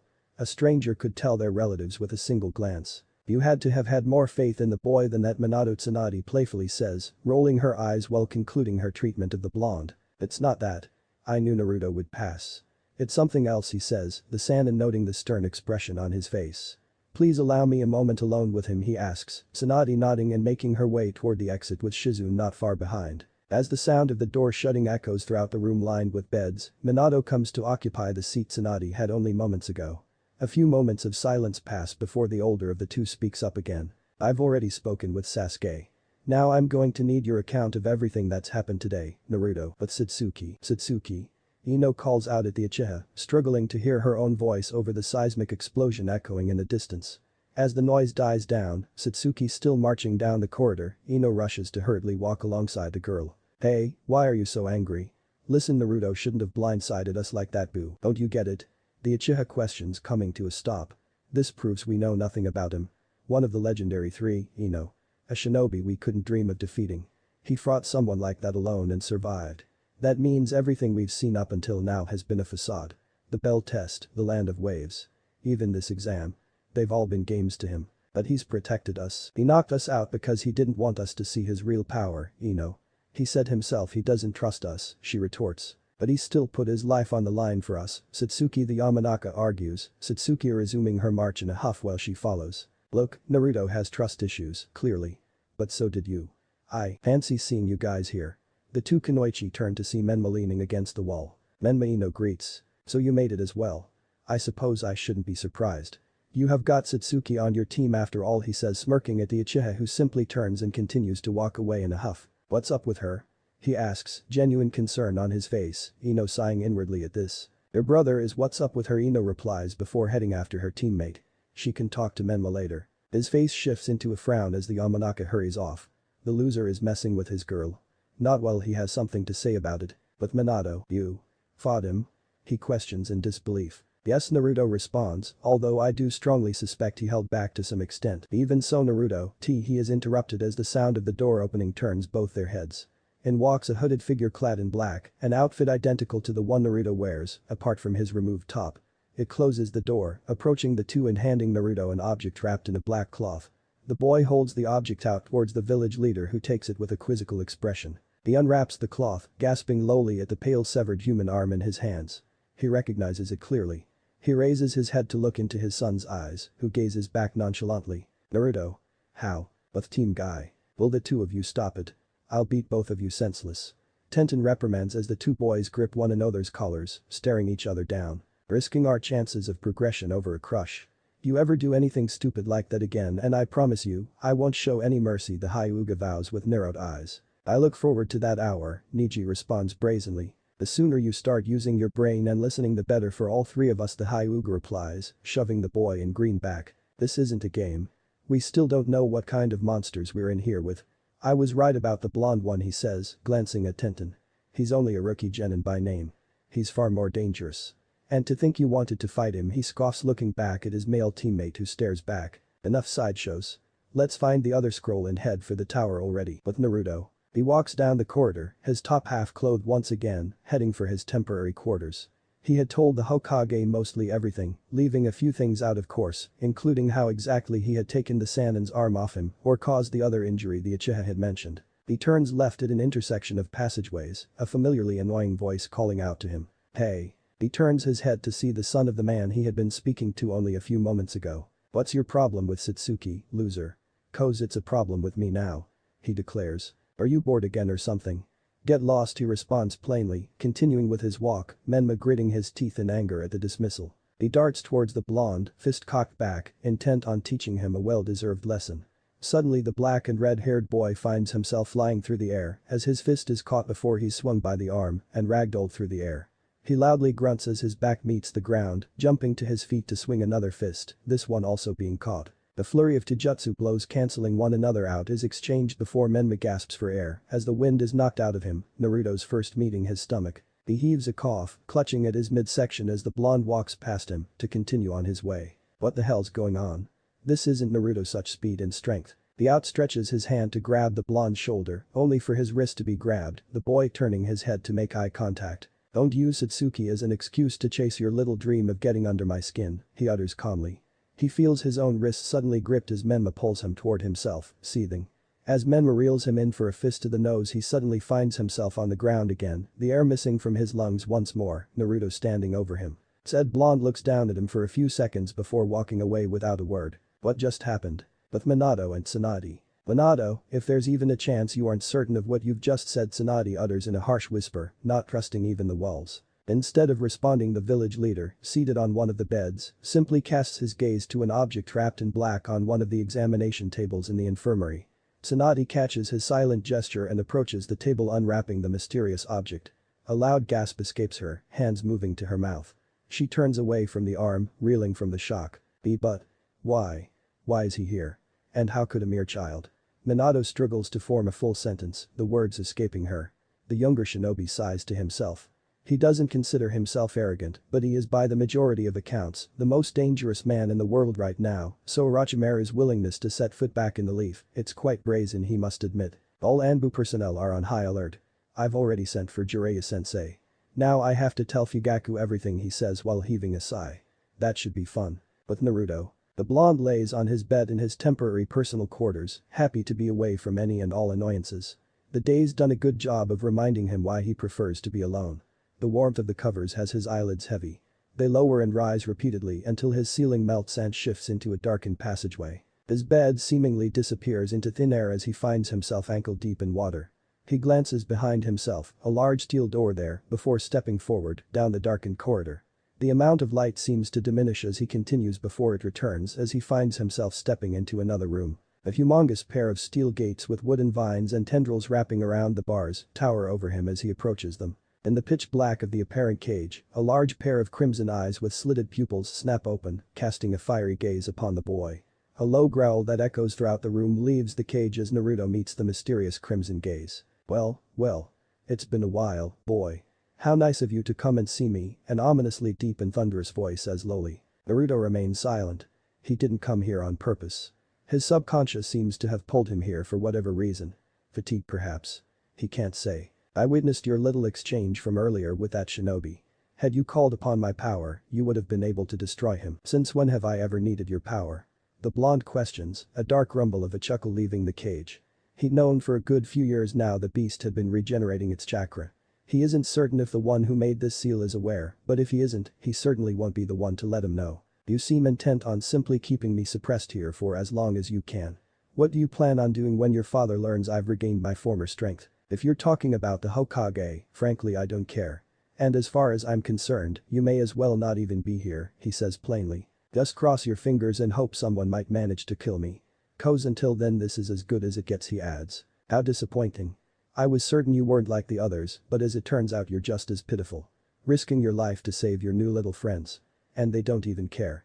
You're better than that, aren't you, Naruto?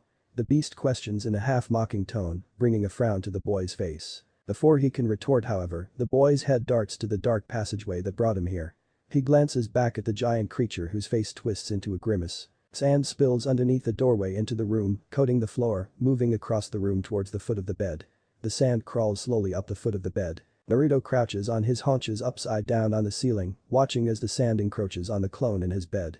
A kunai in one hand and a release sign at the ready from the other, he watches on, glancing at the shadow cast by the pair of feet on the other side of the door, ready to detonate the clone and pounce. Suddenly the sand pulls away from the bed at a rapid pace, rushing across the floor, through the underside of the door, until it's all gone without a trace. The pair of feet on the other side are still for a few moments before the sound of receding footsteps accompanies their departure. Naruto remains upright on the ceiling, glancing at the window to see the daytime sky had turned to night since he'd closed his eyes. He jumps down from it, walking over to look out at the forest underneath the light of the waxing moon, the remnants of the forest fire he'd caused earlier still rumbling in the distance. Elsewhere in the tower, temporary Hokage office. A chair flies through the air and collides with the wall, breaking into pieces as Fugaku swings a kick into it. Minato sits behind a desk while Sasuke stands a few steps away from him, having arrived with his team only minutes ago. Sasuke, you should have told me, Minato reprimands sternly, the boy reaching a hand to touch the back of his neck. As soon as he'd arrived he'd been taken straight to the infirmary for an examination. There was obviously no hiding the mark then. The boy glances at his father, a murderous expression of rage on his face. The nerve. The audacity. To touch his son. His daughter. His team. Minato. He needs to die, Fugaku utters in a low, cold tone.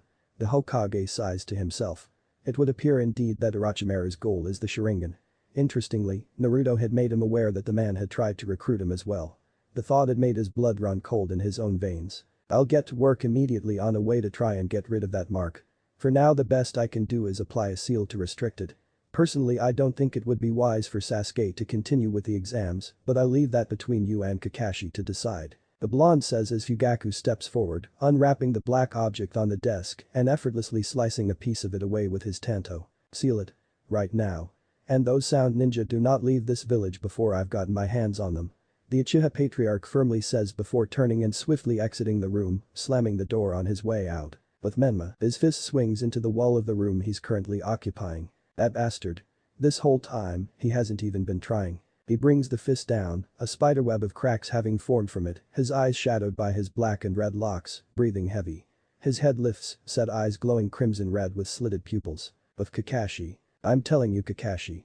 Those three are as certain to get promoted as Guy boisterously declares as the two make their way through the crowded square under the night sky. MHMH, Kakashi nonchalantly replies, eyes glued to his book. Just you wait until you see them in action.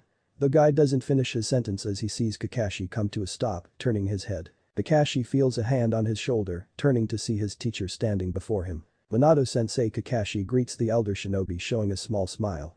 He's still amazed by how little the man has aged. Lord Fourth. Guy greets, beaming, excited murmurs spreading through the crowded square as more people take notice of their leader. I'm gonna need to borrow Kakashi for the rest of the night, he says before the small smile on his face is replaced by a more stern expression as he turns his head to his student. We have a problem, Minato says before his head turns as howls echo in the distance, clearly audible even in the crowded square. Fugaku. Old Uchiha clan compound, abandoned. Fugaku steps over another old stretch of police tape, emitting another shrill whistle that echoes out through the woods before him, the howls growing closer. A pair of eyes glows dimly in the shadows as growls become audible. He spots the glint of fangs in the dark as a large wolf, slightly taller than even the man himself, emerges from the darkness, more of them following. The animal comes to stand right in front of him. He produces the piece of flesh he'd taken earlier, allowing the canine in front of him a few sniffs before tossing it to the rest of the pack, who proceed to jostle and wrestle one another for it. The Uchiha male looks the creature in the eye, onyx eyes meeting golden. Find him, he simply says. The wolf emits a growl, nodding his head in acknowledgement. He raises his head emitting a loud howl, his peers, immediately ceasing their jostling, joining in to form a symphony of howls, more emerging from deeper within the forest behind them and even from outside the village walls. The creature bolts away back into the forest, its pack following, barks ringing out. Yugaku is left standing alone. Suddenly a cacophony of screeches bursts out as the male seemingly disintegrates into a horde of bats who take flight into the night sky, following the pack of hunters just dispatched. 3 days later, Naruto's temporary quarters. Naruto stands up from his sitting position on the windowsill, headband in hand. He looks down at the object for a moment. What meaning does it hold for you? You're better than that, aren't you, Naruto? With a momentary frown, he tucks it away and makes his way toward the door. The second exam has officially ended and now he's to find out about the next round. He hasn't seen his teammate since they dragged him to the infirmary. Battle arena. That is the true purpose of the exams, Minato concludes explaining, Anko to his right, the remaining participants, save for one, before him and their respective Jonin senseis also present, except for one as well. Now, with that out of he is interrupted by the sound of the double door entrance to the room opening. All heads turn to see the blonde from the written exam walk in. He watches his son walk in, not having seen him since they spoke in the infirmary, days ago. He'd wanted the chance to ask him for more details, but the boy had been nowhere to be found as usual. A feeling of pride fills him as he watches him walk in. Sasuke lays eyes on Naruto for the first time since that day. Not a single visible injury. Naruto walks into the large room, raised platforms connected to steel staircases on either side, a large pair of concrete hands, performing the ram seal on the far side of the room, and a large electronic screen not far from it. The genin stand gathered in the center of the room, the Hokage and exam proctor before them. Their Jonin sensei are also present, though he takes note his own is missing. He ignores the looks of apprehension and few glares he receives, coming to stand next to his own teammates. Ino smiles and nods in acknowledgement, and he nods back while Satsuki doesn't make eye contact. He turns his head to the Hokage who shows a smile before continuing to speak. Now, in light of the fact that more participants have advanced from the second exam than anticipated, there will be a preliminary round of one-on-one battles, the winners of which will advance to the third and final round of the exams. Matchups are selected at random, presenting the possibility of facing your teammates. From this moment onwards your progression will be solely dependent on your own efforts, the blonde shinobi speaks, the eyes of many of the cadets darting. Let's not waste any more time. Silence hangs over the room as the participants stand on the raised platforms, along with the present Jonin sensei, eyes glued to the large and darkened electronic screen. Naruto's teammates stand to his left. Official business, that's all your dad told us, Ino had said to him when he'd asked why their sensei isn't present. There's no doubt in his mind Fugaku's endeavored to go hunting for Orochimaru himself. Potentially and unsurprisingly, against the Hokage's wishes as well. Satsuki stares ahead, Ino every so often glancing at her and their blonde teammate. Flashback, Sasuke is still as sister clutches onto him, his arms around her as well, her body shaking with sobs. It's okay, Satsuki, I'm alright. He reassures as she continues to sob. She lifts her head to look him in the eyes. I was so scared. She confides, the boy's eyebrows rising slightly at the uncharacteristic expression of vulnerability. I was too. He confesses, an expression of surprise coming on Satsuki's own face now. If anything had happened to her, he doesn't know what he would have done. Your teammate. The one who saved your life, he may have saved mine too, Sasuke reveals, the Kunoichi gasping lowly at the revelation. Then Naruto. The male Uchiha nods his head in confirmation. He continues to gaze at her as she seemingly takes the information in. He won't mention a word about this thing on his neck to her, and if his mother finds out, it won't be from him either. Naruto Satsuki voices internally to herself. The blonde had done exactly what he'd endeavored to do again. Saved both her and Ino and her brother as well. In truth, her fear had not just been for Sasuke if she's honest with herself. She had been terrified for him as well. The thought of something happening to both him and her brother. Flashback ends. Sasuke Uchiha v Orochi Akado, the exam proctor calls out as the flashing screen of names freezes to reveal the first two combatants, eyes darting in the room to the two-leaf genin in question. You're up, jerk, make it quick, history jibes to an unresponsive Sasuke as he makes his way down. He never would have refused to fight, but at least he knows he isn't against Naruto. As much as it annoys him to admit, that's probably the one participant in the room he isn't ready for yet. Unless absolutely necessary, don't use your Sharingan in the next round, Kakashi's warning echoes in his mind as he makes his way down the steps. Minato watches on from his seat as Fugaku's son makes his way down to the arena floor. I just hope Kakashi's sure about this. He'd applied a restrictive seal to the curse mark and the boy had about 3 days to rest and replenish his strength. Hopefully it'll be enough to avoid any major problems. The Jonin, dressed in the standard attire of his rank with short brown hair and dark-colored eyes with bags beneath them, stands between the two shinobi as they come to stand across from one another. He heaves a few hoarse coughs before speaking. "I am Heiichi Gecko, proctor for the preliminary round of these Chunin exams," he utters before coughing once more. "The two of you will be the first combatants of this round. Are there any objections?" he questions. He is met with silence as the two stare one another down. "Very well, then. Begin," he announces, jumping back as Yoroi springs towards Sasuke, swinging a kunai in his left hand.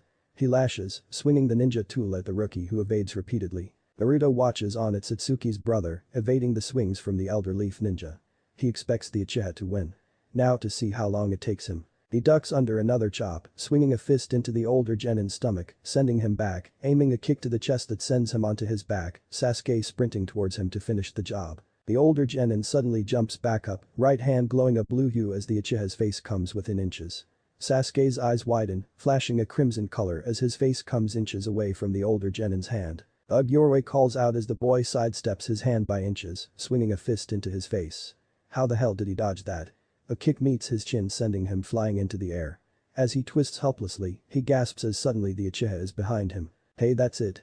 Lee exclaims as he sees the Uchiha behind his opponent in midair, Guy narrowing his eyes and glancing at Kakashi, who watches on. Yoroi tries to swing an elbow, Sasuke evading this too, and swinging a barrage of fists into the older Genin's body, before swinging a roundhouse kick into the boy's stomach, sending him crashing into the ground. He lands on his feet, the proctor approaching his downed opponent and checking on him. "Winner. Sasuke Uchiha," he declares as the boy lays unconscious. "Way to go, Sasuke." Sakura exclaims while Shikamaru rolls his eyes. "Barely used his Sharingan either. What a cocky one, that Uchiha," he inwardly voices nonchalantly as the fellow Leaf rookie makes his way back to his team. "The dancing Leaf shadow," Kakashi Guy says, turning his head to his old comrade, eyes narrowed. "Don't look at me.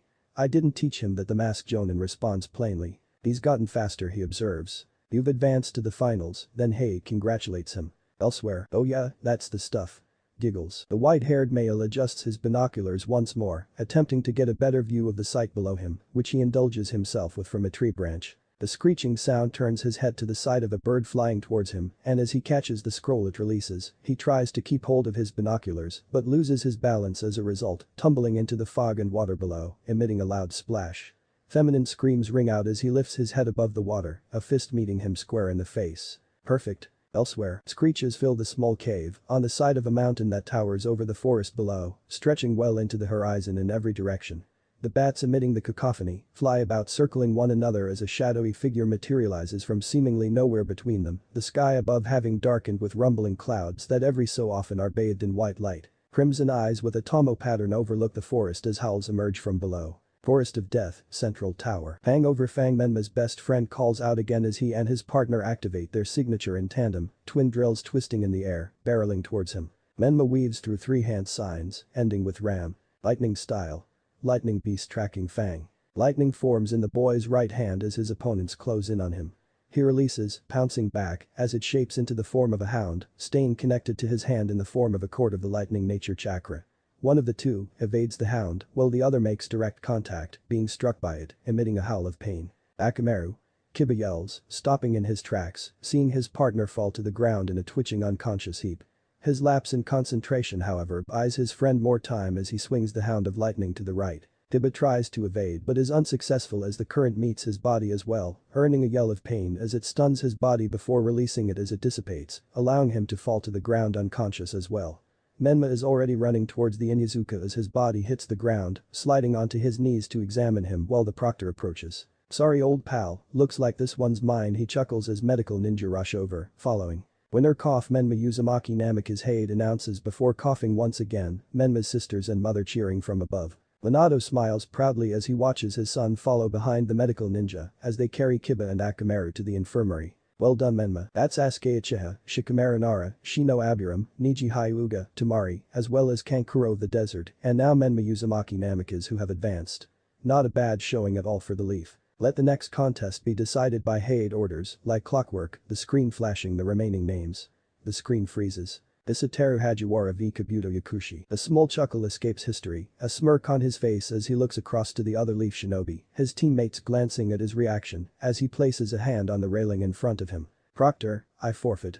Kabuto shouts while maintaining eye contact with his would-be opponent, earning gasps from a few of those present, Hisateru's smirk still in place. Wait, what? You're quitting just like that? Why? Ino questions confused. I've seen enough to know the competition here is pretty stiff. On top of that, I've already seen one of my teammates fall to a member of his squad.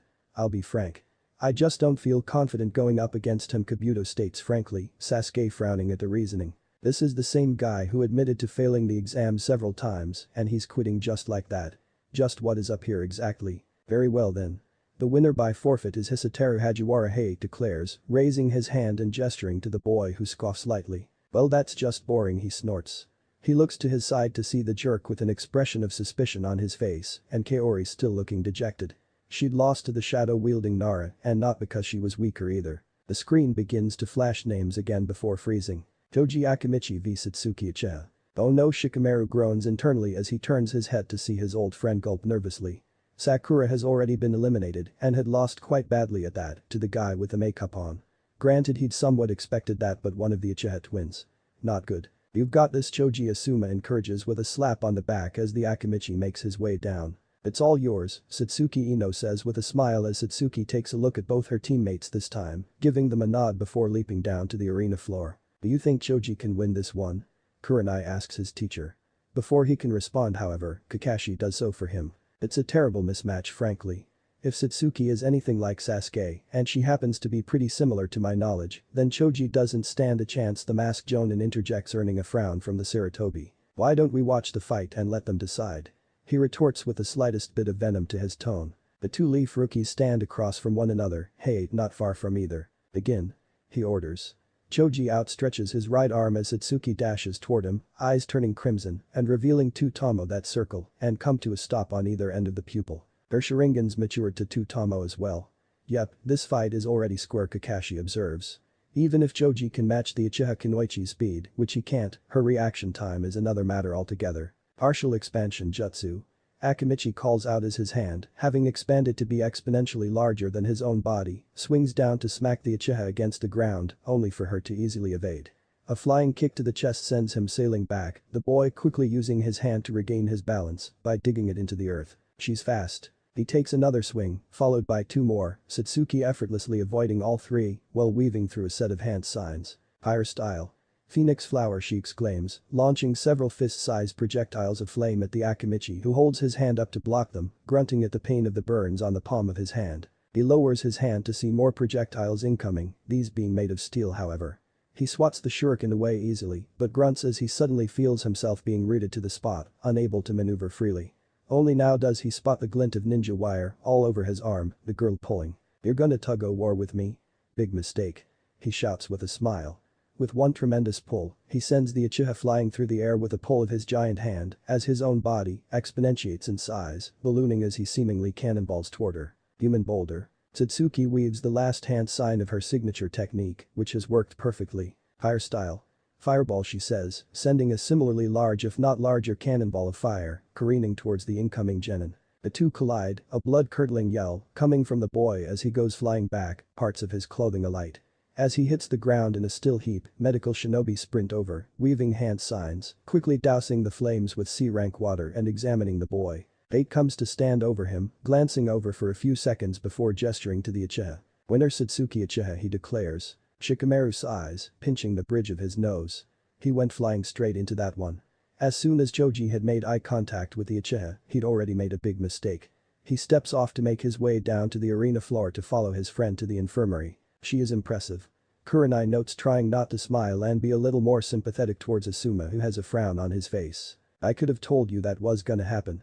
Oh wait.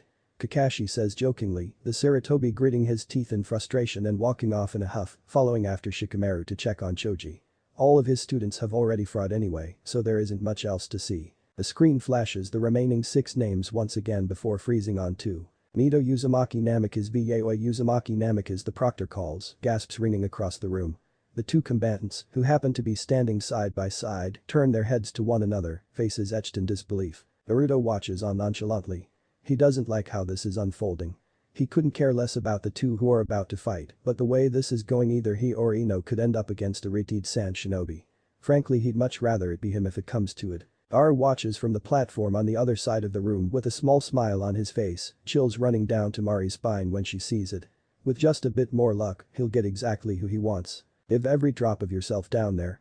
I won't accept any less, Mito says, a smirk forming on her face. The uncertainty on her sister's face shifts to a determined smile as she responds. The same goes for you, Tomato Head, she gripes with the old nickname before the two leap down to the arena floor to stand across from one another. Your sisters got drawn together, Naruto. Who do you think is gonna win? Ino asks, turning her head to the blonde who watches on, showing no emotional investment whatsoever. It doesn't matter. He responds, resisting the urge to correct her wording. That's the least of my concerns right now, he speaks, eyes narrowed, Ino frowning in thought at his response. Let the contest begin. Hey, coughs, signaling. A cloud of smoke bursts from Mito's hands, revealing a katana as Yaoi sprints toward her with a kunai in hand.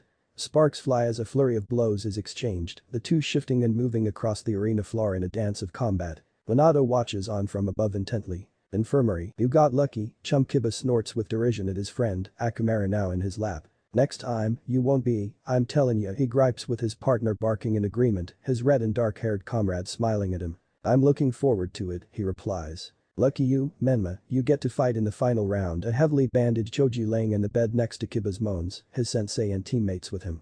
Don't get me started, Choji. This guy's got a big enough head already.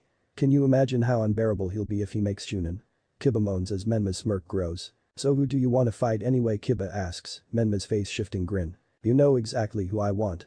He better win his fight too, Menma replies, cracking his knuckles. I'll have to ask you to give those two some time to rest now, voice says, heads turning to see Shizune standing in the doorway. Sure thing, Doc, come on kids. We'll see these two later, Asuma orders, Shikamaru and Sakura making their way towards the door, Menma exchanging a fist bump with Kiba before standing and following alongside Asuma. Battle arena. Water style. Water bullet jutsu.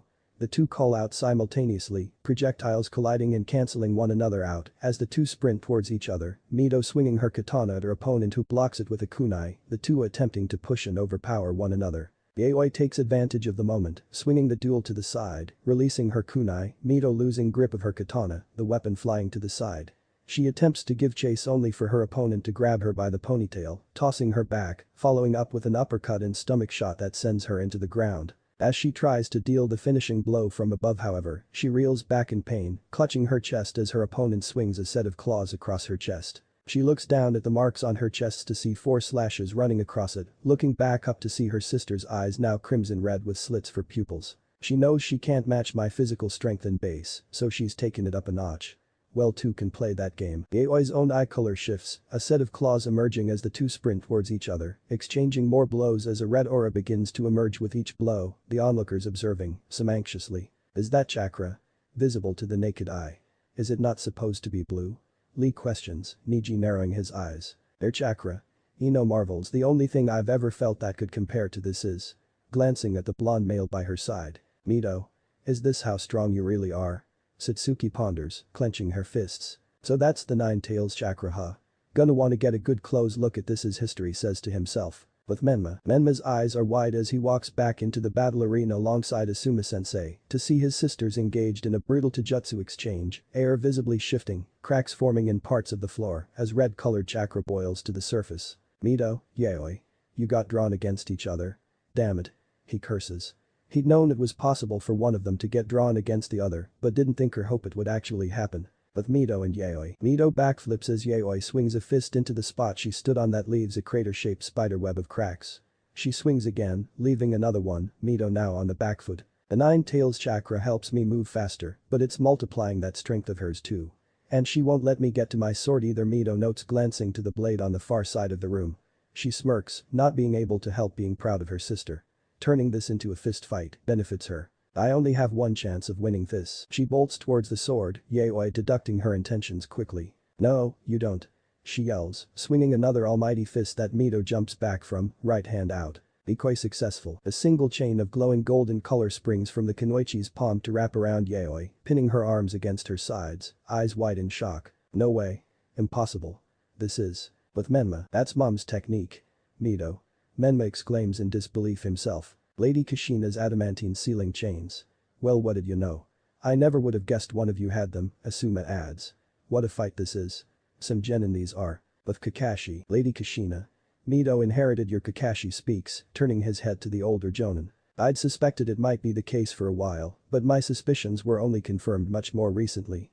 Her Uzumaki blood runs strong. Kushina responds with a small smile that only holds for a second before the firm look of concentration on the fight is back in place. But Mito and Yayoi. Your Nine Tails chakra is useless against these restraints. Forfeit now, Yayoi, Mito commands. You'll catch up to Mito in no time. You'll be as good as your sister someday. You'll be better someday, Yaoi. I know it. Yaoi struggles against the chain wrapped around from her upper arms down to her wrists, infusing more of the red chakra, cracks forming in the ground beneath her as she releases an almighty yell that reverberates against the walls, shaking them, desperately trying to break the restraints, to no avail. Don't insult me. Finish the fight like a real kunoichi. Yaoi fires back. Mito takes a glance at the proctor who says nothing before looking back at her opponent and taking a deep breath before pulling on the chain, sending her sister flying towards her, fist cocked back. She swings it forward, making contact square in the face, sending the blonde genin onto her back in an incapacitated heap. The chain releases as it winds around Yaoi's body to retract back in Mito's hand, who falls onto one knee above her sister.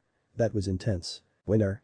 Mito Uzumaki Namika's hate declares as Mito looks up to see her mother standing over her with her brother running towards them from the other end of the room, medical ninja following. Look at you learning fast, she teases with a smile while bending over to tend to an unconscious Yaoi. Lady Kushina, please allow us, one medical ninja says, Kushina complying but following closely behind as they stretcher her off, Menma helping along Mito as they follow. Minato remains in his seat despite wanting to follow, having to be present for the remaining two battles. There are 4 combatants remaining, meaning the next fight will automatically decide the one that follows, Hade announces as the screen flashes between the remaining 4 names. Ara of the Desert, Rock Lee, Ino Yamanaka, Naruto Uzumaki Namikaze. Lee watches on intently, Naruto nonchalantly, Gar retains a coldly blank demeanor, while Ino looks on nervously.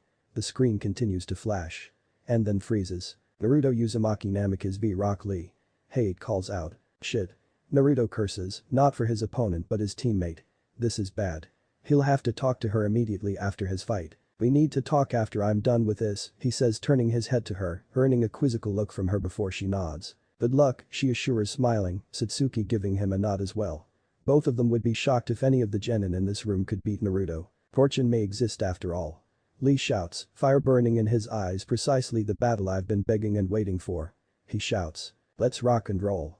The time has finally come for the young youthful hurricane of the leaf to showcase himself.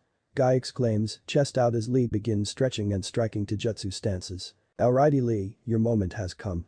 Save the very best for second last is how the saying goes after all, he exclaims, his Jonin peers sweat dropping. He places his arm around his student's neck. Now Lee, that's the son of the Hokage. From what I've heard, he isn't as gifted as his siblings, but he is still a child of the fourth himself, so don't dare underestimate him. Go out there and show them all why you're gonna be a Chunin. He exclaims. Yes, Guy-sensei. I will not fail you. He exclaims with as much fervor, saluting his teacher, a starry-eyed look of admiration written in set eyes. I know you want my boy.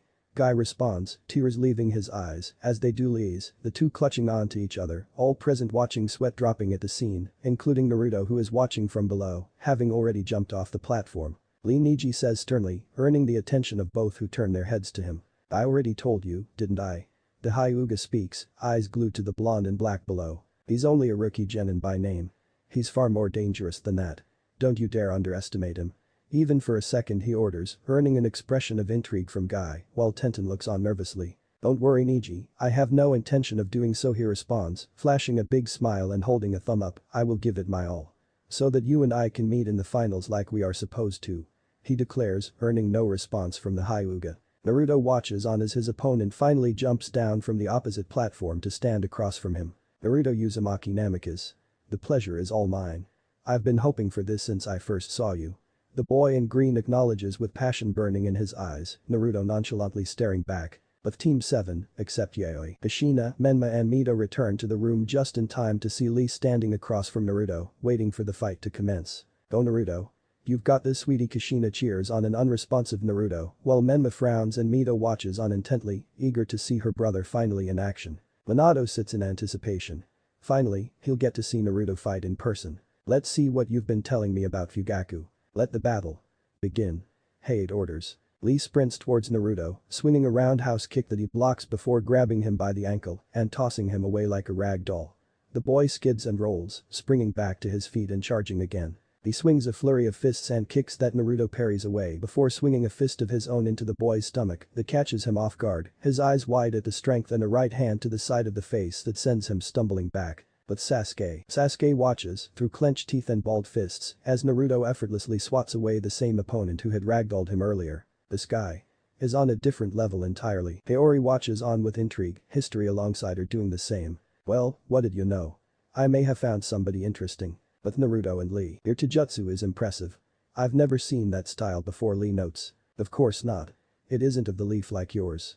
I would highly recommend taking those weights of yours off or at the very least using some ninjutsu, Naruto says, plainly earning a gasp from the boy. I can't be certain of how long it'll be before I start getting bored. How did why he stutters. Your movements are clearly too labored for someone of your taijutsu proficiency.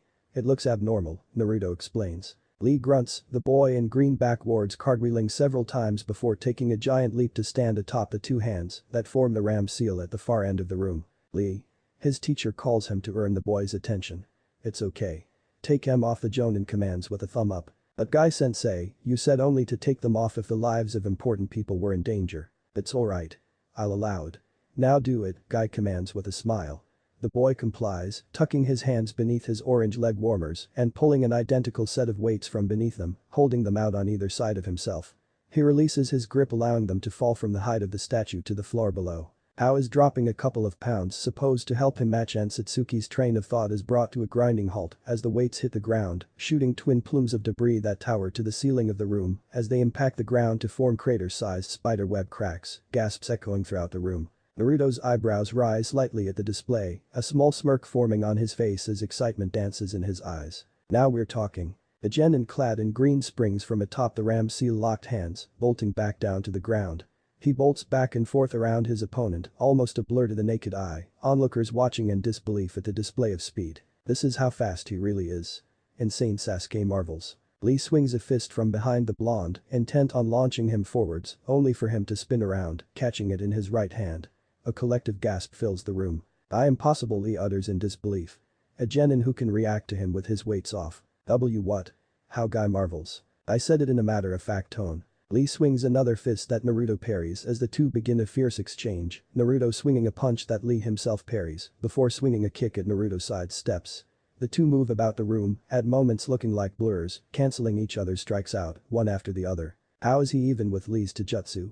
That doesn't make any sense. Tenten exclaims, is he the same? She questions. No, Satsuki answers, Naruto's holding back by quite a bit. He hasn't used any of his ninjutsu at all so far. Why? She questions, turning ahead. Because Naruto grabs the boy's arm and swings a right and left fist into his face. A kick to the face sends him stumbling back, only for him to launch himself forward with a vicious headbutt that sends the boy in green onto his back. He's enjoying himself. Enjoying it, Tenten questions in confusion. Combat of any kind, even Mortal Kombat. Naruto considers it a sport. Satsuki responds to the other genin exchanging looks of shock, Kakashi's lone eye narrowing. Lee sits up to see the blonde standing, sporting a good few bruises like himself, a smirk in place with blood leaking from his mouth. Don't get me wrong, this is fun, but I meant what I said. If you don't start using your ninjutsu, you will lose, he says in a matter-of-fact tone. Minato sits back, watching on in shock. This is what his son has been hiding for so long. Why? How? Naruto's taijutsu is levels above that of even his siblings. And he's not used any ninjutsu yet. Well? Naruto questions as the boy in green rises to his feet. He begins to unwrap the tape on one of his hands. Then all of a sudden he springs forward, Naruto at the ready, only for the opponent to begin sprinting in circles around him. Just what are you planning? Naruto questions himself. Suddenly he finds himself flying into the air as a kick to the chin launches him. His speed exponentiated all of a sudden. What was that? He muses, shocked. A fist comes, followed by another, a flurry of blows meeting Naruto's body, sending him further into the air. The boy in green grabs him, and the combat tape hanging from his arm finds itself around Naruto's body, restraining him as his opponent flips him upside down, the two twisting and turning in the air, barreling towards the ground. Primary Lotus. He yells. As they approach the ground, however, Naruto infuses wind-style chakra, releasing it in a burst from his body, shredding the combat tape and sending his opponent flying, with a yell, as the wind-style chakra inflicts several cuts. The force of the wind cushions Naruto's landing, while Lee hits the ground with an unceremonious thud. The lotus failed. What was that? Guy exclaims in disbelief. A wind-style change in chakra nature, coupled with a change in chakra form like that. I haven't seen that kind of control before. This kid Kakashi notes watching on. That was a wind style change in chakra nature. Tamari examines. He's a wind style user. Aki narrows his eyes in intrigue. He knows how rare that affinity is, even in his own land. So he's a wind style user, huh?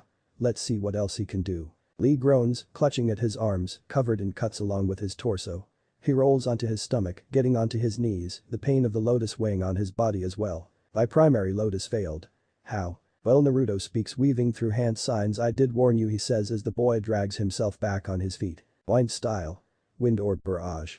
He yells, firing several fist-sized projectiles of wind at the boy, colliding with his body, earning several yells of pain as he is sent flying again. Unfortunately, you can't hope to beat someone like Naruto with just Taijutsu.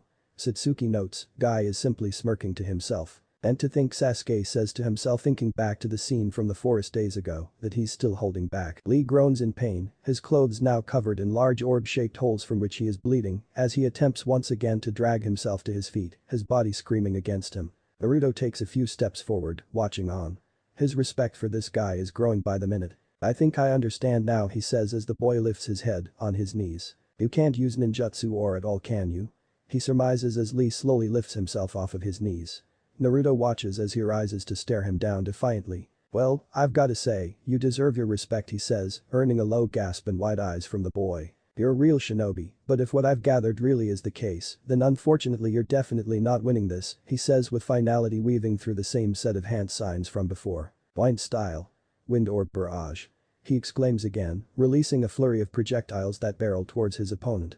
Just as they close in, however, the older genin once again moves a blurred motion to dodge them all, the projectiles colliding with the far wall, leaving small craters in them. Naruto's eyebrows rise. He can still move at that speed. The older genin comes to a stop, a few feet closer to the blonde. I thank you for your acknowledgement, Lee responds, but I will not lose. He declares, lowering his head, arms crossed in an X gesture. To hone your taijutsu to this level and still be able to wield ninjutsu, elemental ninjutsu at that, you are truly a genius, Naruto.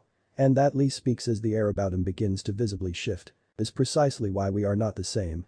He roars as an explosion of chakra leaves his body, visible around his body. Third gate. Gate of life open. He roars, his chakra visibly swirling around him as a green aura glows as well, Naruto watching on with intrigue as debris rises around the boy. So there's more, huh? He quizzes. Fourth gate. Gate of pain open. More debris rises, cracks forming in the ground as the boy's skin begins to turn a red hue, veins bulging against his skin as if threatening to burst. The arena floor is split, debris rising as the boy suddenly disappears, and Naruto finds himself flying into the air, a kick to the chin launching him.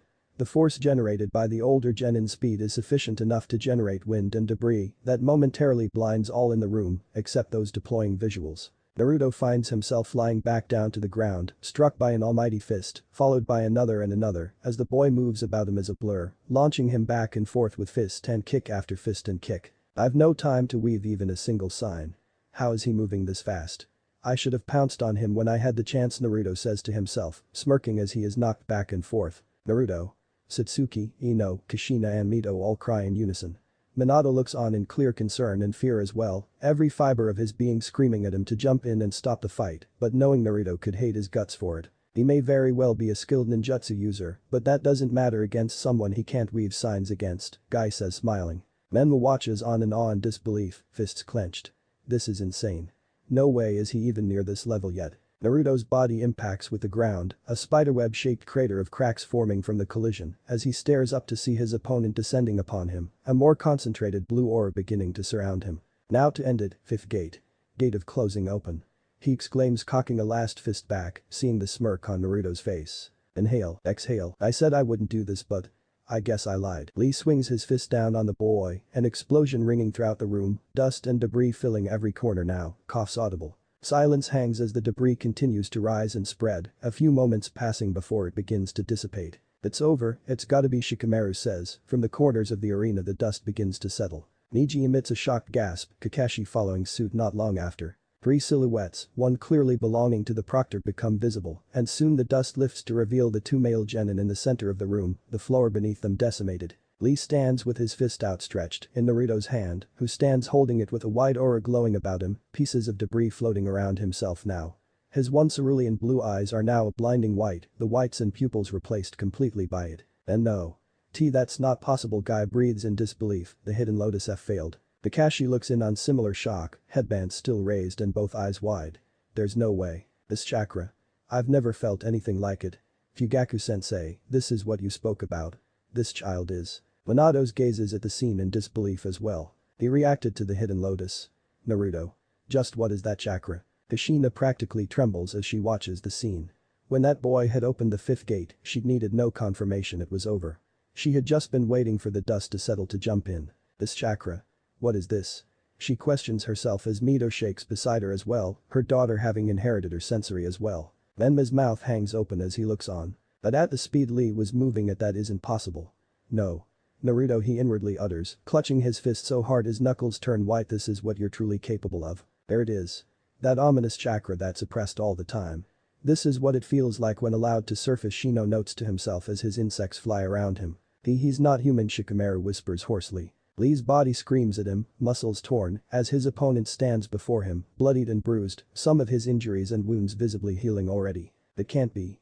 No one can defend against the hidden lotus. How? You fought incredibly, but it's like I said, you were never going to beat me with only Taijutsu, he answers in an ominously deep voice. But the nine tails. He defended himself against 5 of the 8 inner gates. And with his own chakra too. Minato, Kushina. You've created quite the monster. And his full potential is far from realized, the beast utters as the flow of the boy's unsurpassed chakra reacts to the seal, wooden tendrils wrapping around him from behind the bars, as he emits a low chuckle that turns into full-on roaring laughter, even as he feels himself restrained further. But Naruto's left eye returns to its original color, right still glowing as he wrestles to keep control of himself. Lee's knees buckle as the aura around him finally dissipates, his opponent tossing him away. He skids and rolls before coming to a stop, clearly desperately still trying to muster the strength to get himself back up. It's time to end this. The godly mountain wind. No. That would kill anyone with a direct hit, and he's in no shape to try and dodge. The wind orb barrage again, it is then, Naruto says to himself, weaving through the same signs as the boy drags himself to his knees. He brings his head back as the genin slowly turns himself, throwing it forward and releasing the projectiles once more. Lee releases one cry after another as the compressed bullets of wind chakra strike him, first, second, third, fourth, fifth and sixth, sending him through the air again, onto the concrete with an unceremonious thud. Naruto's right eye returns to its original color as Lee hits the ground, the wide aura around him dissipating as the other boy sensei finally jumps down onto the arena floor, Lee still and unmoving. He runs over to the boy, examining him. It's over. It's done. Liu, he doesn't continue as the boy starts moving again, Naruto this time showing genuine shock, as for the umpteenth time, the boy in green drags himself to his feet, bloodied and bruised, holes all over his clothing, the top half hanging on by a few strings, in tatters. Eye begins to shake, tears leaving his eyes as he sees the boy's face, Naruto emitting a low gasp as he sees it too. He's not even conscious. His willpower is the only thing holding him up. What have I done? Forgive me, Lee. It's okay, you've already proven yourself. You did it, he affirms, wrapping his arms around the boy. This match is over, and the winner is Naruto Uzumaki Namikaze declares. The words almost don't register to Naruto as he watches on at the scene. You already did it, Naruto. You're already the greatest. Because you're my student, son, Akasada assures, ruffling the blonde's head. Naruto's blonde locks shadow his eyes as medical ninja rush over to stretcher the boy away. He turns and begins to walk away, back to his team, only to see them running towards him. Naruto. They shout in unison, embracing him. I'm fine, he assures as they examine him. I knew you couldn't lose. Ino exclaims, Satsuki nodding in agreement. The time has come for the final preliminary battle to take place. The proctor interjects. Ino clenches a fist and takes a look up at the red-head sand ninja, who disappears in a cloud of sand and reappears on the arena floor. Ino, Naruto says, earning her attention, ignoring the irritating medics trying to get his attention. You have to forfeit. What? She questions in shock. I said you have to forfeit the fight, right now. You're not gonna beat him, he says, the Yamanaka's head lowering. You don't believe in me, huh? No, that's not it, he responded. I told Satsuki the same thing before the first exam. That guy is dangerous. He's not just a ninja. You're not going to beat him. Your life will be in danger. He warns firmly. Maybe it will. But I won't be the only one out of the 3 of us who quit. It's not happening. It's about time I showed you too. Ino, he tries to sternly interject only to be cut off himself. Sir, please allow us to treat. Why? One of the medical ninja interrupts with a hand on the shoulder, only for Naruto to turn, eyes flashing blinding white, the male lifting his hand shivering. Don't touch me again. He warns in a low and venomously deep tone before turning back. Listen to me for once, damn it. You're not just fighting him. Don't do this. Naruto shouts, visibly becoming angry in a rare sight. I've already made my decision, she says firmly. Naruto turns his head to Satsuki who looks on, not knowing at all what to say. Naruto swiftly turns and marches his way toward the exit, medical ninja following. He'll be damned if he sticks around to watch this. Elsewhere, the horde of bats converge to form a silhouette once again that shapes itself into a man. Fugaku steps forward, the pack standing in a semicircle at what appears to be the entrance to a cave. He steps into the semicircle turning his head to the alpha who gives him a nod. He seemingly disintegrates into the horde again, who fly into the cave, the pack following. The masked ninja bows on one knee before the large glass cylinder of green liquid, wires connected to it from above and below, a myriad of buttons and levers not far from the cylinder. Inside it, a pale man with long black hair, apparently missing a right arm with a huge wound in his side floats.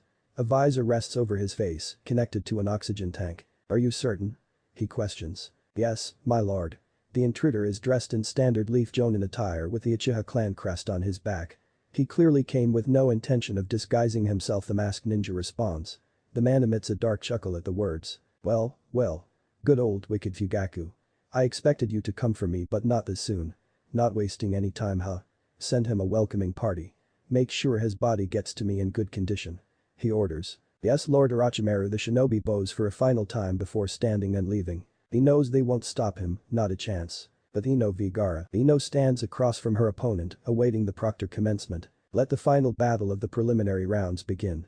Hey, it orders. She sprints toward her opponent who stands still, arms crossed, serving to only enrage her.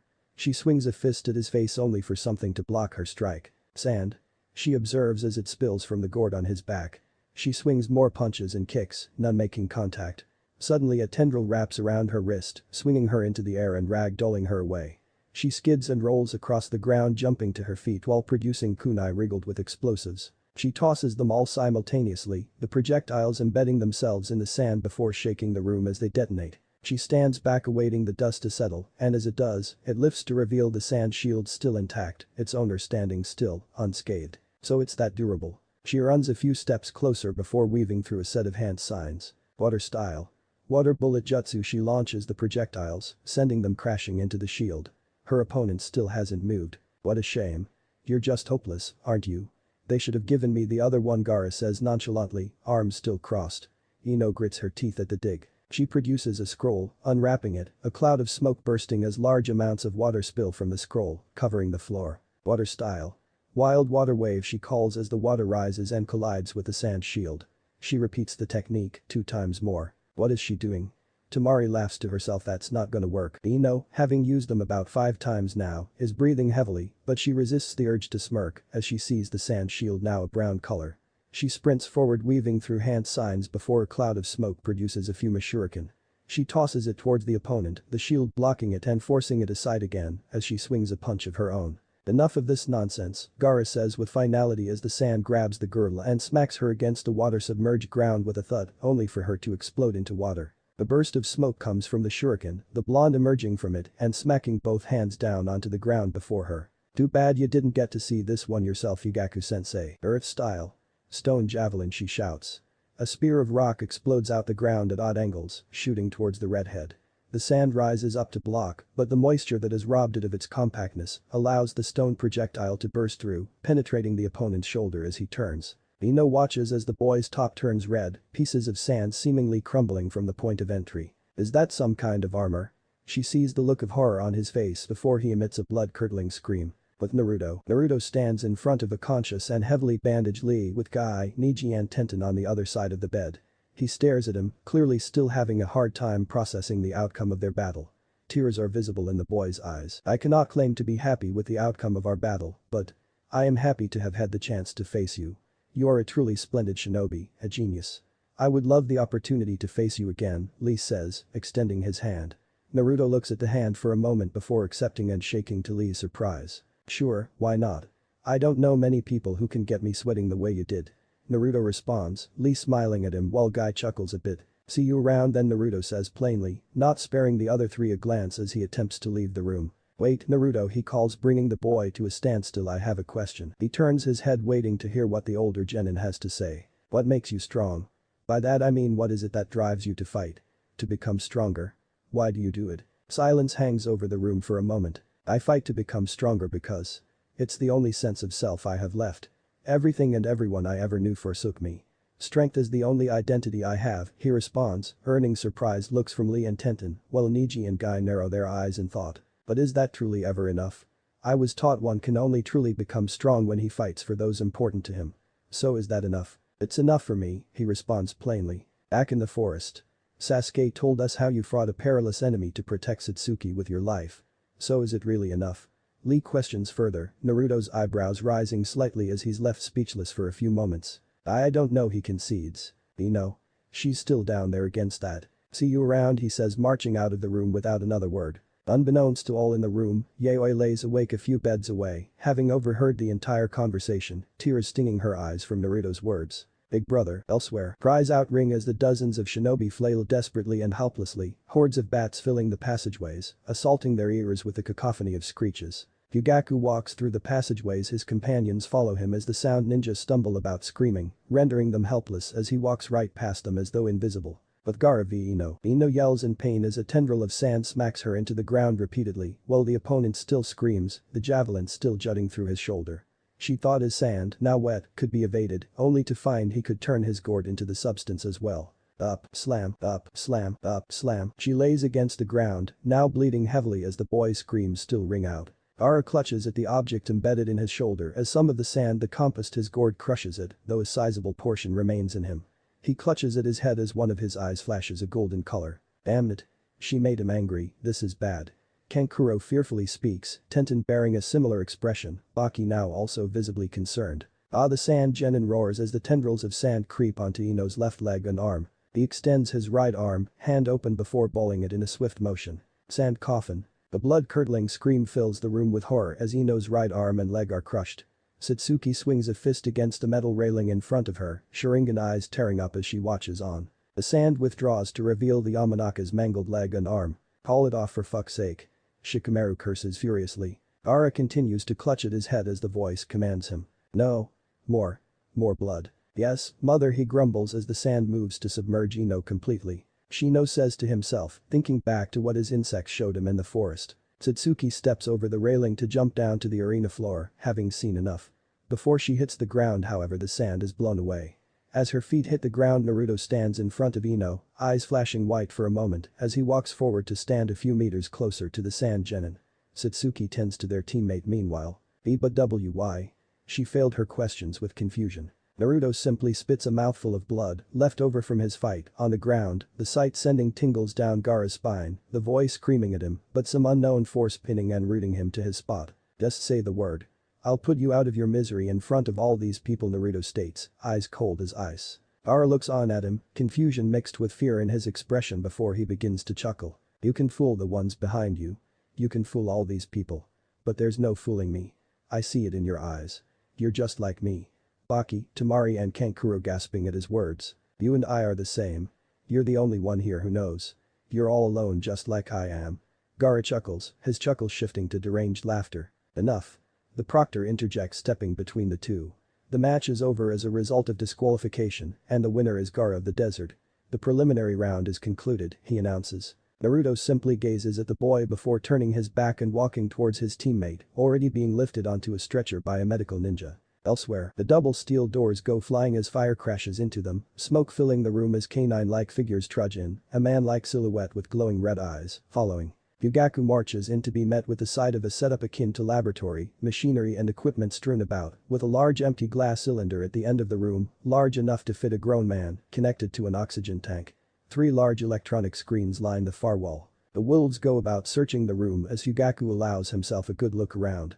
Suddenly static is visible and audible on the screens before 3 identical clear pictures are visible.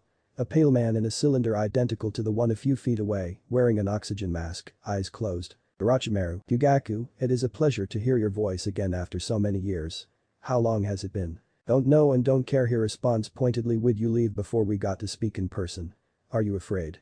Yugaku questions, Orochimaru chuckling in response. Forgive me, but I'm not feeling too well at the moment, as you can see. I can tell. Fugaku says, noting the man's injuries who did the job. He didn't finish it, but not too bad if I say so myself. It'll be better when I'm done with you. Another laugh leaves Orochimaru. Believe it or not, a child did this. One of Minato's litter. He's the eldest if I'm not mistaken. The one you all revile in that pit you call home, he reveals, Fugaku's eyebrows rising before a smirk is on his face. Atta boy Naruto, he says to himself proudly. Well, that's actually partly the reason why I'm here. That child is one of my students. You put your hands on him, my son, my daughter and my other student. Meaning you've signed your own death warrant. You don't need to lose any more sleep about Minato because I'm going to kill you myself, Fugaku says coldly, Orochimaru chuckling for a third time. Deja vu. Is that right? Whatever plans you have for the Sharingan, you won't live to see them. Running after babies because Itachi and I were too much for you to handle. And even now you can't stand to be in the same room with me. How pathetic. One of the so-called legendary three, it must be embarrassing, the Uchiha leader scoffs. The Sharingan is valuable, dear Fugaku, but I'll have you know I may have found something even better. You take good care of Naruto for me. That boy is going to be very important to the future. You probably already know that though with those eyes of yours. He'll be unlike anything this shinobi world has seen. Until next time, Orochimaru says before the screens go dark, leaving Fugaku standing with his growling companions. So Orochimaru's seen it too. Minato won't be happy about this, he sighs, turning to the pack. The lowly vermin knew I was coming. Thanks for all your help. Now get some distance. I'm burning this place to the ground, the Uchiha says, eyes still glowing crimson red in the darkness. Preliminary round battle arena. Minato stands before the advanced genin, save for one, and their sensei with hate by his side. So the finals are set and decided, he speaks. Tenkuro of the desert v Shino Aburam, Shikamaru Nara v Tamari of the desert, Niji Hyuga v Hisateru Hajiwara, Mito Uzumaki Namikaze v Satsuki Uchiha, Ara of the desert v Sasuke Uchiha, and Menma Uzumaki Namikaze v Naruto Uzumaki Namikaze. All the participants share glances, the tension palpable. The finals will be held in a month's time. You are advised to use this time wisely for training. The preliminaries are concluded. The only sound in the room is Inoichi sobbing. Satsuki is silent, though her eyes are red indicating the same. Minato, Naruto, Menma and Tsunade watch on, all others somberly, Naruto showing no emotion. Ino lays in the bed, sedated and unconscious. She'll be fine, Inoichi. It will take time, but I'm perfectly capable of healing these injuries, Tsunade assures. The Yamanaka's head is down for a moment before he turns, grabbing the Hokage by his coat to everyone's shock. How could you let this happen, Minato? He demands. What do you mean let it happen? It was sanctioned combat. These are the Chunin exams, Minato responds calmly. Don't give me that crap, Minato. She could have been killed. He fires back. That was a risk she was informed of by her sensei before accepting to compete in the exams. And you know I never would have allowed that to happen. Even if Naruto and Satsuki didn't intervene, a fraction of a second would have been more than enough time for me to stop that. You know who I am, Minato answers coolly, Inoichi still gripping his coat while Menma steps towards the two, Tsunade doing the same. Where is he anyway? Mr. I'll protect with my life, he questions angrily, releasing Minato. Where was he when this happened? He demands. Fugaku has been out of the village for the last 3 days on an S-class assignment. He wasn't present for the preliminaries, Minato replies, Satsuki's eyebrows rising for a moment. S-class. Inoichi turns around to face Naruto. Thank you for protecting my daughter, he says. There's no need to thank me. Frankly, even if I hadn't intervened, the Hokage would have been more than fast enough to stop anything more from happening. Naruto responds plainly, Menma balling a fist, a frown marring his face. Ino needs time to rest. For now I'm going to need all of you to leave, Tsunade asks. Jonin Lounge, Hokage Tower. I, Kakashi, Asuma and Kurenai are all seated on couches around a coffee table, Kakashi next to Guy. I still can't quite fathom what we saw, Kakashi. Did it really happen? Guy glances at his friend. You mean a genin opening 5 of the 8 inner gates? Kakashi questions Guy, shaking his head at the dig. Not that part, jerk. I mean the other part. Guy responds, the masked Jonin staring into his cup. That boy. To think Lord Forth has a son like that. There's nothing Lee could have done to win that fight. Nothing at all. That speed and strength. The elemental mastery. And that chakra. Just what kind of training has Lord Forth put that boy through? Minato-sensei didn't train Naruto, Kakashi answers, earning a look of surprise from Guy and others present. What? He didn't? But how? Where else could the boy have seen such development from? Guy questions. I've known Minato-sensei since I was 6 years old, Guy. He did not train that boy. Neither did Lady Kushina. Their fighting styles are nothing alike. Their taijutsu. Even the wind style manipulation he showed is completely different to Minato-sensei's. It looked to me like whoever trained him isn't from the Hidden Leaf, Kakashi says. That's quite the claim, Kakashi Asuma adds. But it still makes the most sense. He responds. That chakra of his, Kurenai adds, I've never felt anything like it. It was as if he wasn't even Kurenai didn't finish her sentence, not knowing how to phrase what she was about to say differently. Minato's office. I'm sure you can understand my position. The fact that I wasn't informed that the Hidden Sand would be sending a Jinchuriki to compete is very disappointing. Minato voices Gaara's Jonin-sensei standing before him. Of course, apologies again Lord Fourth Baki apologizes. I've already reached out to the 4th Kazekage. As Gaara's Jonin instructor, can you assure me that Gaara is stable? Baki opens his mouth but doesn't speak, glancing away, Minato sighing at the response. Look, I won't take any drastic measures for now, but if at any point between now and the conclusion of the exams, I get the impression that Gaara is a real security risk, I will act and bar him from the exam at the drop of a hat. I also want to make it clear to you, while you're here, that if I feel like having him under surveillance while he's within the village walls, I'm going to do that, Minato explains calmly. Baki nods in agreement. He's not about to argue with the most powerful shinobi in the world in his own territory. Very well then, thank you Baki. The pleasure is mine Lord Hokage the Sand Shinobi respectfully utters before departing, shutting the door behind himself and leaving Minato alone. He peels a piece of paper with a seal on it out of one of his desk drawers. The heaven curse mark. It'll take a couple of weeks maybe. He won't be able to get rid of the mark completely unfortunately, as he doesn't have whatever original sealing formula Orochimaru used to create it, but he feels confident of engineering a way to safely assimilate it with Sasuke's own chakra network and allow him to at least activate it safely. He made the same offer to Anko years ago after applying the same restrictive seal, but she'd refused vehemently. But Hisateru, the night sky, littered with stars, hangs over as history sits on the bench, the old man dressed in overalls, his face greased up, a paper in his hand seemingly occupying. My, quite a lot you've brought to me today. The old man muses, speaking in code. MHMH. He responds, taking a mouthful of the cup of noodles in his hand to the mouth. And Fugaku isn't in the village at the moment you say.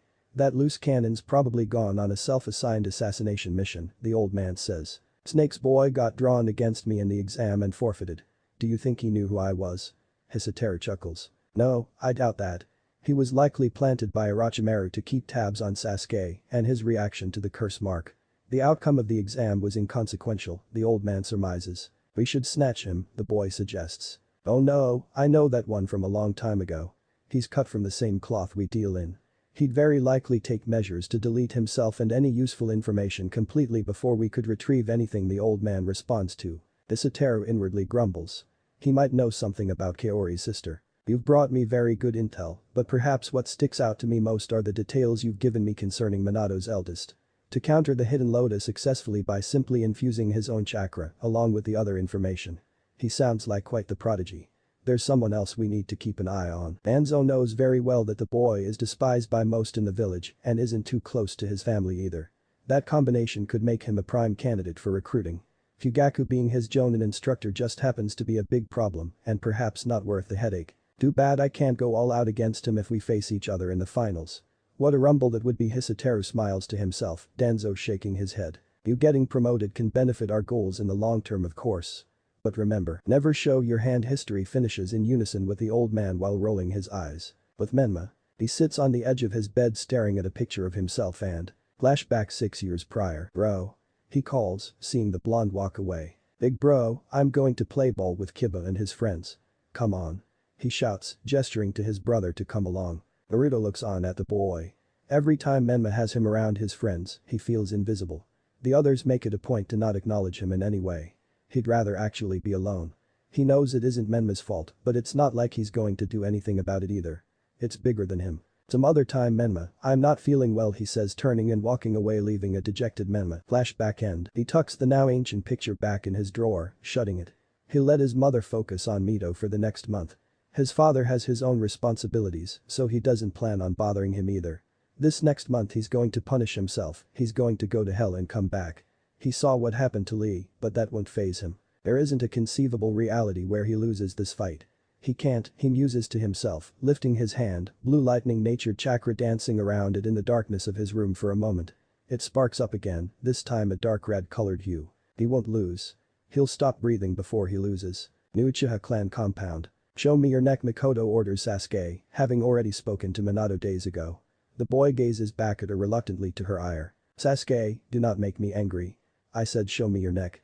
She demands, the boy begrudgingly complying, showing it to her, Mikoto gritting her teeth and balling her fists at the sight. She wraps her arms around him, tears leaving her eyes, Sasuke wanting to push her off, but choosing to be considered. That disgusting lowlife. No. It won't happen. She'll be dead and buried before she loses the sun too. 3 days later. Jiraiya sits in front of Minato's desk, a hard frown on his face, as if the day, young as it is already ruined. The Sharingan huh?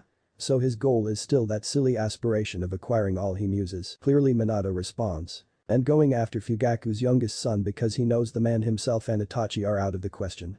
Jiraiya adds, pinching the bridge of his nose. Are there any depths left you won't sink to Orochimaru? He questions out loud. It doesn't appear so to him. All indications suggest that he would have done the same thing to Fugaku's daughter as well. It just happened that Naruto was there to protect her. Speaking of which, you say that Naruto fought him? Jiraiya questions as if to suggest Minato had been joking. Are you sure about that, Minato? No offense, but I have trouble believing that. I'll be honest. Believe it, a voice interjects, both heads turning to see Fugaku standing in front one of the windows of the office that overlooks the village. The man told me himself, he says, stepping into the room. You're back already? You found him? Minato questions. The rat escaped through another of his holes apparently. He told me himself that Naruto took his arm away, he says, earning a gasp from Jiraiya. Fugaku produces a bag, tossing it onto the table, Minato opening it and taking a look before pushing it across the desk to Jiraiya, who looks inside. Several hidden sound headbands, stained in blood. That isn't possible, he's a child, Jiraiya utters in disbelief. That's not all he is actually. He says, turning his head to Minato. Orochimaru also told me Naruto is the one he wants now, he says, Minato's eyes widening before a dark look is etched in his blue eyes. What? He asks, fury evident in his cool tone. He could have been lying, but we already know he wants the Sharingan, so frankly there's no reason to. And the fact that he told me suggests that he's confident that by some miracle that's going to happen. The only miracle is him living. I'll wipe this so-called hidden sound away from the face of the earth by myself before I allow him to come near my son. Minato utters coldly, a bead of sweat running down Jiraiya's voice. He knows how dangerous his student is and what he's capable of when that look is in his eyes. Hold on now.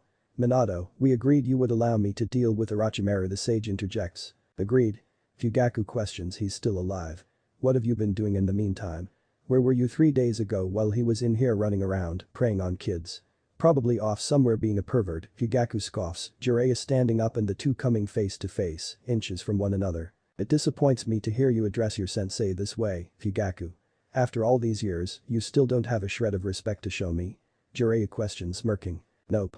Sorry, Fugaku responds plainly. You let your feelings get in the way when you had the chance to finish that rat and have continued to do so for years. So now it's off your hands. I'm going to kill your friend myself, and if you have a problem with it, let's see you do it first, Fugaku retorts coolly while smirking back, Jiraiya's own expression shifting into a frown. Enough, Minato interjects, the Chunin exams in a month's time. My attention will be on ensuring that takes place without a single thing out of place. Once that's over, we will turn our attention to Orochimaru. Fugaku's right, sensei. The longer he's alive, the higher the risk of him running amok in other jurisdictions, and the blame for that coming back to the leaf. He's been allowed to live for too long. Then let me deal with him, Jiraiya insists, turning to Minato. Just shut up already, you sound pathetic, Fugaku scoffs. Fugaku? Minato reprimands as Jiraiya swiftly turns back to the Uchiha, the clan leader, unflinching. Stop speaking to sensei like this. It isn't right. Jiraiya-sensei, I'm sorry. But this is out of my hands now. Whatever this hidden sound nonsense is, it needs to be crushed before it starts stepping on the wrong people's toes, Minato says with finality. Don't worry, Fugaku says to the elder ninja as they gaze into one another's eyes, Jiraiya smiling challengingly, I'll bring a piece of him back to you. He says, stepping past the elder ninja towards Minato. How's my team holding up? But Sasuke. Please, Kakashi-sensei, train me. Help me get prepared for the final, Sasuke begs, having dragged himself up the tall butte. Kakashi looks at the boy for a moment before sighing. Alright, he says. But Naruto. He bolts upright, sweating profusely, tossing the covers to one side and making a beeline for the bathroom, on his knees, his dinner coming back up. He stands, letting the water run and splashing it all over his face, his breathing only now beginning to slow. He doesn't even remember which one it was this time. Usually he remembers the most common one. He always remembers that one when it happens. He pushes the flush on his toilet, stepping back from his bathroom. He grunts, a hand moving to his ribs. He's really starting to feel these injuries now. His brow furrows as he hears a knock on the front door. A knock on his door. Since when? He makes his way out of his room, through the living room and towards the door, pulling it open. Fugaku-sensei greets the Uchiha, stepping back, inviting him to step in. Inviting someone into his home, a foreign feeling this. You missed the preliminaries, Naruto says as the Uchiha walks into the neatly organized space. I've been away for a bit, snake hunting, duty calls, he says, Naruto turning to look him in the eye after shutting the door. Were you successful? Not exactly, he responds, but that will come. Well done on protecting your teammates, Naruto. And on a personal level, I want to thank you for protecting my daughter. You don't know what it means. Uchiha expresses gratitude. There's no need to thank me, he responds. Congratulations on the preliminaries. You and I both know when I'm not around, I expect you step up for Team 12, Fugaku says smiling. If it were up to me, you'd be up for Jonin, frankly, but for now, you're certain to make Chunin in my eyes, Fugaku says, ruffling the boy's head, whose sweat drops at the gesture but doesn't complain. Sasuke's going to be training with Kakashi for the next few weeks. So I'll be making sure Satsuki gets ready. I want you to come train with us. I'll have to decline, sensei. I already had something in mind. Naruto respectfully declines, Fugaku smirking. Look at you, planning on writing your name all over that tournament board, huh? Naruto shrugs in response. With Ino injured, I just also think it makes more sense for you to take this chance to focus on Satsuki. You can help her continue to develop her proficiency with her Sharingan and fire style, he adds, Fugaku's smirk growing. Ever the ninjutsu expert. Alright, Naruto. If you change your mind, you know where to find me, Uchiha says, walking towards the door. With Kabuto, he stands in a dark room beneath the hidden leaf candles lining the walls. One of his master's safe houses was never found. Said master is on a screen before him, heavily bandaged. Hey, are you certain of what you've just said, Lord Orochimaru? He utters in disbelief. Come now, Kabuto, don't insult me, Orochimaru scoffs. The wood style of the first Hokage, he repeats. You say the boy stopped 5 of the 8 inner gates of the Hidden Lotus? Orochimaru questions. Affirmative, my lord. Orochimaru chuckles darkly at the confirmation. He is the one, Kabuto, there's no doubt in my mind about it. The Sharingan will remain one of our objectives, but that boy is now our priority. If there is truly a shinobi in this world who could be the second coming of the god of shinobi, that individual's body must be mine. He could be the key to all of our plans, but could also be the one to ruin them all. With him at his full potential, Minato, Fugaku, the entire Akatsuki and the other 4 Kage, well 3 now, he muses, chuckling. None of them would be able to stop me. And if that doesn't end up being the case, then he can't be allowed to live, the man speaks. He's the 4th son. How would we go about bringing him to us? Kabuto questions. Patience, Kabuto. You see, unlike Sasuke, that boy is despised in the leaf. Even amongst his own kin, he is an outcast. He has no reason to hold any allegiance to any will of fire. His eyes mirror the hatred in his heart.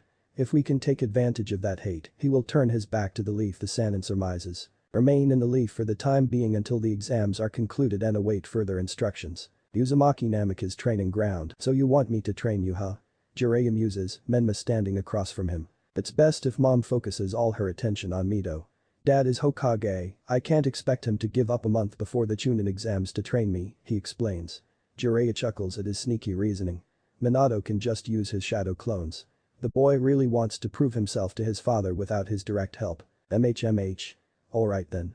I already have something in particular in mind, Jiraiya complies, Menma grinning from ear to ear. Before we get started though, there's someone I need to have a word with, the Sannin adds. Hidden Leaf General Hospital Shinobi Wing. She lays in her bed, fast asleep, Inoichi sitting by her side, face showing clear signs of sleep deprivation. Tsunade walks in, holding a clipboard. Alright Inoichi, if you don't go home, get clean and get something to eat, I'm throwing you out of here, she says firmly. Give me a break, Tsunade, he grumbles. You really want your daughter waking up to see you like this?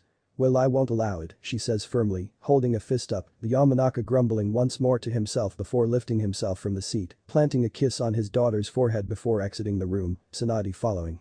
Their footsteps fade before another pair begins to become audible, growing closer to the room. The figure steps forward, darkening the doorway to the room, overlooking the girl. He takes a few steps forward, coming to stand at the foot of the bed. Silence hangs over the room as he begins to lift his hand. You lost, pal? A voice question. Ara turns Kami to see the Uchiha girl standing there, a leaf Jonin with brown hair with her, leaning against the doorway. Satsuki stares the redhead down with a frown. Damn the political consequences, she'll kill this weirdo right here and now before he hurts her friend again. Fugaku watches on Kami. So this is the Jinchuriki of the Hidden Sand. MH. It's you. Where's the blonde one? Don't you worry about Naruto. Cause the way it's looking to me now you might not even get to see him, she venomously utters to a nonchalant Gaara. I have no interest in you, he responds, the girl gritting her teeth even tighter. You're just a child. Your hatred isn't comparable to mine. But he is. That is why I want him, he adds, Fugaku frowning a bit at the comment. Alright pal, he speaks again for a second time, gesturing behind himself. Hightail it, now, he orders calmly. The redhead gazes at both of them for a few seconds before calmly walking towards the exit, past both of them. Satsuki briskly walks towards the bed to check on Ino. Fugaku remains by the doorway. That kid is being followed by Anbu and he probably knows. If they'd been a few seconds later, it might have gotten messy in here. But Naruto, sitting against the trunk, beneath the shade of his favorite tree, wraps another scroll closed, placing it in the row. Suddenly his preparations for his departure are interrupted. You've gotten older. He looks up to see the silhouette of a grown male sitting in the tree. The figure jumps down to stand over him. Lord Jiraiya greets simply. Naruto, the man smiles back. Well, aren't you just the spitting image of your father? He says, looking at the boy. How have you been kidding? Healthy, Naruto responds plainly. I can see. Congrats on making it to the finals of the Chunin exams. Your dad told me all about it. These next few weeks are gonna have to be a whole lot of training for you. Why don't I help you out with that? Jiraiya offers, expecting the boy to jump ecstatically at the opportunity. No, thanks, he declines. No thanks. He repeats. Have you forgotten by some miracle who I am? Jiraiya questions boisterously, getting ready. I remember who you are. Please don't start posing and dancing, he responds, Jiraiya sweat dropping at the comment. This kid seems to take after Fugaku more than Minato, he muses, sweat dropping. You're no fun at all, are you? He questions, snatching one of the scrolls on the ground and jumping back. Naruto stands up, tucking the rest away while sighing. Tell you what. If you can take this scroll back from me, he doesn't finish his sentence as the air leaves his body, a kick meeting his stomach, releasing his grip on the scroll and sending him into the dirt, the sand, and jumping back to his feet. Such speed. That was Jonin level. He says to himself, clutching his stomach while Naruto stands there with the scroll in his hand. There. He responds, turning his back. Oh no, we're not done yet.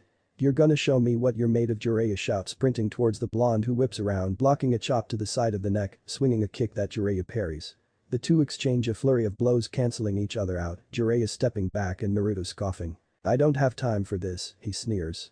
The two sprint towards one another, Jiraiya launching a flying kick that the boy sidesteps, swinging a spinning one of his own that the older male parries. A flurry of blows flies between the two, Naruto scowling while Jiraiya laughs ecstatically, the genin and older shinobi jumping back from one another. The two spring towards one another again, Jiraiya's eyes widening as suddenly the blonde begins to glow a white hue.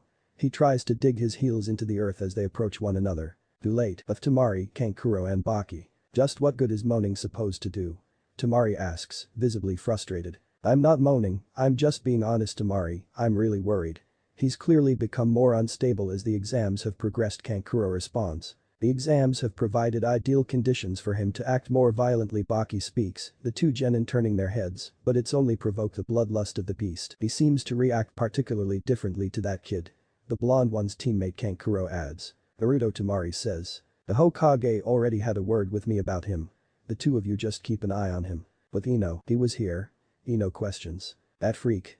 I would have killed him in this damned hospital before I let him do anything to you, Satsuki growls, responding to her friend. That boy Satsuki, is he facing Naruto in the finals?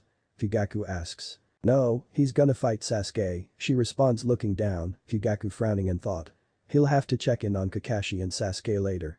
Make sure they're not slacking off. He seems to have some kind of obsession with Naruto. She voices. Where is Naruto? Yamanaka asks. She hasn't spoken to him since that day when she refused to listen to him and he protected her again. Is he still mad at her? He's preparing for the finals, Fugaku answers. Okage Tower, Minato's office. Oh, I see, Minato says, his son standing in front of him. And so I need your permission to leave the village until the commencement of the finals, Naruto finishes. That isn't a problem, Naruto. I was actually hoping to help you out with preparing, the village leader adds. That won't be necessary if he responds to Minato's dejection. Alright. Well, there's no problem with Naruto. Until the exams are concluded you're not on official duty anyway, so I'll grant you permission to leave. Thank you, Lord Hokage, he responds, turning and leaving. Good luck, Naruto. He adds, the boy turning and acknowledging with a simple nod before departing, leaving a somber Minato. Is he ever going to get his son back? He sighs to himself, taking the Heaven Curse Mark seal tag back out and continuing his work on it. Leaf General Hospital Shinobi Wing. You're still the same clown you've always been, Tsunade scoffs, patching Jiraiya up. How was I supposed to know the kid was gonna set off an exploding clone on me or that he can use shadow clones? Jiraiya pleads his defense as Tsunade tightens the bandage around his temple. He whimpers as she gives him a smack to the head. Minato told you about him and you're surprised he can summon shadow clones. No, you were just being stupid. She retorts, to which he sighs. The child fought Orochimaru and survived. I just can't believe Tsunade, he says in a more serious tone. Even if he held back, which is probably the case, it still is. Minato showed you the proof, didn't he? she asks in a more somber tone, careful of her wording, to which he nods. He's clearly a generational talent, and yet Minato confessed to not teaching him any of what he knows. Jiraiya muses. Could it be that I was? He'll have to go look for Menma so they can get started soon. The brat might well be in for the fight of his life. With Menma, that jerk. Probably off somewhere prying on undressed women. Damned pervert. Menma huffs, marching through the village. He turns the corner to be met with the sight of none other than Niji Hyuga, carrying a few bruises and cuts. He frowns, images of Hinata's bruised and bloodied body rushing back to him. Well. Someone's been hard at work, Menma speaks, coming to stand across from the Hyuga clansman. The Hyuga simply responds, continuing to walk past Menma. That's what I wanna see. Once I've kicked Naruto's ass, you're up next, so you better make it worth a while, he says, the older genin coming to a stop. He turns his head, making eye contact with the rookie. You just focus on doing enough to make Chunin. Because you don't even stand a chance against your brother, the boy responds, smirking, wiping Menma's own off of his face. And what makes you think that? He questions, narrowing his eyes. You're a talented boy, there's no doubt about it. But your brother is cut from a different cloth from you. It's that simple. Are you some kind of an expert on that loser? I've seen enough to know he's nothing like you, he responds. Yeah. And that's exactly why he doesn't stand a chance. Menma fires back, Niji simply smirking. Ignorance is bliss. You and Sasuke. I'm praying I get to face all of you. So that it becomes clear as day who's who in this village. He utters firmly. The Hyuga simply continues to walk, not giving another response. He will lose. With Naruto, his legs are crossed as he sits on the floor of his living room. He had wanted to depart from his place of refuge, as had always been the case years ago, but the Toad Sage had annoyingly ruined that, so he'll leave from here. In any case, it makes no difference. He grunts lightly, a hand reaching for his side. His chakra had done a considerable bit of work in healing and suppressing the injuries he'd suffered at the hands of Rock Lee, but he's definitely been feeling his battle wounds more as the days have passed. He refused to be examined by the medics to the near murderous rage of a certain blonde Sannin. He might be nursing a few fractures. He bites into his thumb, drawing a drop of blood, weaving through the old signs, not missing a beat before slamming a hand on the floor of his living room, a ceiling array springing from it to surround him. It's time. Reverse summoning, he exclaims, smoke immersing with a poof sound, remaining for a few moments before lifting to reveal him gone. But Fugaku, their brother, will be preparing for the finals with Kakashi. Naruto says he has his own plans for the month. Outside the village, the elder Uchiha speaks. He resists a small smile as he notes the look of intrigue mixed with disappointment at this mention of his blonde male student. So it'll be just you and me. Which could be quite beneficial to you, actually. Kakashi tells me your opponent is a wielder of the Uzumaki adamantine sealing chains, as well as the Nine Tails chakra. That means we have a whole lot of work ahead of us, he says firmly, his daughter nodding in response with a determined look etched on her face. He believes in Naruto fully, and he knows that with his guidance his daughter will be ready as well. Satsuki gazes at her father with determination. She will not lose this fight. It isn't an option. With Naruto. The bird call echoes throughout the canopy as Naruto pulls himself up by a vine on the steep incline. He takes a glance below, the jungle stretching out below, clouds obscuring the view in parts. He looks up ahead, pulling himself up again, and taking a leap to stand on a flatter bit of terrain fog ahead of him. His head lifts as he hears roars once in the distance from all directions. A pair of eyes glow in the fog as a silhouette on all fours slowly approaches, its eyes comparable to that of a fully grown horse. The silhouette emerges, mane billowing in the cool wind that passes every few moments.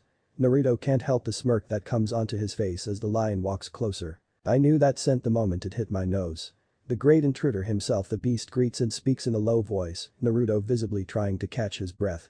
It's been a while and the altitude is showing that to him. Guido, he greets smiling as the beast stands before him, towering over him. Well. You're not as tiny as you once were, brat. I don't suppose I'm worth running from anymore. The beast mocks, Naruto scoffing, smirk still in place. You wish, he retorts, the beast turning and gesturing with its head. Jump on then, before those little lungs run out of breath completely. Naruto complies, hopping onto the animal's back before it springs away, leaping through the terrain with speed and agility that defy logic for its eyes. Training ground 7, the younger Kunoichi swings her katana laterally, blocked by her teacher's own. She aims a swinging leg to the side of the head, only for this to be caught by a hand before a foot meets her midsection, sending her back onto the ground, Kushina catching her katana and holding both in either hand. Mito jumps back to her feet, already bruised and bloodied, eyes now red, claws on display. Their opponent is an Uchiha. Mito Kushina speaks, a Sharingan wielder, being trained by one of its most adept wielders to emerge from the clan in generations. You can't hope to simply rely on the Nine Tails chakra to win this, Kushina speaks, Mito taking her words in for a moment before sighing and nodding, eyes returning to their original color and claws retracting. Your sealing chains can still be decisive, but not if you allow yourself to fall under, which, in this case, can happen merely from eye contact. This will likely be more difficult than facing your sister, Kushina continues, Mito nodding again in affirmative. Facing her sister was difficult, but she expects this to be even harder. We'll get to the strategic element of your preparation, but for now we need to focus on further honing your physicality and sensory. The Sharingan's ability to read and predict movements including hand signs is unparalleled. So we need to maximize your base speed and strength as much as we can, without the multiplier of the Nine Tails chakra, she speaks, tossing the younger Kunoichi's katana back to her, who catches it by the handle in one hand. Now again. With Naruto, thunderous roars echo out as Naruto, still on Jito's back, approaches the huge stone, lions of different sizes, surrounding them, and more roars coming from the surrounding jungle and lush savanna valley below. He drinks in the grand view of the summit as the roars of welcome continue. Jito comes to stand before the stone, Naruto getting off and turning for a moment to bow his head in acknowledgement and gratitude of the welcome. He turns back toward the large stone, the towering stone lions on either side of the open doors still there. He steps forward into the darkened space, walking towards the center where a fire sits, bringing into view the gargantuan male lion laying before it, his eyelids lifting to reveal his golden eyes, as Naruto comes to stand before him, bowing his head while greeting. Chief. Naruto Helios responds in a thunderous bellow, welcome home. Thanks for listening. I hope you enjoy it. If you want the next part of this video, turn on that bell notification. Like, subscribe and comment down below. And also check out the others videos I have created and enjoyed it. See you guys next video.